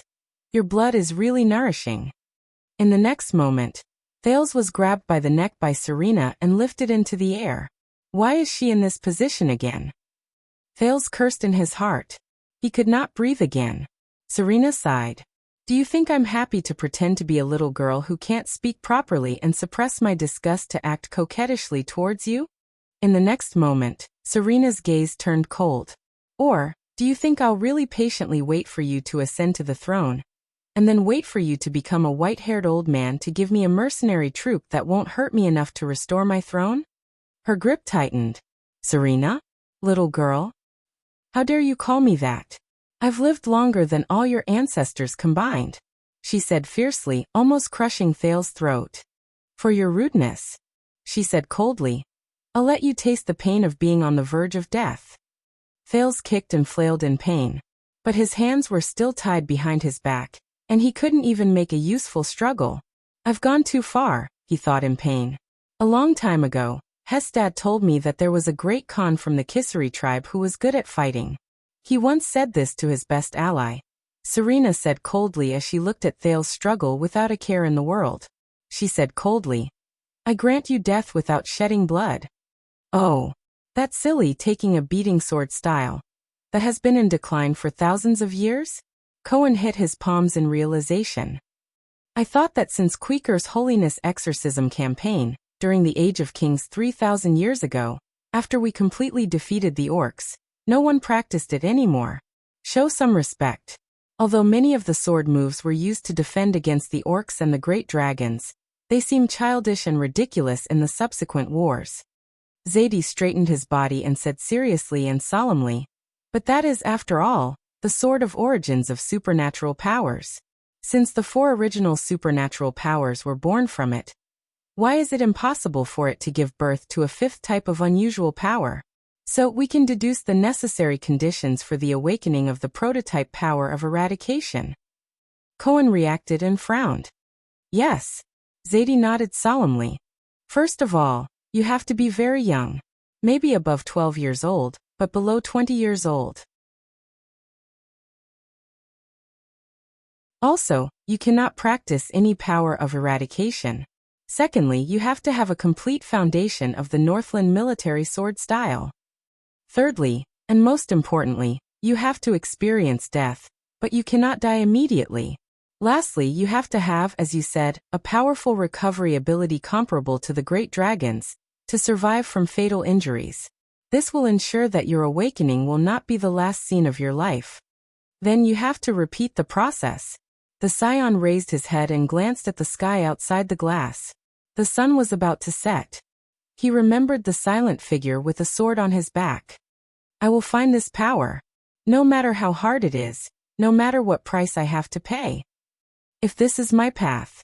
Zadie Tafner lowered his head and sighed. But that's impossible. There was a long silence. Teacher, this prototype power of eradication. Cohen's expression was solemn.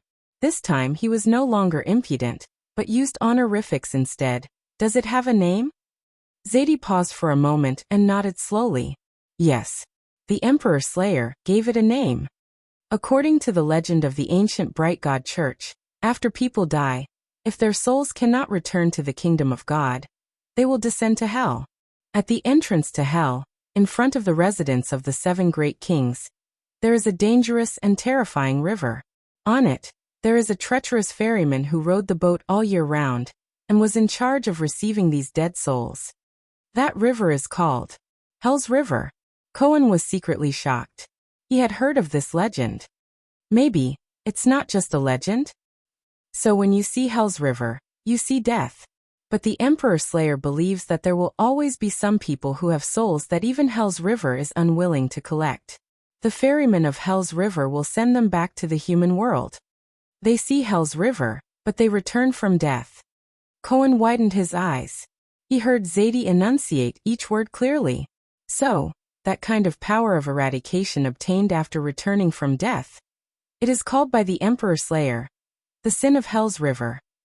Thales struggled with his hands that were tied behind his back. His lips trembled and turned blue. In front of this unparalleled power, he struggled with all his might, but he could not. Every pore on his body was covered in goosebumps under the enormous pressure. His bones were rubbing against each other due to the excessive tension in his joints. Blood gathered on the surface of his skin. His heart was beating faster and faster under the heavy pressure. Stars and darkness appeared before his eyes, and they gradually became blurry. There seemed to be a huge layer of glass between his mouth and the air, and he could not breathe. His trembling gray eyes watched as Serena's hands tightened. Thales was still struggling with all his might. His legs kept kicking, trying to break free from this hopeless and dark shadow of death. However, his vision was getting darker and darker, until he lost all his vision. His brain activity became more and more difficult due to the lack of oxygen. It became more and more difficult, and slower. His thoughts began to no longer be clear. His memories began to become chaotic, and countless fragments appeared as they overlapped. His heart beat even more frantically, trying to send more oxygen to his brain. But everything was in vain. Until the only heir of Constellation, Thales Jadestar, stopped struggling. His eyeballs rolled to the upper edge, his legs hung limply, and his shoulders relaxed. He calmed down as if he was dead. Serena flashed a satisfied smile. The sun set in the west and night fell. Thales Therangerana Kessel Jadestar. Dead. End of book? I lied to you.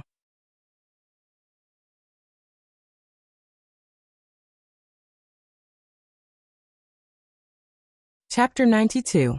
Under the Rising Moon. Ralph anxiously galloped through the birch forest after nightfall. In order to maintain his balance, the Phantom Wind follower's pair of J-shaped elastic steel sheet prosthetics had a large surface area on the ground. Walking on flat ground always felt strange, but to his surprise, the wide surface area made it easier for him to move forward in the snow, especially when he was riding on the wind. It was as if he was walking on flat ground. However, Ralph had no experience in tracking in the snow, nor had he lived in the north, which was filled with unmelted snow. Constellation's central territory could only see sporadic snow, while the long and narrow Kemu Union and the 5 cities in the southeast were dry and warm. This brought him great trouble in tracking, even though he was the first person to notice the abnormality in Serena's carriage and immediately chased after it. The wind-controlling psionic ability allowed Ralph to move with the wind in the narrow and crowded Red Street Market, like a fish in water. His speed was not inferior in the dense birch forest. But he had to find that boy. The boy who gave the Phantom Wind follower a new life. Ralph passed through a forest, and saw a flat piece of snowy ground in front of him. His gaze suddenly froze. The Phantom Wind follower shuddered and fell onto the snowy ground. Under the moonlight, a coquettish woman wrapped in a cloak loosened her grip. A 7 or 8-year-old boy with his hands tied behind his back slipped from her fingers without any reaction. He fell onto the snowy ground like a prey that had been brutally killed. He did not move. The coquettish and seductive woman turned around gently, licked her lips at Ralph, and revealed a strange smile. No. Ralph knelt on the snowy ground in disbelief. His hands trembled as he reached for the boy with his eyes closed. No breathing. No heartbeat. No pulse. No. That boy. The boy who looked like an adult. The boy who gave me a choice. The boy who saved me from the abyss of despair.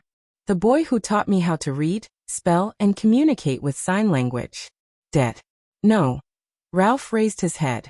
Half of his face was hidden behind the silver mask, and his expression was indiscernible. What's wrong? Serena Corleone tilted her head and blinked charmingly. Oh, are you here for little Thales? Ralph clenched his fists and stood up slowly. His eyes were filled with hatred and anger as he stared at the coquettish woman. Sorry, he's asleep. Serena giggled. I'll come find him in my next life. There was a sudden gust of wind on the ground. Serena's expression changed. The wind became stronger and stronger. It blew up the snow around Ralph and fluttered his clothes. The phantom wind follower glared at Serena. He had no idea how strong the woman in front of him was. However, he would do everything in his power to make the other party pay. In this way, he would owe that boy a debt. I'll just pay it off. But in the next moment, Ralph realized something to his shock. His whole body stiffened. He could not move. What was going on? He rolled his eyes. This woman? Serena let out a delightful laugh. Her gaze never left Ralph, maintaining the pressure of pausing gaze. Children nowadays. She pouted and shook her head, seemingly distressed. She tapped the side of her eyes and looked at Ralph, who was frozen on the spot. Don't you use your brain when you fight? It was so dark. It was so dark. He couldn't feel the time. There was no space either. Why did it suddenly light up? It was too bright and blinding. These are memories? So many memories. One by one, familiar or unfamiliar scenes flashed past his eyes. It was chaotic. In the end, only messy voices were left. The central limit theorem provided us with a sufficient basis for random sampling. Don't be distracted. If you learn these well, at least you can go to the market research department of various companies after graduation. What is this? Chiron, if you arrived in a different world waiting to be saved, would you become stronger, farm, learn about technology and fight for supremacy? Would you want to change it? Forget it, the changes of society have always been unpredictable. Unless I am the god of creation. Well, conclusion. There is no point in asking you this question. What's with that look of disdain in your eyes? Such a familiar voice. Social class issues are often associated with inequality. Education, income, and capital are all common terms. Blau and Duncan, remember these two scholars. They will be your nightmare for the next 2 years. In our era, if you don't know how to use logarithmic linear models, don't even think about analyzing social class. So confusing. Why are these combinations illogical? Why are you so conflicted? Just tell me, are we going to be together? Why are you frowning? Why is everything so familiar, but there seems to be a layer of fog? The key to the logistic regression model is this probability function.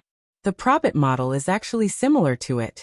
If you only know general linear regression and not logistic regression, don't say that you've learned regression models. There's no other reason. I just think that this is very embarrassing. Where am I? Everyone categorizes him as one of the 3 great ancestors, but compared to Weber's extensive quotations and scientific arguments, categorizing his philosophical meditations, which he came up with while sitting on a chair, some radical scholars, including myself, believe that this is an insult to our discipline. What is this? But it's such a familiar name. A one-mode social network can be represented by a symmetric matrix, while a two-mode social network is more complicated. Look at your stupid faces. Have you never learned linear algebra before? If you haven't learned advanced mathematics, what makes you think that you have the ability to learn this discipline well? Bullsh*T. Wait a minute, I know what this is. I've learned it, even written about it, taught it. I don't know why our family works so hard for you to read so many books, but our Wu family has always thought that knowledge may not necessarily be useful, but it is definitely priceless. Who's talking? What the hell is this? For example, teachers, school location, class nature, parents' income. Different factors have an impact on a student's performance. Some are at the individual level, some are at the class level, and some are at the school level.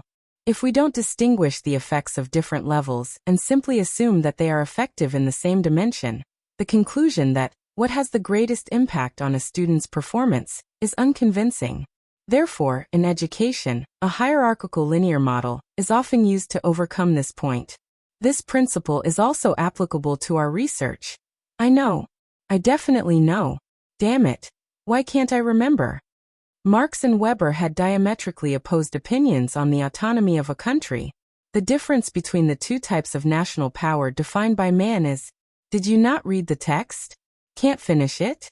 Then why don't you sleep a little more? Wait, who am I? Who am I? The people led by Scochipo began to reflect on the Marxist scholar's social schema and Parsons' macroscopic theory. Society embedded in history may not operate as they expected. Just like that, the tradition of historical analysis returned to our field of vision. What am I? Do not think that qualitative methods do not need to be like measurement. On the contrary, we do not have clear scientific standards like measurement research. So, we need to prove and explain the scientific nature of why we use this method, and bring the research axis to your field. Otherwise, you are no different from writing a news report. Why don't you just change your major and learn journalism, and become a reporter? I guarantee that you will earn more. Ah. But the voice that followed was even clearer, and it triggered his memories even more. Bess, no matter what method you use, make him stay in the capital city. He will live. Hold him, this is my blood. You know my temper. This is Thales.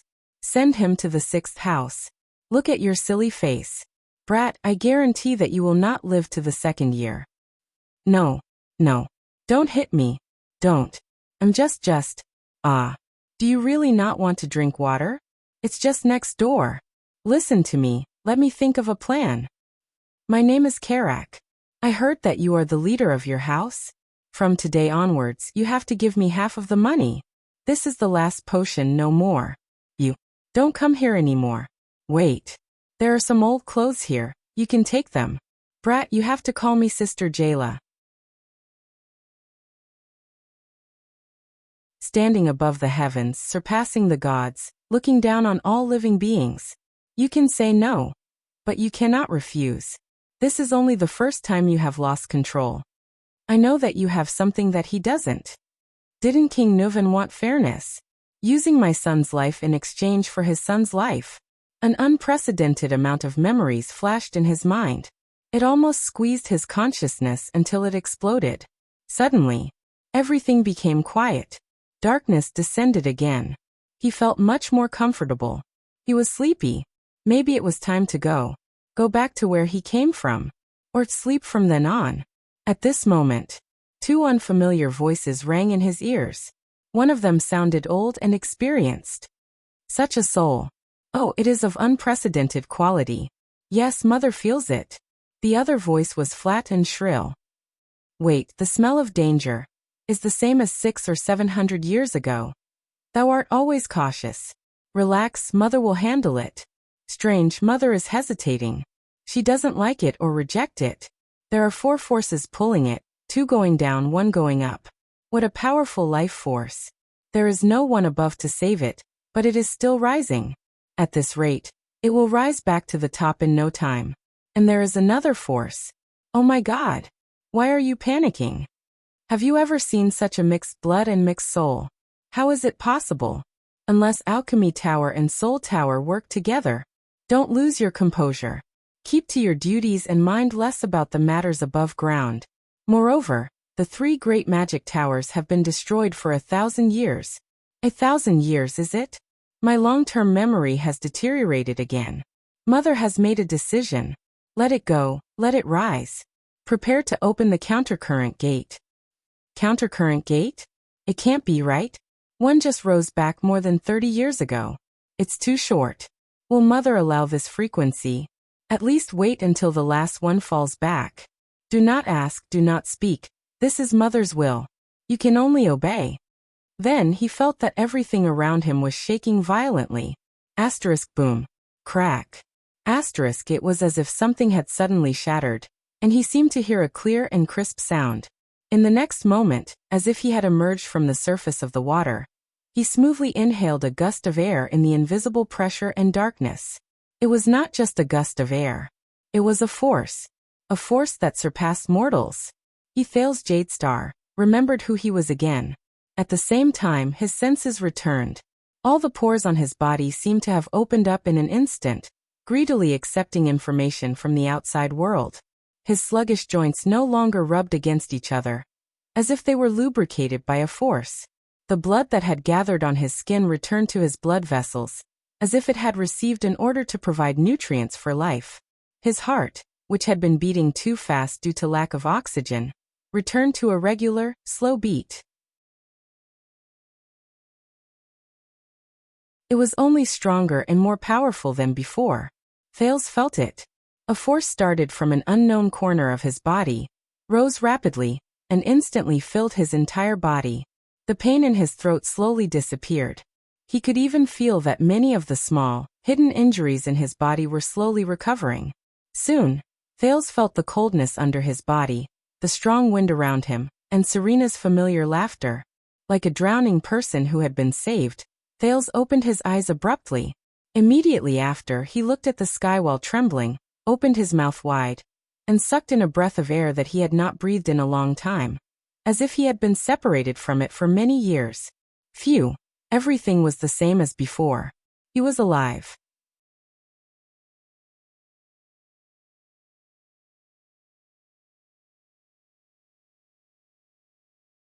Chapter 93. On the snow-covered ground under the moonlight, Serena laughed maniacally and raised her deformed sharp claws. Looking at Ralph, who was struggling in the halted vision, she shook her head gently and said, "If you didn't see this scene, perhaps you wouldn't have to die. After all, I need enough witnesses from both sides to spread the word about everything that happened today." But because of the Blood Clansman's extraordinary hearing, the complacent Serena suddenly shuddered. Ahem. Want to spread the word? The words of the person involved are more convincing than the witnesses. Ahem. Serena Corleone turned her head in disbelief. It can't be. A voice that the two of them were very familiar with rang out on the empty snowy ground under the moon. Isn't it? Say, ugly-faced woman. Under the double shock of Ralph and Serena, Heir's Jadestar, who was supposed to be dead, coughed violently and turned over while panting. He climbed up from the ground with his hands tied behind his back. In a world that you do not understand, there is a bardic poem that goes like this. Heir stood up with difficulty and quickly thought about the current situation and the solution. He slowly said, "What cannot kill you makes you stronger and stands higher." A few seconds after Serena shifted her gaze away, Ralph broke free from his stiff state as though he had been liberated. But the two of them did not do anything else. They just stared at Heir in shock. How is this possible? Serena shook her head in surprise. She looked down at the hand she used to strangle Heir. Was it because I was imprisoned for too long that my strength and estimation have regressed? But he's clearly not breathing. What's going on? There's a problem. Ralph looked at Heir and flashed a gratified smile. He made a gesture. Do not look at her eyes. Heir returned a powerful gaze and nodded slightly. The silver-haired, red-eyed female Blood Clansman gritted her teeth and turned to glare at Heir. Damn it. Heir showed a smile that he had not shown for a long time. He deliberately avoided Serena's gaze and did not give her a chance to activate her ability. The prince clenched his teeth and pressed them against the tip of his tongue. Was I too nervous and scared just now, so I did not think of biting the tip of my tongue? Heir laughed bitterly in his heart. I was forced to look at that path for so long. First target, Dark Knight Black Coffin. Was he really going to release that mystic? A strange expression flashed across Asda's face. But Heir only hesitated for a second before he prepared to attack. But just as Heir was about to bite the tip of his tongue and activate that taboo, something happened to his body. A strange wave surged out from his heart, surging up his chest, neck, face, and finally to his eyes. His blurry vision became clear, bright, and clear in an instant. The Serena before him became clear. Heir was momentarily stunned. What is this?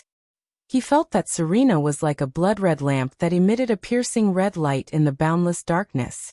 He turned his head. Katerina lay unconscious on the ground under a big tree on his left.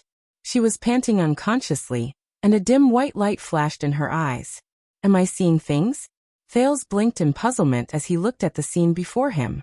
To his surprise, he realized that everything in the world seemed to have slowed down. Serena actually spent a whole 5 seconds gritting her teeth. Damn it. Her voice became extremely slow and thick, like the result of a tape recorder speeding up. That's not right. Is this time stopping a series of play? Bah. Time has slowed down? No. Thales felt that his movements had slowed down as well. It's just that my thoughts have become faster. He narrowed his eyes, trying to see more clearly. The wave surged into his brain, and the scene before him changed again. At that moment, Thales could even clearly see something similar to radiation. The blood in Serena's body was moving vigorously, covering her heart, chest, arms, and the wings that were tucked away on her back. He could see that Serena's muscles were contracting vigorously, but the blood in her body surged in segments, full of gaps and discontinuity, as if something was damaged. Serena's claws, arms, legs, body, every part that could move or could not move, her center of gravity, strength, speed, and direction, seemed to be instantly under his control. He understood everything clearly. What's going on? Thales thought in alarm. Thales turned his head and looked at the black coffin. He saw that this strange legendary anti-mystic equipment was emitting a deep black aura and black light. There were also strange waves of various colors surging out continuously. It seemed so ominous. If I use mystic energy to open it, inside. His heart skipped a beat. Is there a better way to solve the predicament before me? Thales had just thought of this when the wave seemed to have a mind of its own. It disappeared from around his eyes. Everything in front of him returned to normal. This is... Thales frowned. What kind of power is this? Damn brat. Serena regained her speech speed, and said through gritted teeth, All right, this time, I will cut off your head. But a few seconds later, the wave appeared again. This time, it went straight to his brain. Wait a minute. Thales shuddered. His brain, which was already different from ordinary people, seemed to have activated some kind of amplification device. A better way. The distance between the black coffin, Serena's speed, true form transformation, possible attack direction, Ralph's best route of support, the speed limit of the snowy ground, and everything in front of him turned into useful information that was stored in his brain in an orderly and rapid manner. Possible plans, expected risks, influencing factors, estimated success rate. This time, the wave seemed to consume more energy than the previous few times. It only lasted for a while before it disappeared from his brain. In an instant, Thales felt as if he had run 1,000 meters. He trembled and broke out in cold sweat. Is this black technology or the Terminator? But suddenly he knew how to solve the situation before him. And the after effects are smaller and more comprehensive. Maybe I don't have to use that kind of power. A better way. Thales carefully avoided eye contact with Serena. He calmed his breathing and walked between Ralph and Serena. He smiled. You know, I really want to call you a whore, he said flatly with his hands behind his back. Stupid mortal. Serena frowned and thought to herself. He's so confident when he's so close to me?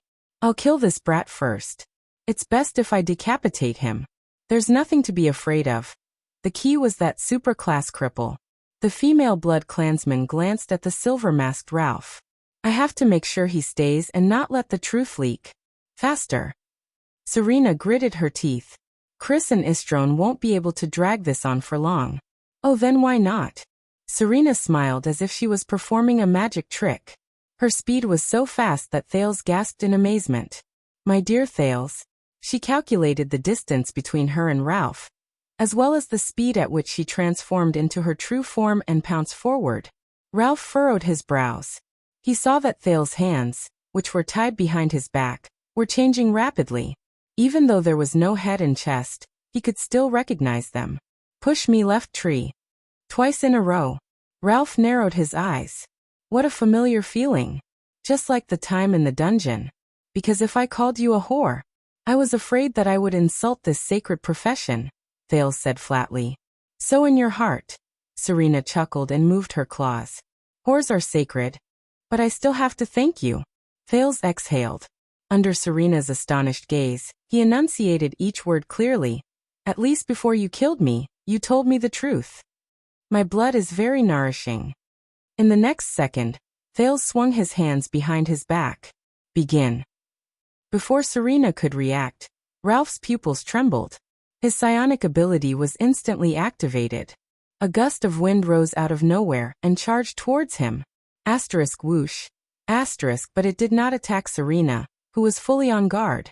Instead, it swept Thales up and blew him towards the sky. Thales clenched his teeth and tried his best to support his body. He narrowed his eyes to withstand the impact of the wind. After all, he was not Ralph, who had been immersed in the art of human kiting for many years. In the air, time seemed to have slowed down again. But he knew that was not the case. The fluctuation gradually filled his limbs. Thales instantly felt that he had grasped the balance of the wind by turning his limbs lightly. From the corner of his eyes, Serena screeched and transformed into her terrifying true form. Where do you think you're going? Serena widened her black hole-like eyes. She spread her red bone wings, tore her cloak, and flapped her wings to soar into the air. She roared hoarsely and rudely, "Mortal brat!" But Ralph's gaze was firm. He stepped on the gust of wind and charged towards the Blood Clansman. He wanted to hold this monster back. This was the boy's plan. Thales flew towards a big tree on the left. It was the birch tree that was broken during the Sisterhood War just now. On the ground beside it was an unconscious figure. Serena's expression suddenly changed. She realized what Thales was going to do. But in the next moment, the sound of wind whistled behind the patricide. Serena instinctively turned around and clawed. Asterisk clang. Asterisk, there was a violent sound of metal clashing. It was not Ralph who attacked. Instead, it was a steel rope in Ralph's hand. Serena, who was caught off guard, frowned. Her arm was tightly entangled by the steel rope that came charging at her. Ah! Serena screamed frantically. She was dragged backwards by the steel rope that was carried by the gust of wind. She tore at the steel rope, but it was futile as sparks flew everywhere. On the other end of the steel rope, Ralph flew in the air with his teeth clenched. His legs were below his knees. 2 pieces of crude steel prosthetics had already disappeared. The steel rope was the equipment Ralph used to fix his 2 prosthetics. It was extremely tough. I will never let you pass. The Phantom Wind follower's gaze was firm. Thales landed on the snow-covered ground with his hands tied behind his back. He rolled forward twice in a disheveled manner. That fluctuation dissipated. A wave of exhaustion swept over him. His entire body was sore.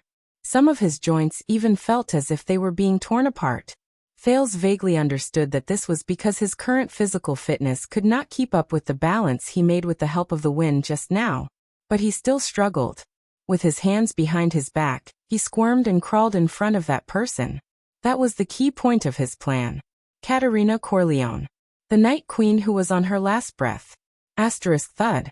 Asterisk, the prince bumped his head into Katerina's pretty face. He knocked the latter slightly awake from her unconsciousness.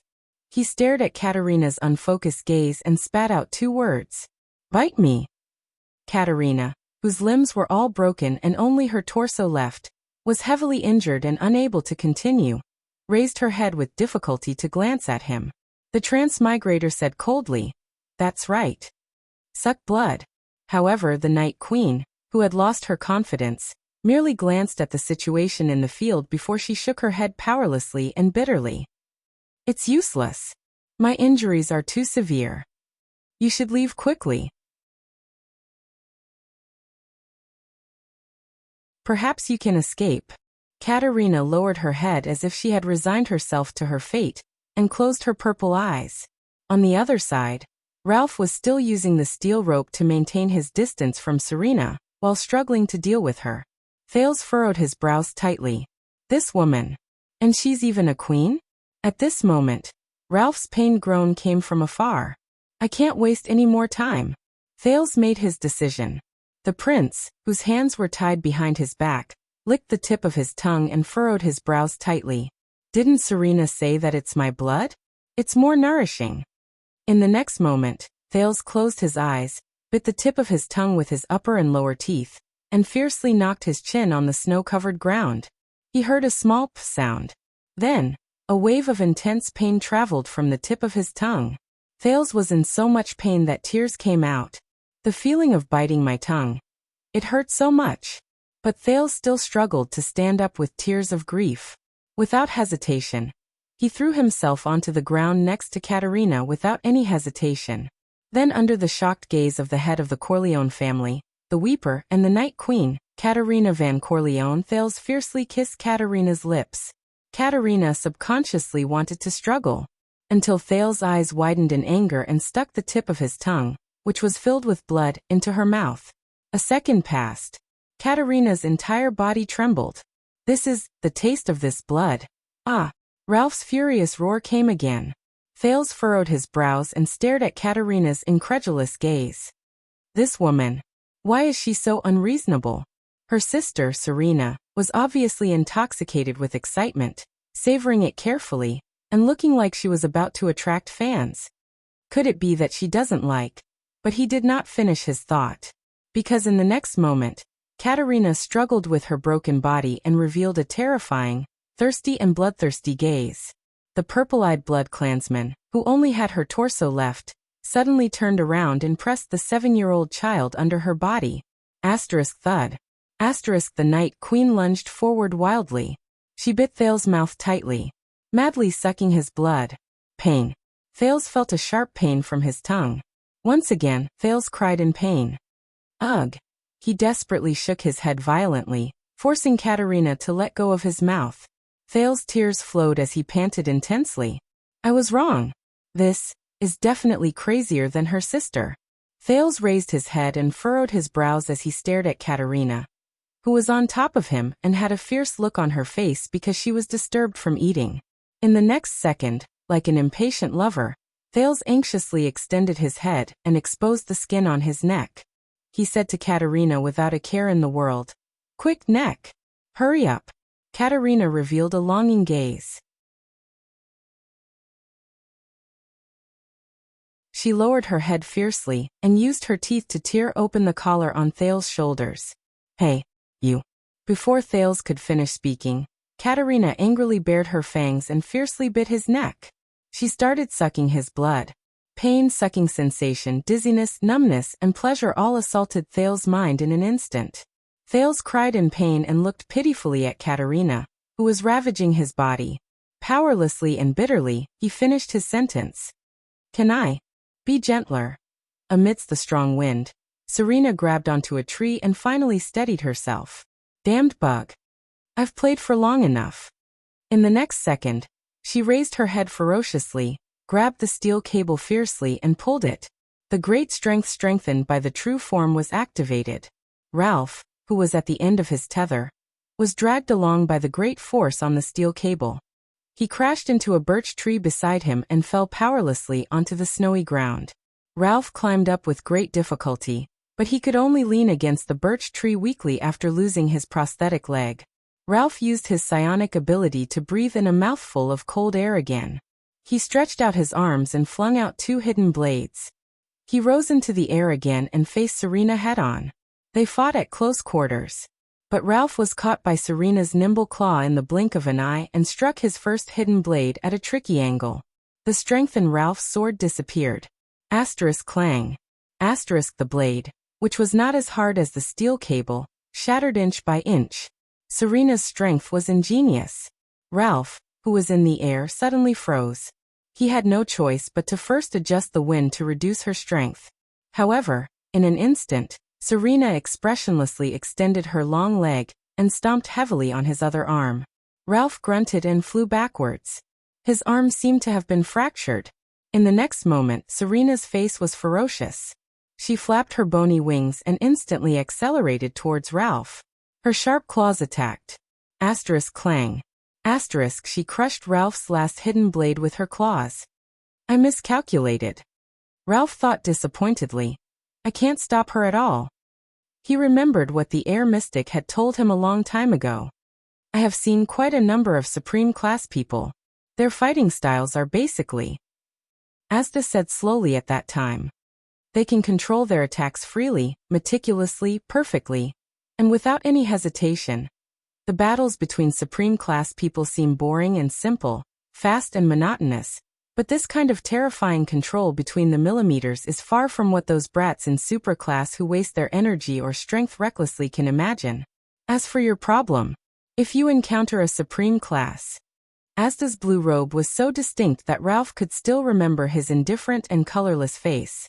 If you don't get close to them, you can use your psionic abilities to fight for a while. But Asda immediately raised his head and revealed a thoughtful expression. There is only one exception. If you encounter Black Sword. Ralph recalled that Asda smiled lightly at that time. Remember to write your will beforehand. Recalling the past, Ralph sighed in his heart. Damn it. As expected, Supreme Class and Super Class are not on the same level at all. I can't even stop him for a few minutes. The Phantom Wind follower gently closed his eyes. It ends here. At least the debt has been paid. But in the next moment, the sound of violent wind and the sound of hands clashing could be heard. Until the last sound. Asterisk splat. Asterisk Ralph opened his eyes in surprise. Damn it. Serena covered her left shoulder and flapped her bone wings. She screamed and retreated madly, until she was a few meters away. A few seconds later, the patricide raised his head and looked at the person opposite him with a hateful gaze. That pure white true-form bloodclansman. My dear sister. The cold and elegant Katerina Corleone stood coldly in front of her. Her limbs were complete and powerful. Her bone wings could expand and contract at will. Her purple eyes were cold and fierce. It was as if she had never been injured. In the queen's left hand was Thales, who was groaning and gasping for breath. Serena looked at her younger sister ferociously and resentfully, and let out an indignant roar. The Night Queen took a step forward and casually threw Serena's bloody left arm, which she had just torn off, onto the snowy ground. Her expression immediately turned fierce. The second round. Tower of Eradication, Sharpblade Valley, underground secret chamber. Xiao stroked his long white beard and slowly walked in. He lit the everlasting lamp in the corner of the room. It was a strange circular room. There were no objects at all. There were only thick stone walls. The stone walls were full of scratches of various colors. Some were deep, some were shallow, and their lengths varied. It was as if they were scratched randomly. Xiao turned around and looked at the other side of the room. It was a curled-up figure trembling in the corner of the room. Xiao looked at that person for a while and sighed slowly. It's getting worse? The figure trembled continuously and only managed to say after a long while, It's devouring me. Xiao's expression was solemn. Devouring? You mean it's corroding your body? The figure trembled and raised its head to laugh bitterly. It's more than that.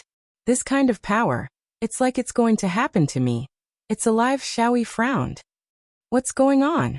The figure continued to tremble, as if it had seen the deepest fear. It has its own consciousness. Like a demon in the bottom of my heart, it's urging me, threatening me, scaring me. Go and fight. Go and fight. Go and kill. Can't stop. Can't stop. Until death greets me. Or death rejects me again. Can't stop. Xiao closed his eyes and remained silent for a long time.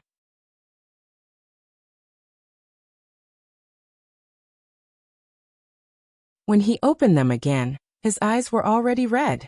Xiao, the respected Far East successor of the Tower of Eradication, slowly sat down cross-legged beside the figure. His eyes were filled with grief. Perhaps this plan is wrong from the start. Even a genius like Crassus. How can we? Xiao's words were filled with pain and heaviness. The two of you. I shouldn't have let you go in the first place. However, the figure only laughed coldly. Impossible. Horus and I. Let's not talk about whether he can survive. He fought so many battles later on, and killed so many people. If Horus was the one who went in the first place, can you imagine how he is now?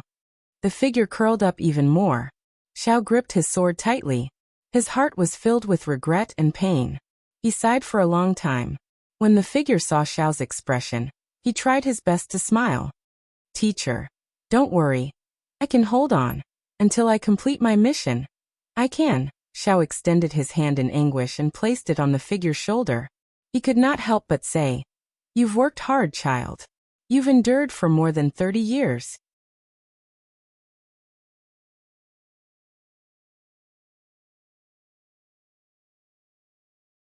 Chapter 94. When Thales woke up from his weak and unconscious state due to excessive blood loss, he realized that he was leaning against a huge birch tree. Ralph guarded him closely by his side. Seeing that he had woken up, the phantom wind follower heaved a sigh of relief. "How is the situation?" Thales asked weakly as he touched the 2 fang wounds on his neck that had magically closed and stopped bleeding. "Very good." Ralph gestured strenuously. With Ralph's help, he tried his best to sit up and looked at the 2 huge, terrifying monsters, one red and one white, under the moonlight not far away. Serena retracted her skeletal wings in a dispirited manner. Covered in wounds, she supported herself against a birch tree and spat out a mouthful of blood in a disheveled manner. She panted violently. She, who once held the absolute advantage, forced herself to raise her head and look at her cold and aloof younger sister in front of her. The true form Katerina only had a few scratches on her body. "It seems that the victor has been decided, patricide sinner," the Night Queen said coldly and raised her pure white right claw. "Are you going to surrender, or be executed on the spot?" Serena tried her best to support her body. She gritted her teeth and shut her eyes tightly.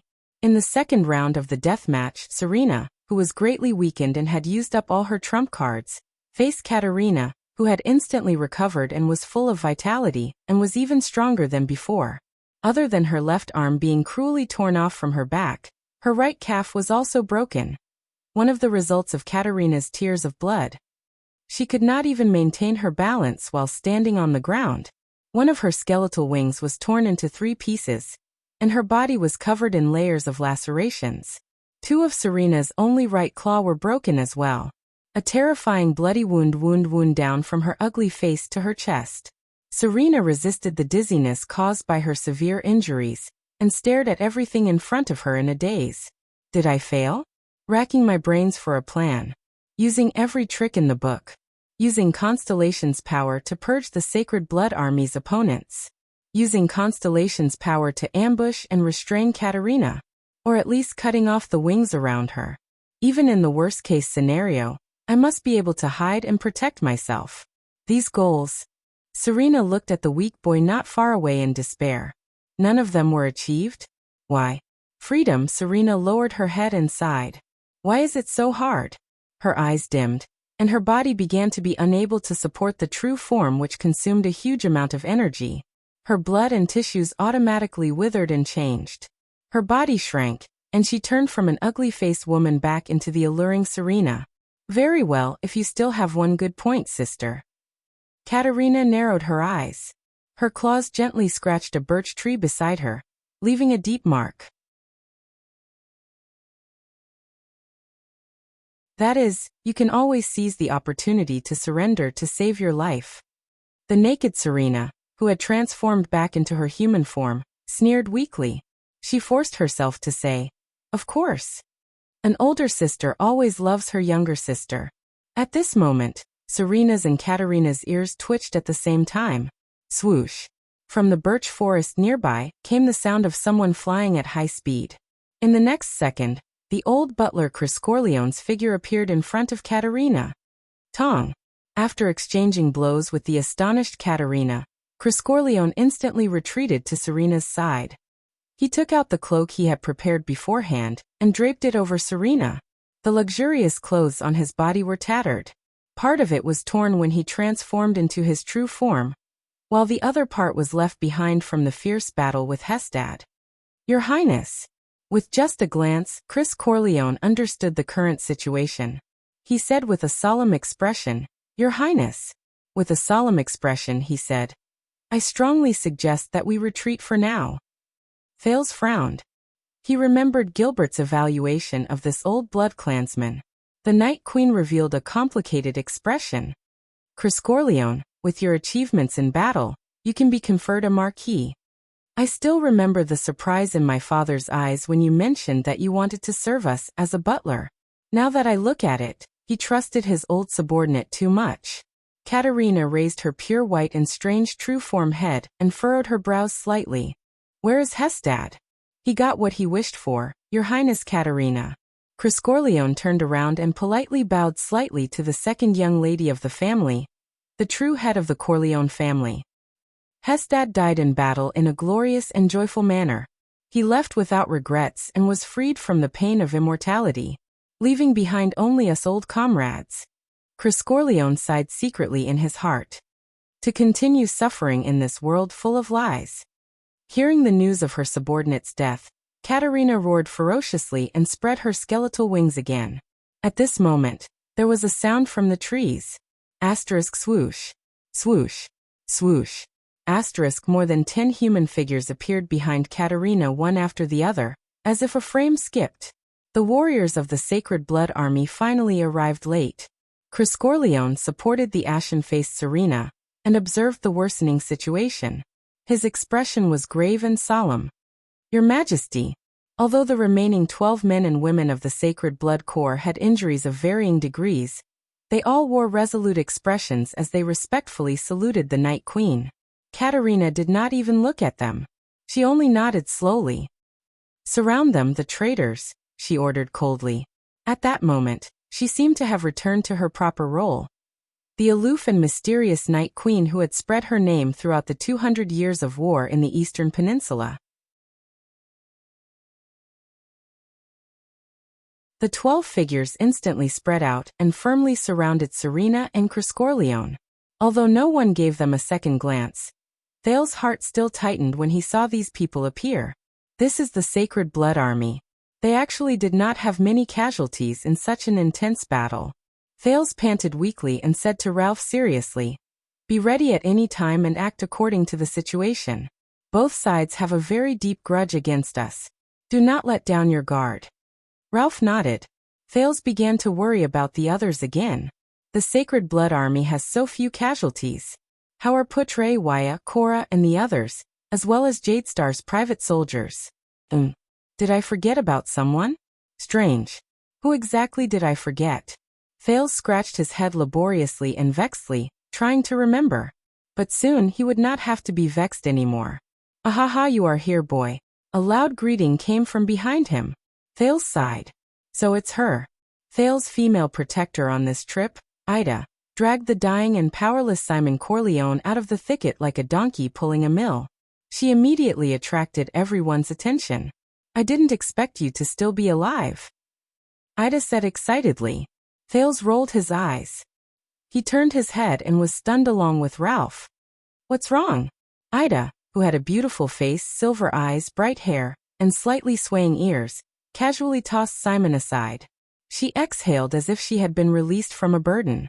She turned around and clapped her hands. She looked at Thales, who was stunned and speechless, and said briskly and disdainfully, "Have you never seen an elf before?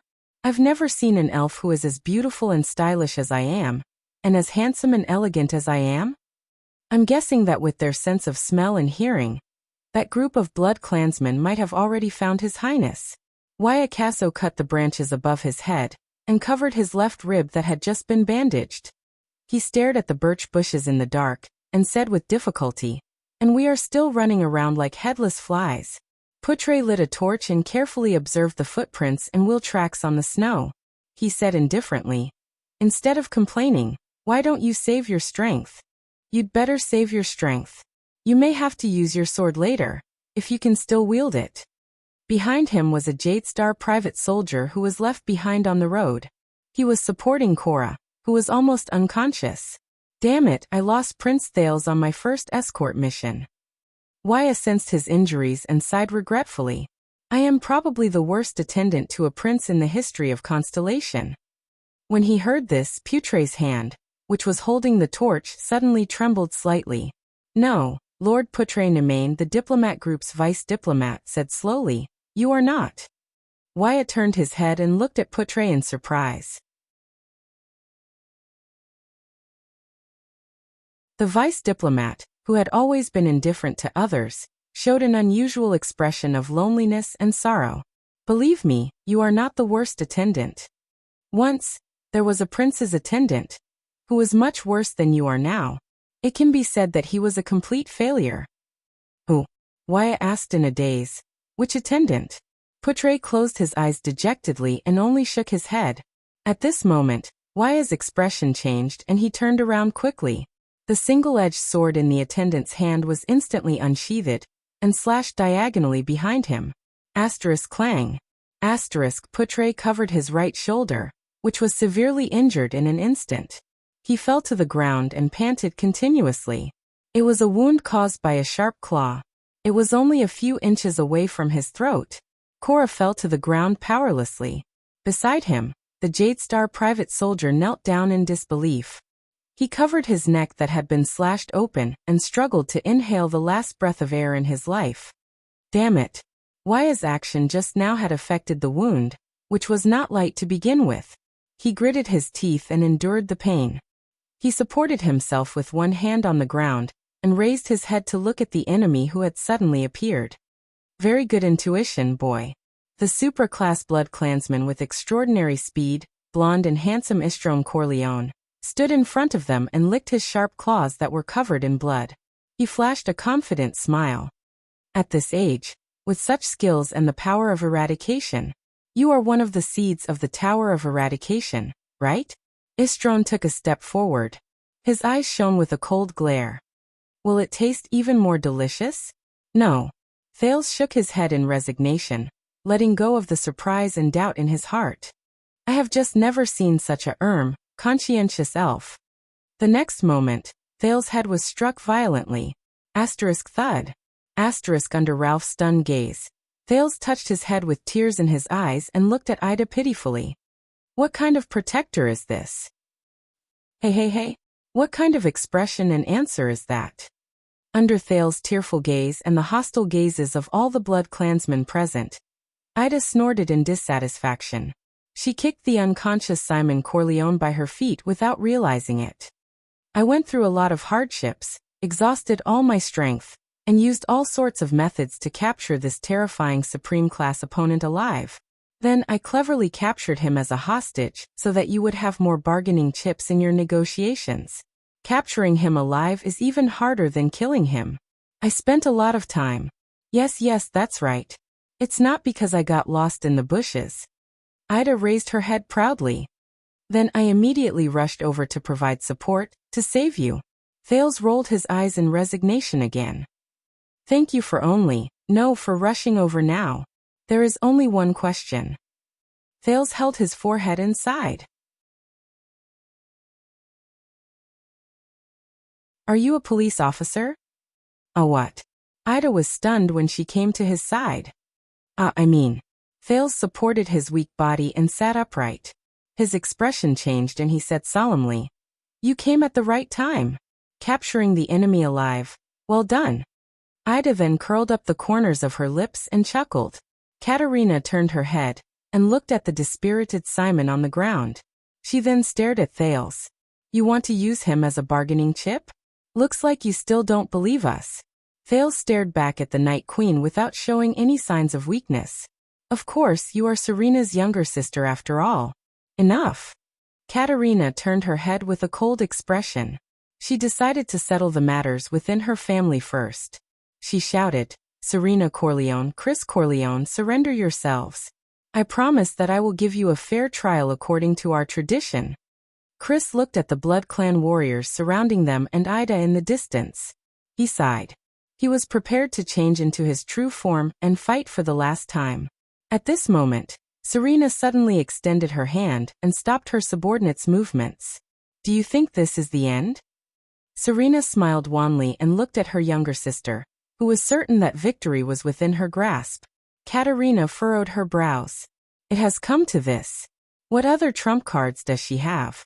Thales suddenly remembered what Serena had said. War will purge the Sacred Blood Army's opponents and give me a more obedient Night Kingdom. And the true Corleone heir will turn the tide at the last moment. Wait a minute. Turn the tide at the last moment? He was shocked. Serena only had 3 people. How could she turn the tide against the attack of the suzerains of Constellation? So the meaning of this sentence is, Thales furrowed his brows. She has reinforcements? In the next moment, Serena revealed a desolate expression. She opened her mouth abruptly and spat out a crimson ball from her throat. She caught it in her hand. It was a strange, wriggling ball. Chris' expression changed abruptly. Katerina looked puzzled. She did not recognize this thing. Thales thought of something. That strange fluctuation surged into his eyes. That ball. It was emitting crimson-red light.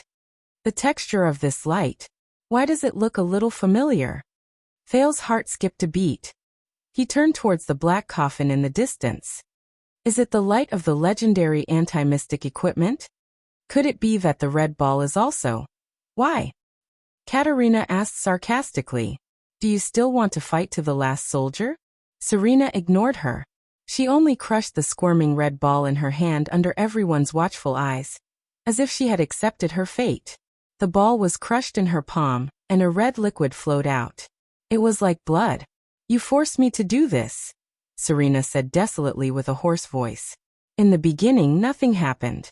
But a few seconds later, a loud noise came from afar. Asterisk boom. Asterisk it was like the eruption of a flood. Asterisk swoosh. Asterisk the sound was getting closer. It came from the east. Everyone's expression changed. What did you do? Katerina's expression was gloomy as she looked at the desolate Serena. Serena smiled bitterly and miserably. I made my last and most desperate choice. The loud noise grew louder and closer. Everyone turned their heads vigilantly and observed their surroundings. However, there was nothing around the birch tree forest under the moonlight. Hey boy, you have a good brain. What exactly is this? Ida asked curiously. Thales shook his head solemnly. He had a bad feeling about this. Asterisk boom. Asterisk the sound that was like a torrential flood was getting closer and closer, almost within reach. It came from the east. However, even the Blood Clansmen, who were known for their sharp hearing, looked at each other in surprise. Obviously, they did not hear anything. Finally, after a few seconds, the sound gradually became softer, gradually weaker. Finally, it completely disappeared. Everyone looked at each other in confusion. No one understood what had just happened. Only Thales stared at the east in a daze. Under that fluctuation, his eyes saw something. Behind those birch trees. Such a bright light. Crimson light. Suddenly, under everyone's bewildered and uncertain gazes, rustling sounds came from the direction where the strange noise disappeared. It came from the birch trees in the east. Rustle. It was as if someone was walking in the snow. Their footsteps were unsteady, as if they were not used to the snow. A normal person? A commoner? Katerina furrowed her brows, while Serena flashed a wan smile. Finally, a thin and frail figure appeared in everyone's field of vision. That was the owner of the footsteps. A young girl. A young girl with a face full of smiles.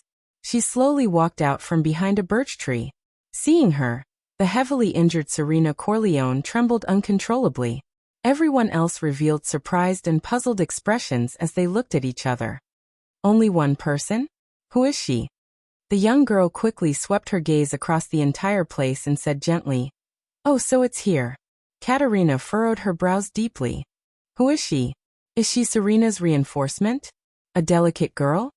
No, it's better to be careful. After all, she's Serena's backup plan.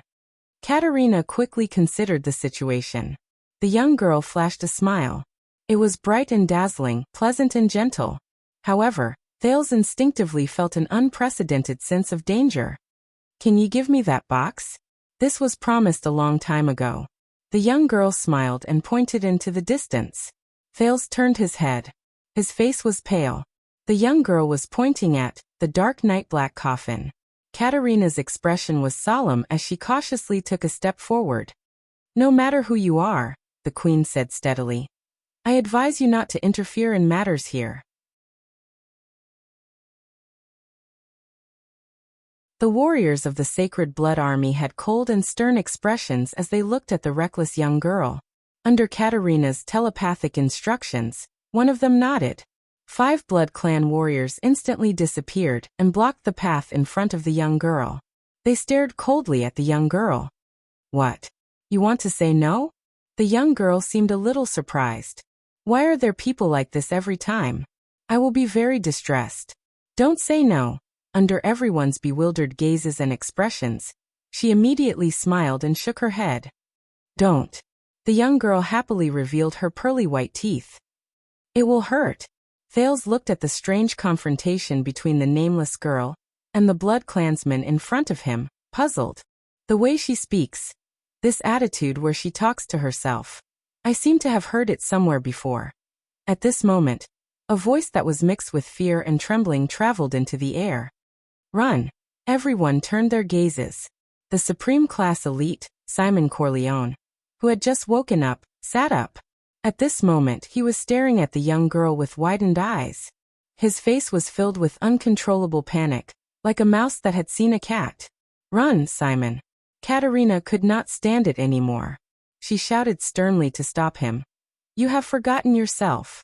The Blood Clan warriors looked at each other. They could not believe that their commander was in such a state. But that was not all.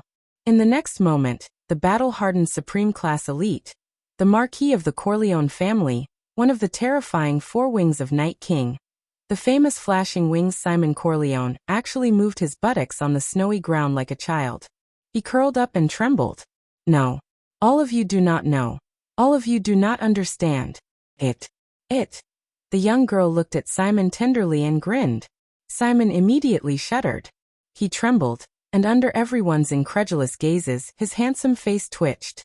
He shook his head desperately, sat on the ground, and stomped on the ground as he retreated. It was as if he had seen the deepest nightmare. With a sobbing tone and a distorted face, Simon screamed shrilly in a shrill and fearful voice. Run! In the secret chamber. Take a breath and repeat what you said in detail. In the darkness, Black Prophet Morat Hansen held his staff tightly. His expression was unprecedentedly grave. His right-hand man, Raphael Lindbergh, was leaning against the wall, panting as if he had just run all the way here. He said anxiously, gasping for breath, Don't worry. Panting, he said anxiously, because the prince's diplomat group is heading north.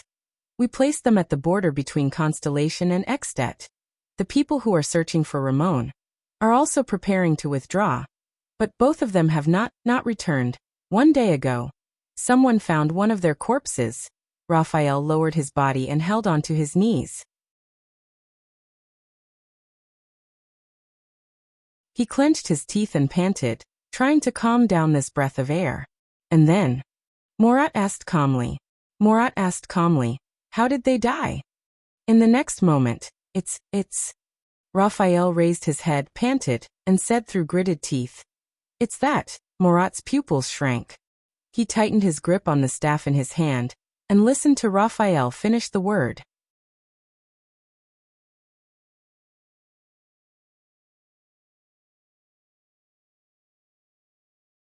Chapter 95.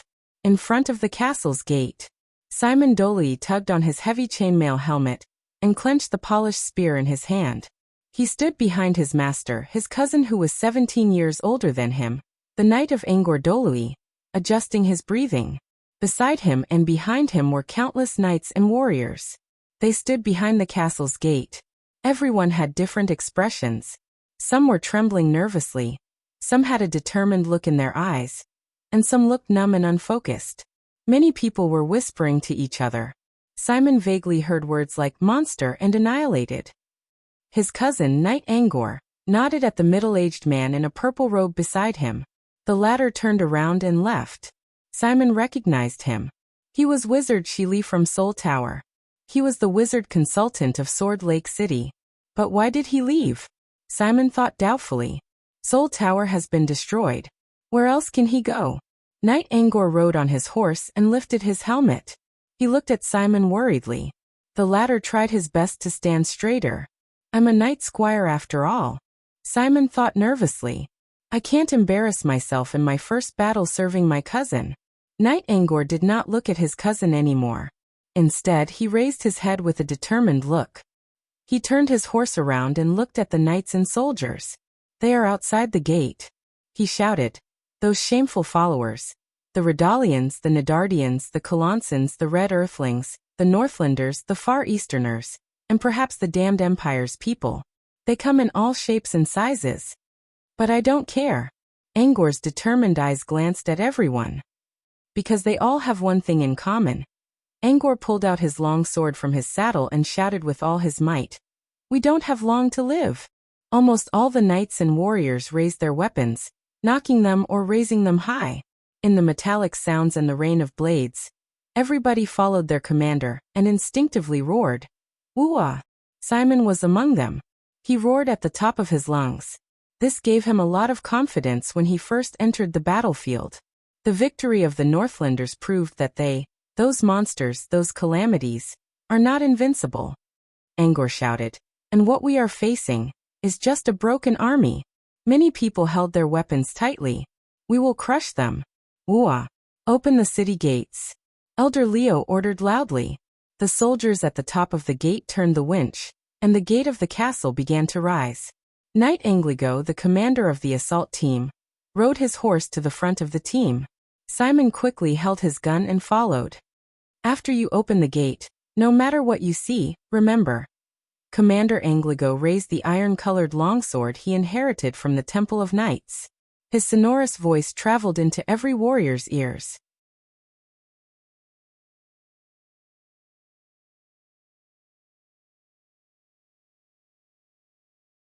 The vampire Marquis thoughts returned from the Night Squire from more than 600 years ago to the birch forest unique to the northern region of Constellation. He looked at the scene in front of him in fear. It was still that girl. The battle broke out without warning.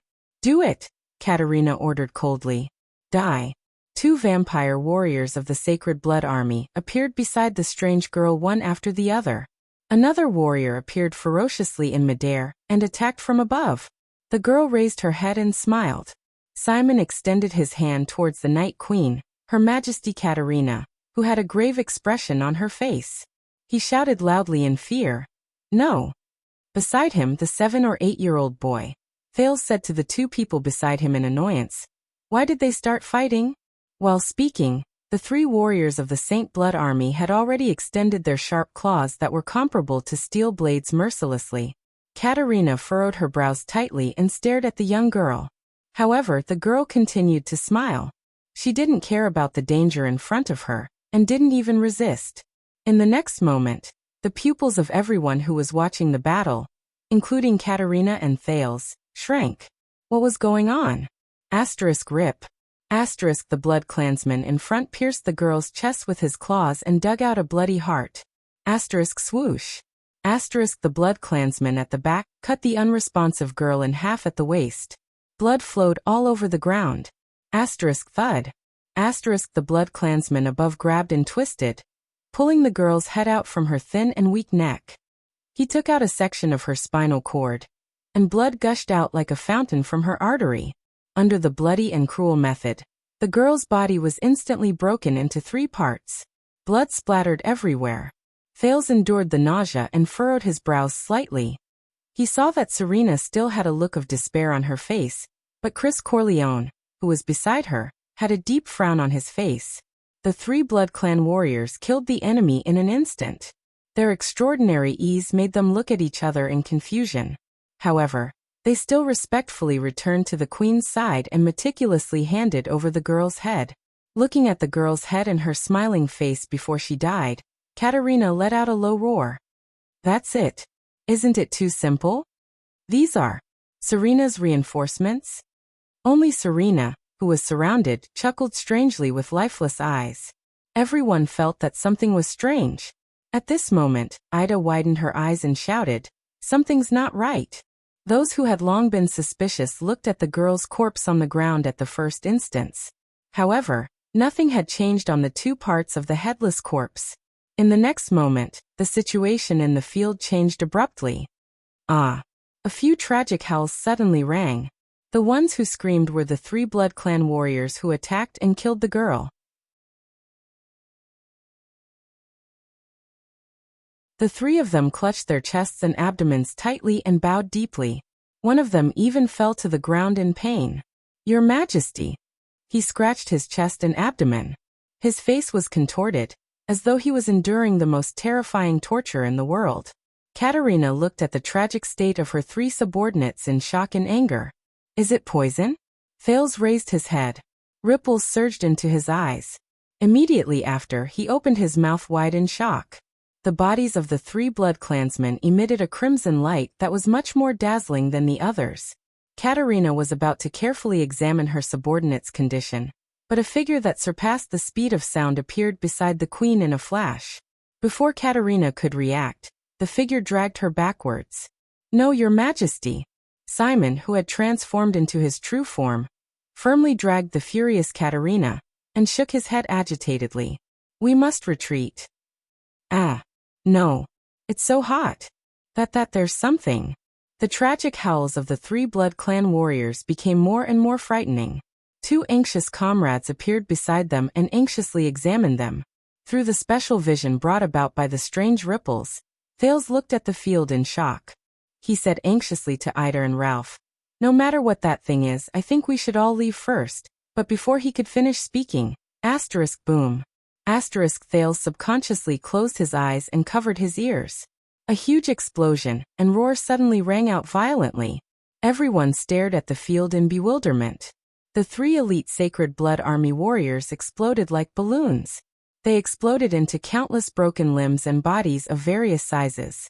Thousands of crimson drops of blood splattered in all directions.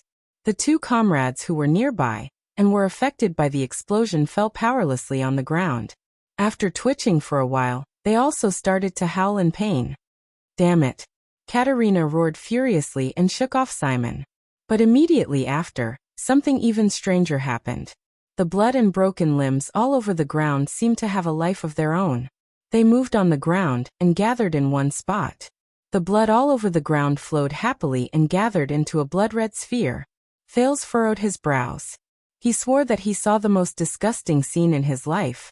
A blood clan's broken hand relied on its fingers to pull on the ground and crawled agilely towards the blood-red sphere. With all its strength, it leaped into the sphere that seemed to be made of blood. It was not just the broken hand that could move on its own. There were also rolling calves, moving lips, shrinking and moving stomachs, thriving organs, and even lively eyeballs, a brain that rolled strenuously, and a spinal cord that slithered forward like a snake. All of them were like servants who were summoned by their master, happily fusing into the crimson sphere of blood. Boom. The 2 blood clansmen who were howling in pain on the ground immediately exploded into blood-stained limbs that scattered in all directions. Their blood and broken limbs also came alive, in an instant, and fused into the large sphere that had expanded to the height of a human. Katerina looked at everything in front of her in astonishment. This was beyond her understanding of the world. The blood clansmen looked at each other for help in fear. Simon stared at the sphere and recalled the most unbearable and terrifying memory. Tsich. What did you do? The queen roared at Serena in a frenzy. However, Serena only laughed miserably. As long as we all die here, we will be freed from his curse. Chris sighed at the side. Thales, who had a strong urge to vomit, covered his mouth. What the hell is that? Thales said incoherently as he pointed at the sphere and the broken limbs that were jumping happily around it. He looked at the strange scene before him in disbelief. I don't know. Ida looked at it in a daze, as though she was scared silly. But I don't want to die in that way. Ralph, on the other hand, had a horrified expression as he gestured frantically. Terrifying. At this moment, the sphere finally stopped expanding. The crimson sphere slowly shrunk. At the same time, a hand suddenly stretched out from the ball-shaped blood. It was a person. Everyone was dumbfounded as they watched the strange, smiling girl walk out of the sphere naked with her head and body covered in crimson blood. I told you. The girl closed her eyes and smiled. It will hurt. What on earth are you? Katerina gritted her teeth and shouted angrily. The girl raised her head and wiped away the area around her blood-filled eyes, revealing her skin and eyes. She looked at Katerina. Aren't you His Majesty? The girl laughed and said, Why? Did they not tell you when you ascended the throne? Katerina had a puzzled look on her face. Ah, I suppose you did not ascend the throne normally? The girl smiled gently, but immediately shook her head. Her smile was strange. Or could it be that be *starred Bloodthorn has already given up on all of you? At that moment, shock and fear erupted from Katarina's eyes. Thales furrowed his brows. Bloodthorn. It's that title again. And this girl. I hope she is not what I think she is. Thales gritted his teeth. He decided to ignore what was happening here and run away first. At this moment, the girl took a step forward. Everyone's nerves tightened, and they subconsciously wanted to retreat. Only one person, under the watchful eyes of the crowd, walked forward step by step, mournfully. It was Serena. Behind her, Chris's gaze showed hesitation and reluctance. According to the agreement, I brought you the Dark Knight Black Coffin. Thales watched in bewilderment. Serena lowered her head with a pale face and trembled as she knelt down. Lady Blood Mystic. At that instant, the surroundings were deathly silent. Thales opened his mouth wide and covered his face with his hands. Guess what comes? He turned to Ralph. Is that your former boss? Thales furrowed his brows tightly. However, the latter's face was also ashen. He gestured. I have never seen him before. Thales gestured back with an unpleasant expression. All right. Run. Ralph tightened his grip on the steel prosthetic leg under his feet and carried Thales without batting an eyelid. Yes. The Blood Mystic flashed a charming smile. You're late for the promise of 200 years. I'm very sorry, sir, Serena said bitterly. When I attacked, the Blood Mystic clearly did not intend to listen to her explanation. She only smiled and looked at the black coffin in the distance. So how do we open it? Katarina's expression changed. But Serena did not look at her younger sister. She closed her eyes and said without any reluctance to leave. With my blood. Very well. The Blood Mystic repeated with a smile. With your blood. The Blood Mystic gently extended her hand towards Serena and touched Serena's face. The next moment, Serena suddenly revealed a pained expression. But at this moment, an unexpected figure roared and charged over without any hesitation. Ah! Chris Corleone roared as he transformed into his true form and flapped his bone wings. Cheek. He cut off the Blood Mystic's hand with one palm. Then, under the Blood Mystic's surprised gaze, Chris turned around and threw the dejected Serena more than 10 meters away. This is... Serena was startled. She looked at the old butler while she was in midair. Chris, she muttered. Your Highness Serena. Chris Corleone violently grabbed the Blood Mystic's other hand and shouted angrily. You can't give up. Why did you set foot on this path? Serena shuddered. She gritted her teeth and her body fell with a loud crash. But the next moment, the Blood Mystic's severed hand was pressed against Chris' body. The latter immediately howled in pain. Ah! He closed his eyes and knelt down abruptly as if he was being tortured. His pair of bone wings twitched continuously. Immediately after, Chris's entire body emitted crimson smoke. Look, your blood is boiling. The Blood Mystic who had lost both her arms bent down and looked at him with a smile. Your life is burning. Asterisk swoosh. Asterisk the next moment. Simon Corleone dashed to the Blood Mystic's side at an undetectable speed with an expression, as if he was facing death with equanimity. With a karate chop, he cut off the blood-red girl's head. Simon gritted his teeth and suppressed the fear in his heart. He turned his head and said, You're really lousy, old man. Only then did Chris relax. His face was ashen and he could not stop panting. Hee. He laughed bitterly and said, The one who saved me was actually you, Simon. Shut up, old man. Simon's gaze, which was mixed with fear and hatred, shifted from the Blood Mystic's body to Chris. Among the three of you, I hate you the most. Katarina's voice rang out just in time. Leave 5 people to cover the retreat. She flew into the air and madly roared her orders. The rest of you, take the black coffin and retreat immediately. The Sacred Blood Army did not hesitate. Among the remaining 7 Blood Clan warriors, 2 figures flew and rushed towards the black coffin. One in front and one at the back, they carried the black coffin. However, in the next moment, a head strangely grew out from the chest of the blood-red girl's body. The reason why it was strange was because the head did not grow out from her neck. Instead, It grew out from between her breasts by tearing her chest apart. This is... Chris and Simon looked at each other. What kind of monster is this? No one is allowed to run. Under Chris and Simon's terrified gazes, the head on her chest raised its eyes and smiled happily. If those people discover me, I will be very distressed. No one is allowed to run. The blood mystic took a light step forward and raised her only remaining hand. The head on her chest said loudly, "The blood of this world. All of it belongs to me." In the next second, a terrifying tremor came from the ground. Asterisk rumble. Asterisk Chris and Simon stared at the ground in shock and bewilderment. Then they looked at each other. What is this? Thales, who was carried by Ralph, tiptoed along with Ida and the other two for about 20 steps. At this moment, asterisk boom. Asterisk a figure descended from the sky. It crashed onto the snowy ground in front of Thales. Thales' expression changed. With a distressed expression, he stared at Serena, who fell from the sky, and sighed. Why is it you again? Serena, who was heavily injured, struggled to climb up with one hand on the birch tree. She looked at them with a fierce expression. Did Chris throw me here on purpose? Does he think that this boy has a way out? Serena's eyes suddenly lit up. She remembered something. No wonder Chris wants me to go with them. Let's make a deal. Take me away, she said coldly, and I will not stop you from leaving. Thales was stunned. Then anger rose in his heart. This old witch. But the blood mystic's faint chuckle could be heard. No one is allowed to run. The ground trembled. In the next moment, Ida roared and pushed Ralph and Thales away. Serena also flew up in shock. Asterisk shing.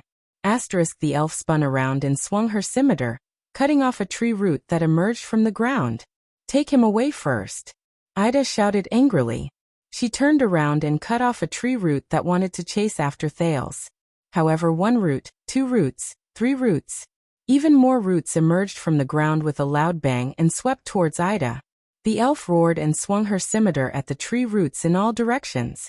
Ralph and Serena struggled to climb higher up the tree. Damn it! Thales looked at the tree roots in shock. What ability is this? He saw Serena from the corner of his eye. She was right beside them.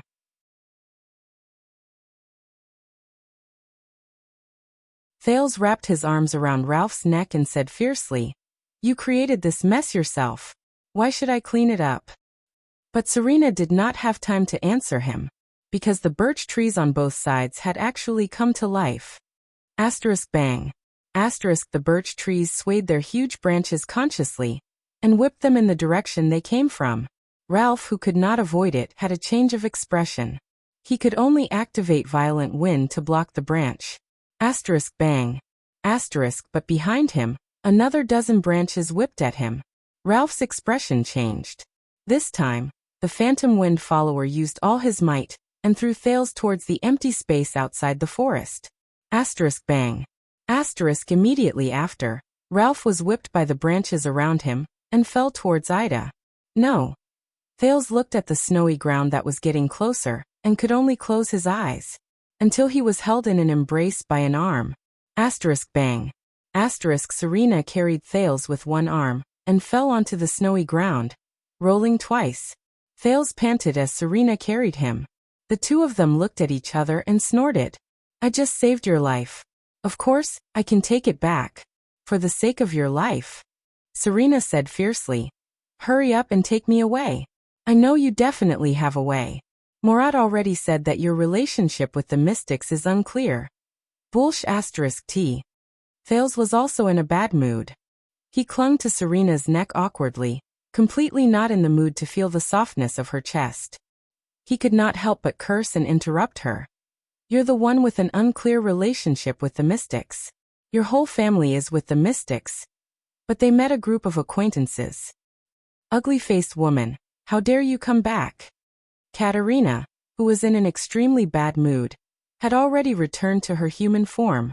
She landed on the ground and said angrily, And you brat, do you have a death wish? Behind her, 2 blood clansmen carried the black coffin and rushed over. I didn't want to either. Thales gritted his teeth. It's all thanks to your good sister. Asterisk bang. Asterisk in the next moment, A few more tree roots emerged from the ground. Be careful! Thales cried out in alarm. Katerina quickly flew over, but watched in shock and anger as the two blood clansmen carrying the black coffin were tightly entangled by the tree roots. Aha! The two blood clansmen who were entangled by the tree roots immediately let out a deafening roar, but it quickly turned into a pained howl. Thales and Serena flew over to dodge the tree roots. They watched in horror as countless small roots grew out of the tree roots that entangled them and pierced into the skin of the two blood clansmen. The flesh and blood of the two blood clansmen rapidly shriveled and dried up, turning into the same color as the tree roots. They then merged with the tree roots and drilled into the ground. Are you sure that she is the blood mystic? Thales furrowed his brows and shouted. Not the tree mystic.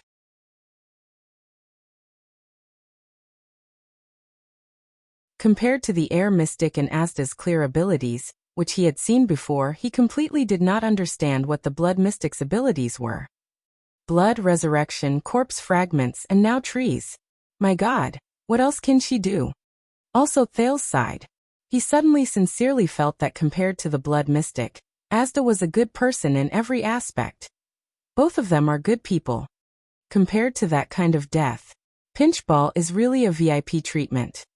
Serena carried Thales and flipped onto the black coffin, avoiding the attack of the two tree roots. I don't know. She gritted her teeth and said, I'm not a prophet. The tree roots seemed to be extremely wary of the black coffin. They did not dare to enter the vicinity of the black coffin. They only paced back and forth, as if they were consciously waiting. Katerina also flew onto the black coffin. The two sisters' gazes met. Hatred and disgust surged into their hearts at the same time. Both of them roared. Crybaby. Ugly-faced woman. 5 blood clansmen flew up. The strange-looking blood magus sneered. She raised her severed hand. Before the 5 blood clansmen could get close to her, their bodies trembled and they fell to the ground, convulsing beside the mystic. In the next moment, all of them moaned in pain. Monster! Chris pounced forward with a furious roar. His corrosive, strong, acidic blood spread out and instantly corroded half of the blood mystic's body. You're using blood to deal with me? The blood mystic smiled. The strong, acidic blood that filled the air trembled, and all of it flowed into her body. Chris watched in bewilderment as the blood mystic absorbed his blood.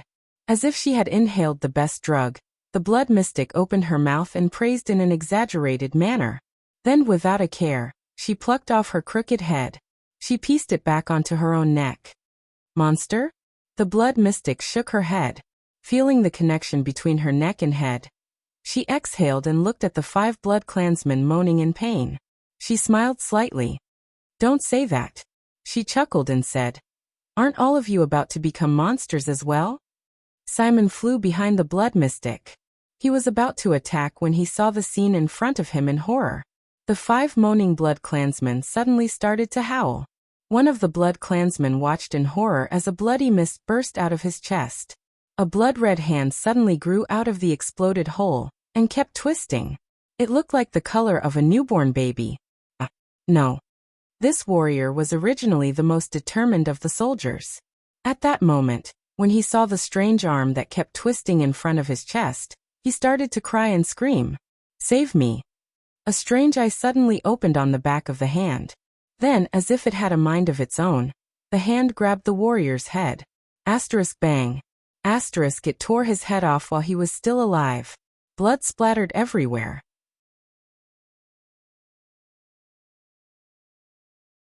Chris and Simon stared at this scene in a daze. The other 4 warriors met a similar fate. A strange tentacle grew out of one's eye and dug out her heart. Another person's spinal cord was pierced by hair that suddenly grew out of nowhere and was torn into a dozen pieces. Another person's shoulder actually grew another head that looked exactly the same.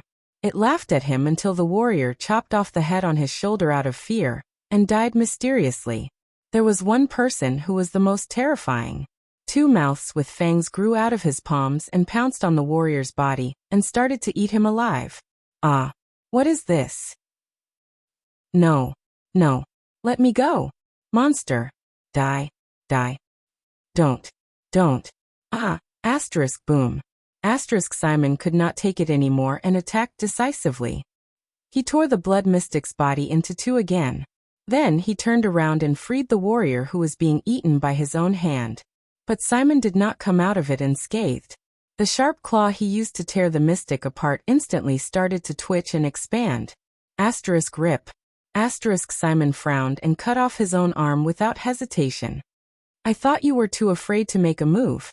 Chris sighed and stood up shakily. Yes, of course I'm afraid. Simon looked at his severed arm that had fallen to the ground and started to move around. He also looked at his entire body, which was trembling almost uncontrollably. But Simon clenched his remaining claw tightly. He closed his eyes and said through gritted teeth, "But there's still hatred. Cousin." And the entire Sword Lake City was destroyed by such a monster. Haha. Chris laughed bitterly. He looked at the blood-red ball that rose again and spread his wings. Looks like my ability is useless against her. Nonsense, she can't be killed at all. Simon clenched his teeth and panted. He moved his claws. If you're afraid, you should run for your life. Leave her to me. Chris snorted coldly. You mean leave you to her? The two of them looked at each other and suddenly smiled at the same time. I really miss the old days, Simon said softly, feeling much less nervous and trembling. Only the three of you, Chris said quietly. Chris silently said, expelling the huge shadow of darkness that had haunted the four of them in the past from the bottom of his heart. Guess how long we can stall for? Simon clenched his fists. 3 minutes. Chris frowned deeply as he watched the blood-red girl walk out of the blood ball again.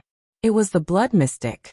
I haven't exercised my muscles for a long time, she said with a chuckle. My pets too. The expressions of the two blood clansmen froze. Boom. A loud sound rang. Under their terrified gazes, a monster that looked like a large, blood-red octopus emerged from the snow and rose from the ground. It was as tall as a few men and formed by countless severed limbs. It flung out a large tentacle and lifted the blood mystic. Roar.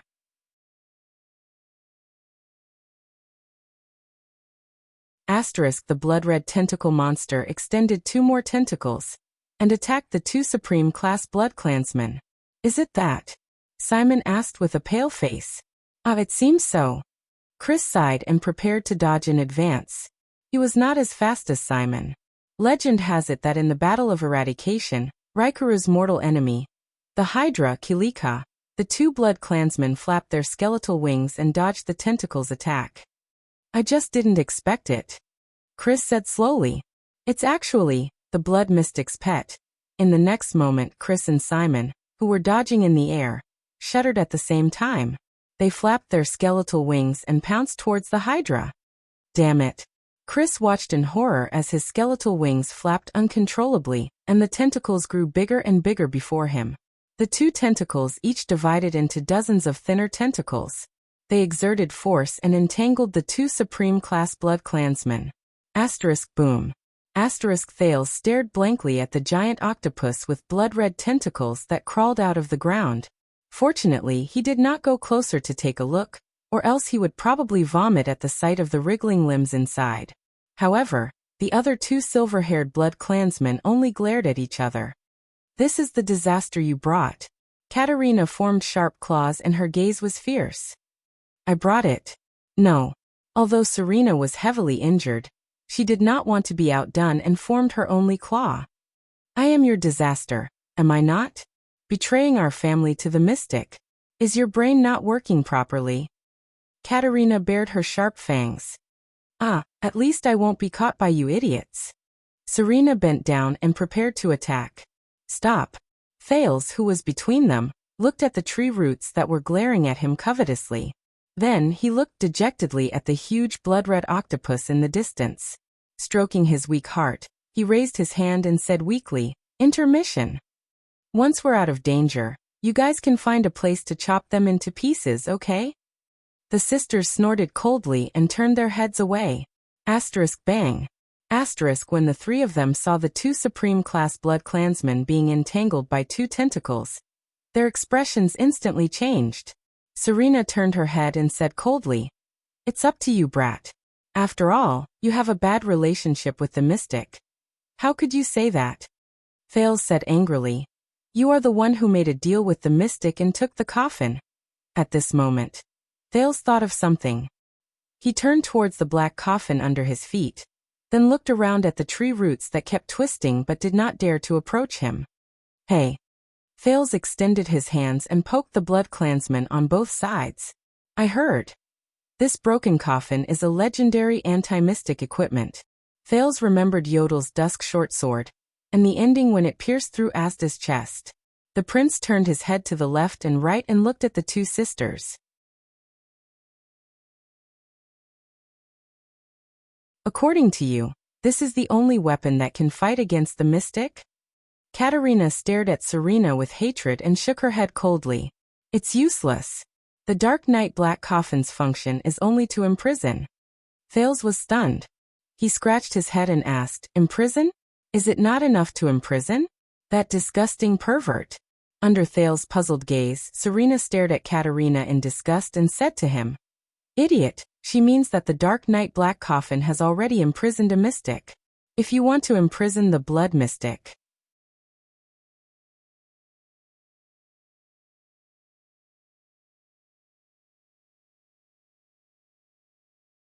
Chapter 96. Chris, who was on his last breath, felt the Hydraculika's dozen or so tentacles disregard his corrosive blood as they wrapped around him tighter and tighter, even fusing with him as they dissolved. He looked at Simon and sighed. Why can't I avoid them even with your speed? I don't know. Simon struggled madly, but realized that his limbs were not listening to him at all. I feel like I've lost control of my body, as if I sent myself up. The tentacles wrapped around the two of them and sent them to their master. The blood mystic sighed. Thank you for not jumping up and down anymore. I can have a good meal again. Chris and Simon shuddered slightly. The blood mystic smiled and said, You know, ever since I was hit by the dwarf's dam cannon, I've been a little weak.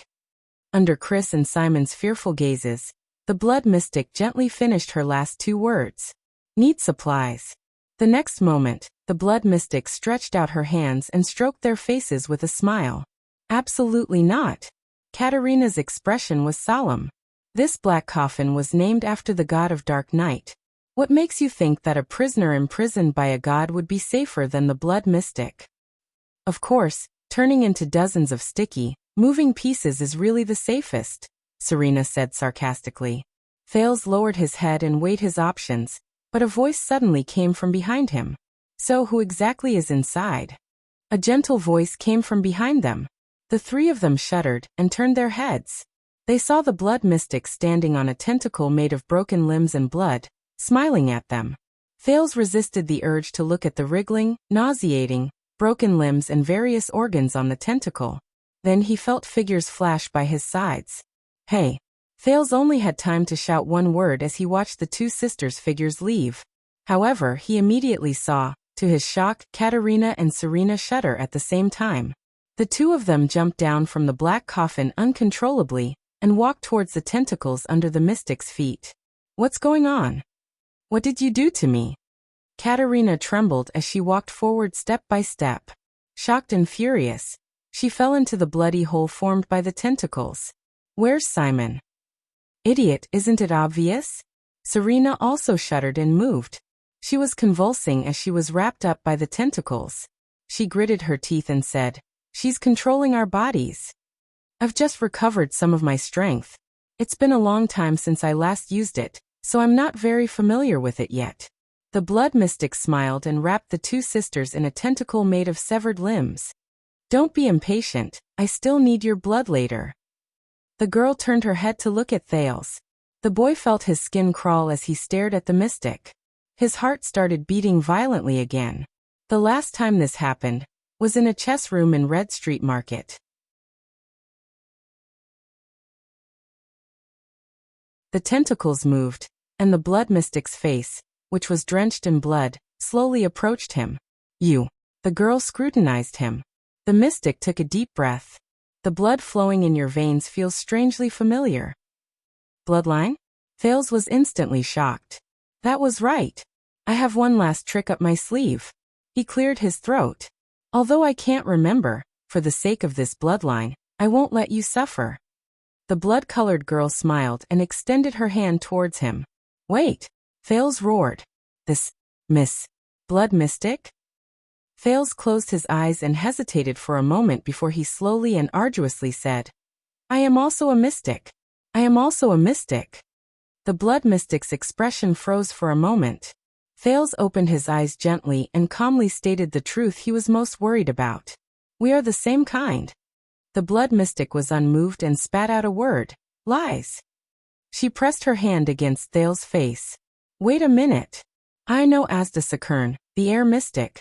Feeling the warm blood on his face, Thales quickly said, Asda said that I am a newborn mystic after the battle of eradication. The blood mystic's blood-stained hand stroked his face. Asda? A newborn mystic? The girl chuckled and said, How smart of you to choose that guy who was just sealed to testify for you. I'm telling the truth. Thales was scared out of his wits. He raised his hand and said, I can prove it. That loss of control. The girl's face was still full of smiles, but her tone changed. Loss of control? She said softly. How? Thales was stunned for a moment. His understanding of mystic energy was still too little. He could only try his best to recall that night in Red Street Market. Asda wanted to kill me, but my power seemed to have interfered with him.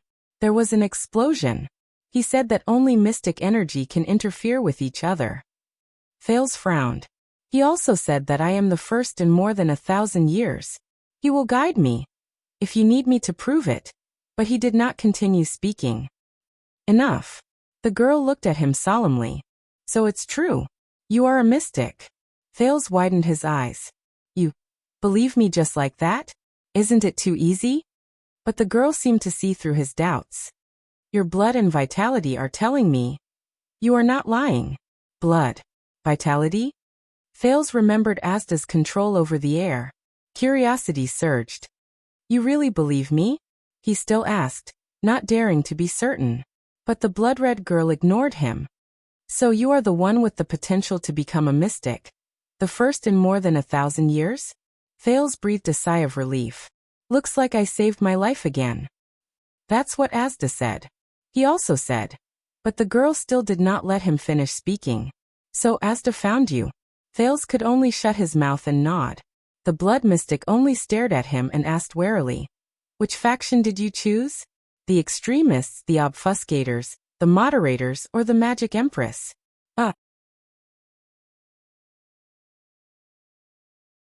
Thales looked puzzled. The girl frowned. Did Asda not tell you about the history of mystics? The 3 mystics' internal wars and the 3 great treaties? Thales shook his head, not understanding. Internal wars? Aren't mystics immortal and indestructible?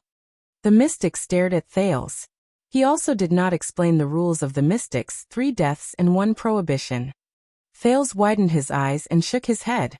The blood-red girl's expression became more and more unpleasant. Did Asda talk about the difference between matter and perception, and the connection between chaos and purity? Thales sighed and shook his head helplessly. So, which stage are you at in the 4 stages of mystics? You should know this, right? Thales still shook his head in shame. Then, which magic tower's inheritance of knowledge did you receive? The girl spat out words that Thales had seen in books before, but he had no clue about. Alchemy Tower? Soul Tower? Or Ascetic Tower? Or is it an independent inheritance that has wandered outside? Thales was already numb. He just shook his head mechanically. The girl looked at him in disbelief. So, you don't even know the connection between mystic energy and magic? And the difference between mystics, wizards, and witches? Wait, do you know about wizards? Thales stared at her innocently. You don't know anything. How did you become Asda's so-called newborn mystic? The mystic sighed. Thales lowered his head and spread his hands in secret. No teacher, no education. It's not my fault. You're no different from a normal person now, the mystic said quietly. Thales did not know how to answer. Silence. Giza suddenly chuckled and said, Asda, did that fool go to the capital because of you? Well, Thales scratched his head. I don't think so. We bumped into each other by accident. But he was indeed sealed because of me, he thought to himself. But of course, I can't let you know. The girl suddenly said softly, Giza. Thales was stunned. He raised his head. What? The blood mystic looked up. Giza Streelman. That is my name. If you are also a mystic, or a candidate to become a mystic, then you have the right to know my name. Both of them were silent for a moment. Very well. Her hostility disappeared. Thales felt assured. Then the next step. Miss Giza, Thales said cautiously. I have a few friends. Why? The blood-red girl, Giza, interrupted him with a smile. Huh. Thales was puzzled. Giza looked at him with a meaningful gaze. If you are determined to become a mystic, why are you mingling with humans, elves and blood clansmen? Damn it, who wants to become a mystic? A mystic who is treated like a rat on the street every day? But of course he could not say that. Thales scratched his head. I was born there after all. Ah. Giza shook her head and laughed hoarsely. You can't get rid of your past either, can you?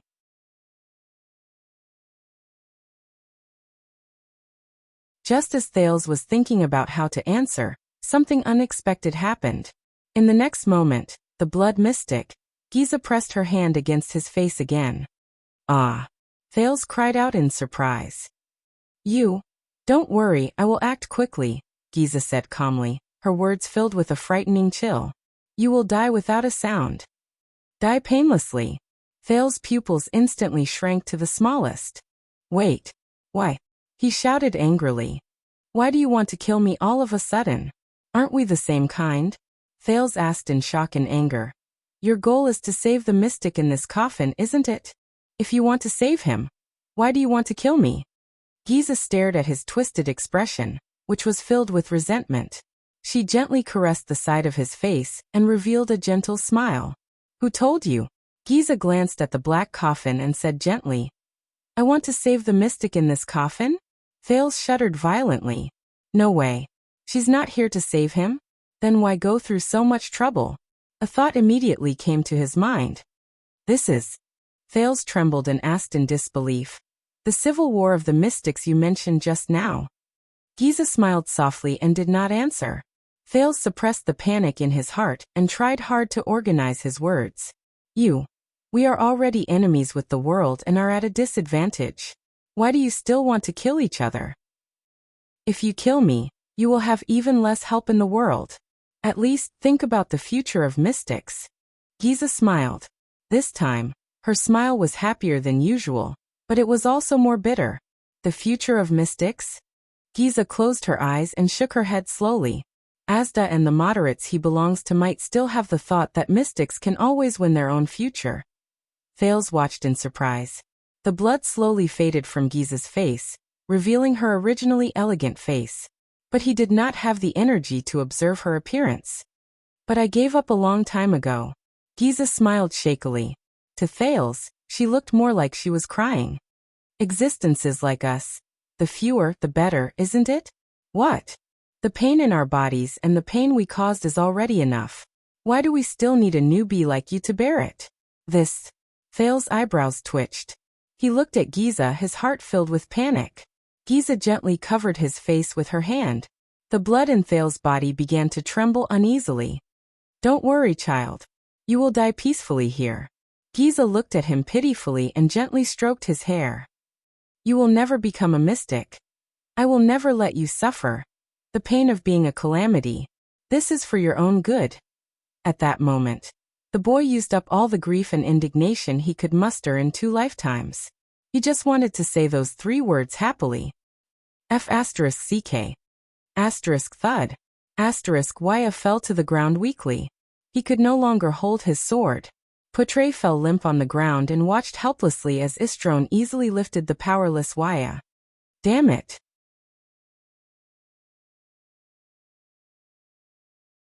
You're that brat's attendant?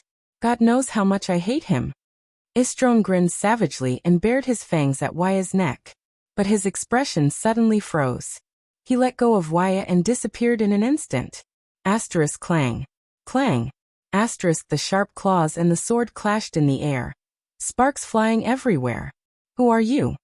Istron roared furiously. He dodged the sword and took 3 steps back. A young, cool-looking, black-haired swordswoman in light armor with a heroic aura stood in front of him. She looked at the blood clansman indifferently. Istron narrowed his eyes. That strength and angle. Is she another person who has mastered the power of eradication? Asterisk thump. Asterisk the sound of dozens of horse hooves rose from the forest around them. It's right in front. Putre's spirit was lifted. He recognized that it was the voice of the veteran, Janet. Istron's expression changed.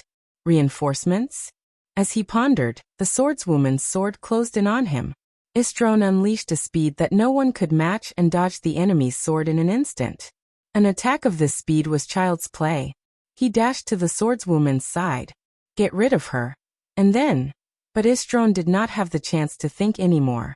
To his great shock, he felt a threatening chill of metal coming at him. Asterisk rip. Asterisk Istron stopped in his tracks. He lowered his head and looked at his own heart. The swordswoman held her saber in a reverse grip, and did not even look behind her. Her blade came out from under her armpit. It went straight into Istron's heart. Istron trembled and touched the blade. When? He said in disbelief. Did you stab me with your sword? I did not.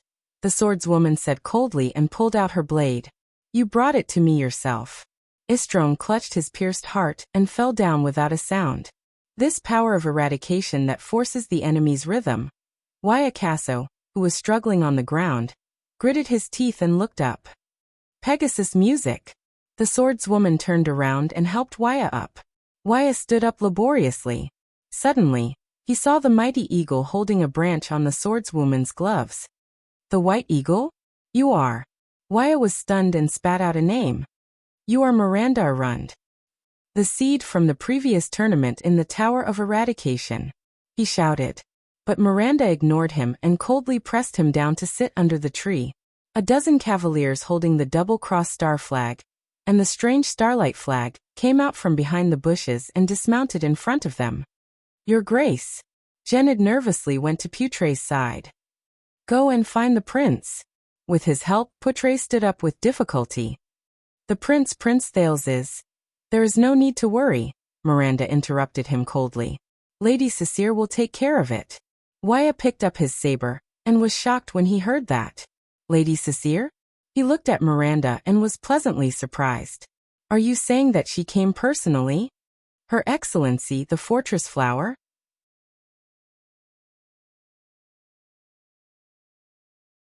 Today's experience made Thales once again confirm that the most suitable term for mystics was lunatics. A bunch of King lunatics. The prince shouted in his heart. But his body could not move. The blood in his body seemed to be boiling. Thales could only resign himself to fate and close his eyes. At this moment, Giza's hand froze. She straightened her back and looked behind her. Asterisk whoosh. Asterisk an extreme whistling sound came from the direction she was looking at. Thales breathed a sigh of relief and could not help but open his eyes. Asterisk puff. Asterisk one of the tentacles beside Giza's body suddenly exploded. A furious roar rang. A blood-drenched female warrior in full armor held a two-handed broadsword that was half the height of a person. She charged forward with an indomitable spirit amidst the splattering blood. Giza's eyes were burning. Another tentacle instantly intercepted the attack. The silver light of the blade flashed. Asterisk rip. Asterisk the female warrior's broadsword drew an exaggerated arc and chopped the second tentacle into pieces. Blood fell on her armor and even on her face, but the female warrior did not care. She only charged forward with a zealous expression. She came to Giza's side. Giza sneered and raised her hands. Countless small tentacles emerged from her body and reached towards the female warrior. Be careful. Thales roared. She can resurrect. Then he saw a scene that he would never forget in his life. The female warrior flung away her broadsword without hesitation. In a flash, she took out a gray, diamond-shaped metal shield from her back. The moment Giza's small tentacles approached the gray shield, they turned black, shriveled, and finally shattered into ashes. Giza's expression changed for the first time. The female warrior roared angrily. She grabbed the handle of the shield and swung it fiercely. Asterisk bang. Asterisk Giza fell to the ground. Then, The female warrior nimbly grabbed both sides of the shield and smashed it down. She used the shield to suppress Giza, who had an unpleasant expression on her face. Thales stared at the scene before him, dumbfounded. This is America. No. Thales saw the double-cross star pattern on the female warrior's armor. Captain of Constellation? I am Sonia Cecere. The female warrior's face was full of fighting spirit. I have brought a gift for you, your grace. The blood mystic, Giza's expression was extremely unpleasant under the shield. The flesh on her face looked as if it was scalded by steam. It bubbled, shriveled, and turned into ashes. Giza stared at the shield and spat out a few words indignantly. No. This is... Yes. The female warrior pressed her left hand on the shield and grinned heroically. Allow me to introduce the legendary anti-mystic equipment. Sonia Cecere smiled and raised her right fist. She slowly clenched it. The Supreme Shield. Once she finished speaking, under Giza's incredulous gaze, she punched the center of the gray shield. Asterisk bang. Start at your tuning in to the Limei's Wuxia Whispers YouTube channel. We're so grateful for your support, and don't forget to subscribe to join us on this incredible journey through captivating stories. Your generosity through donations truly makes a world of difference, as it's the primary source of revenue that allows me to expand and enhance this channel for you. Thank you from the bottom of my heart for being a part of this adventure.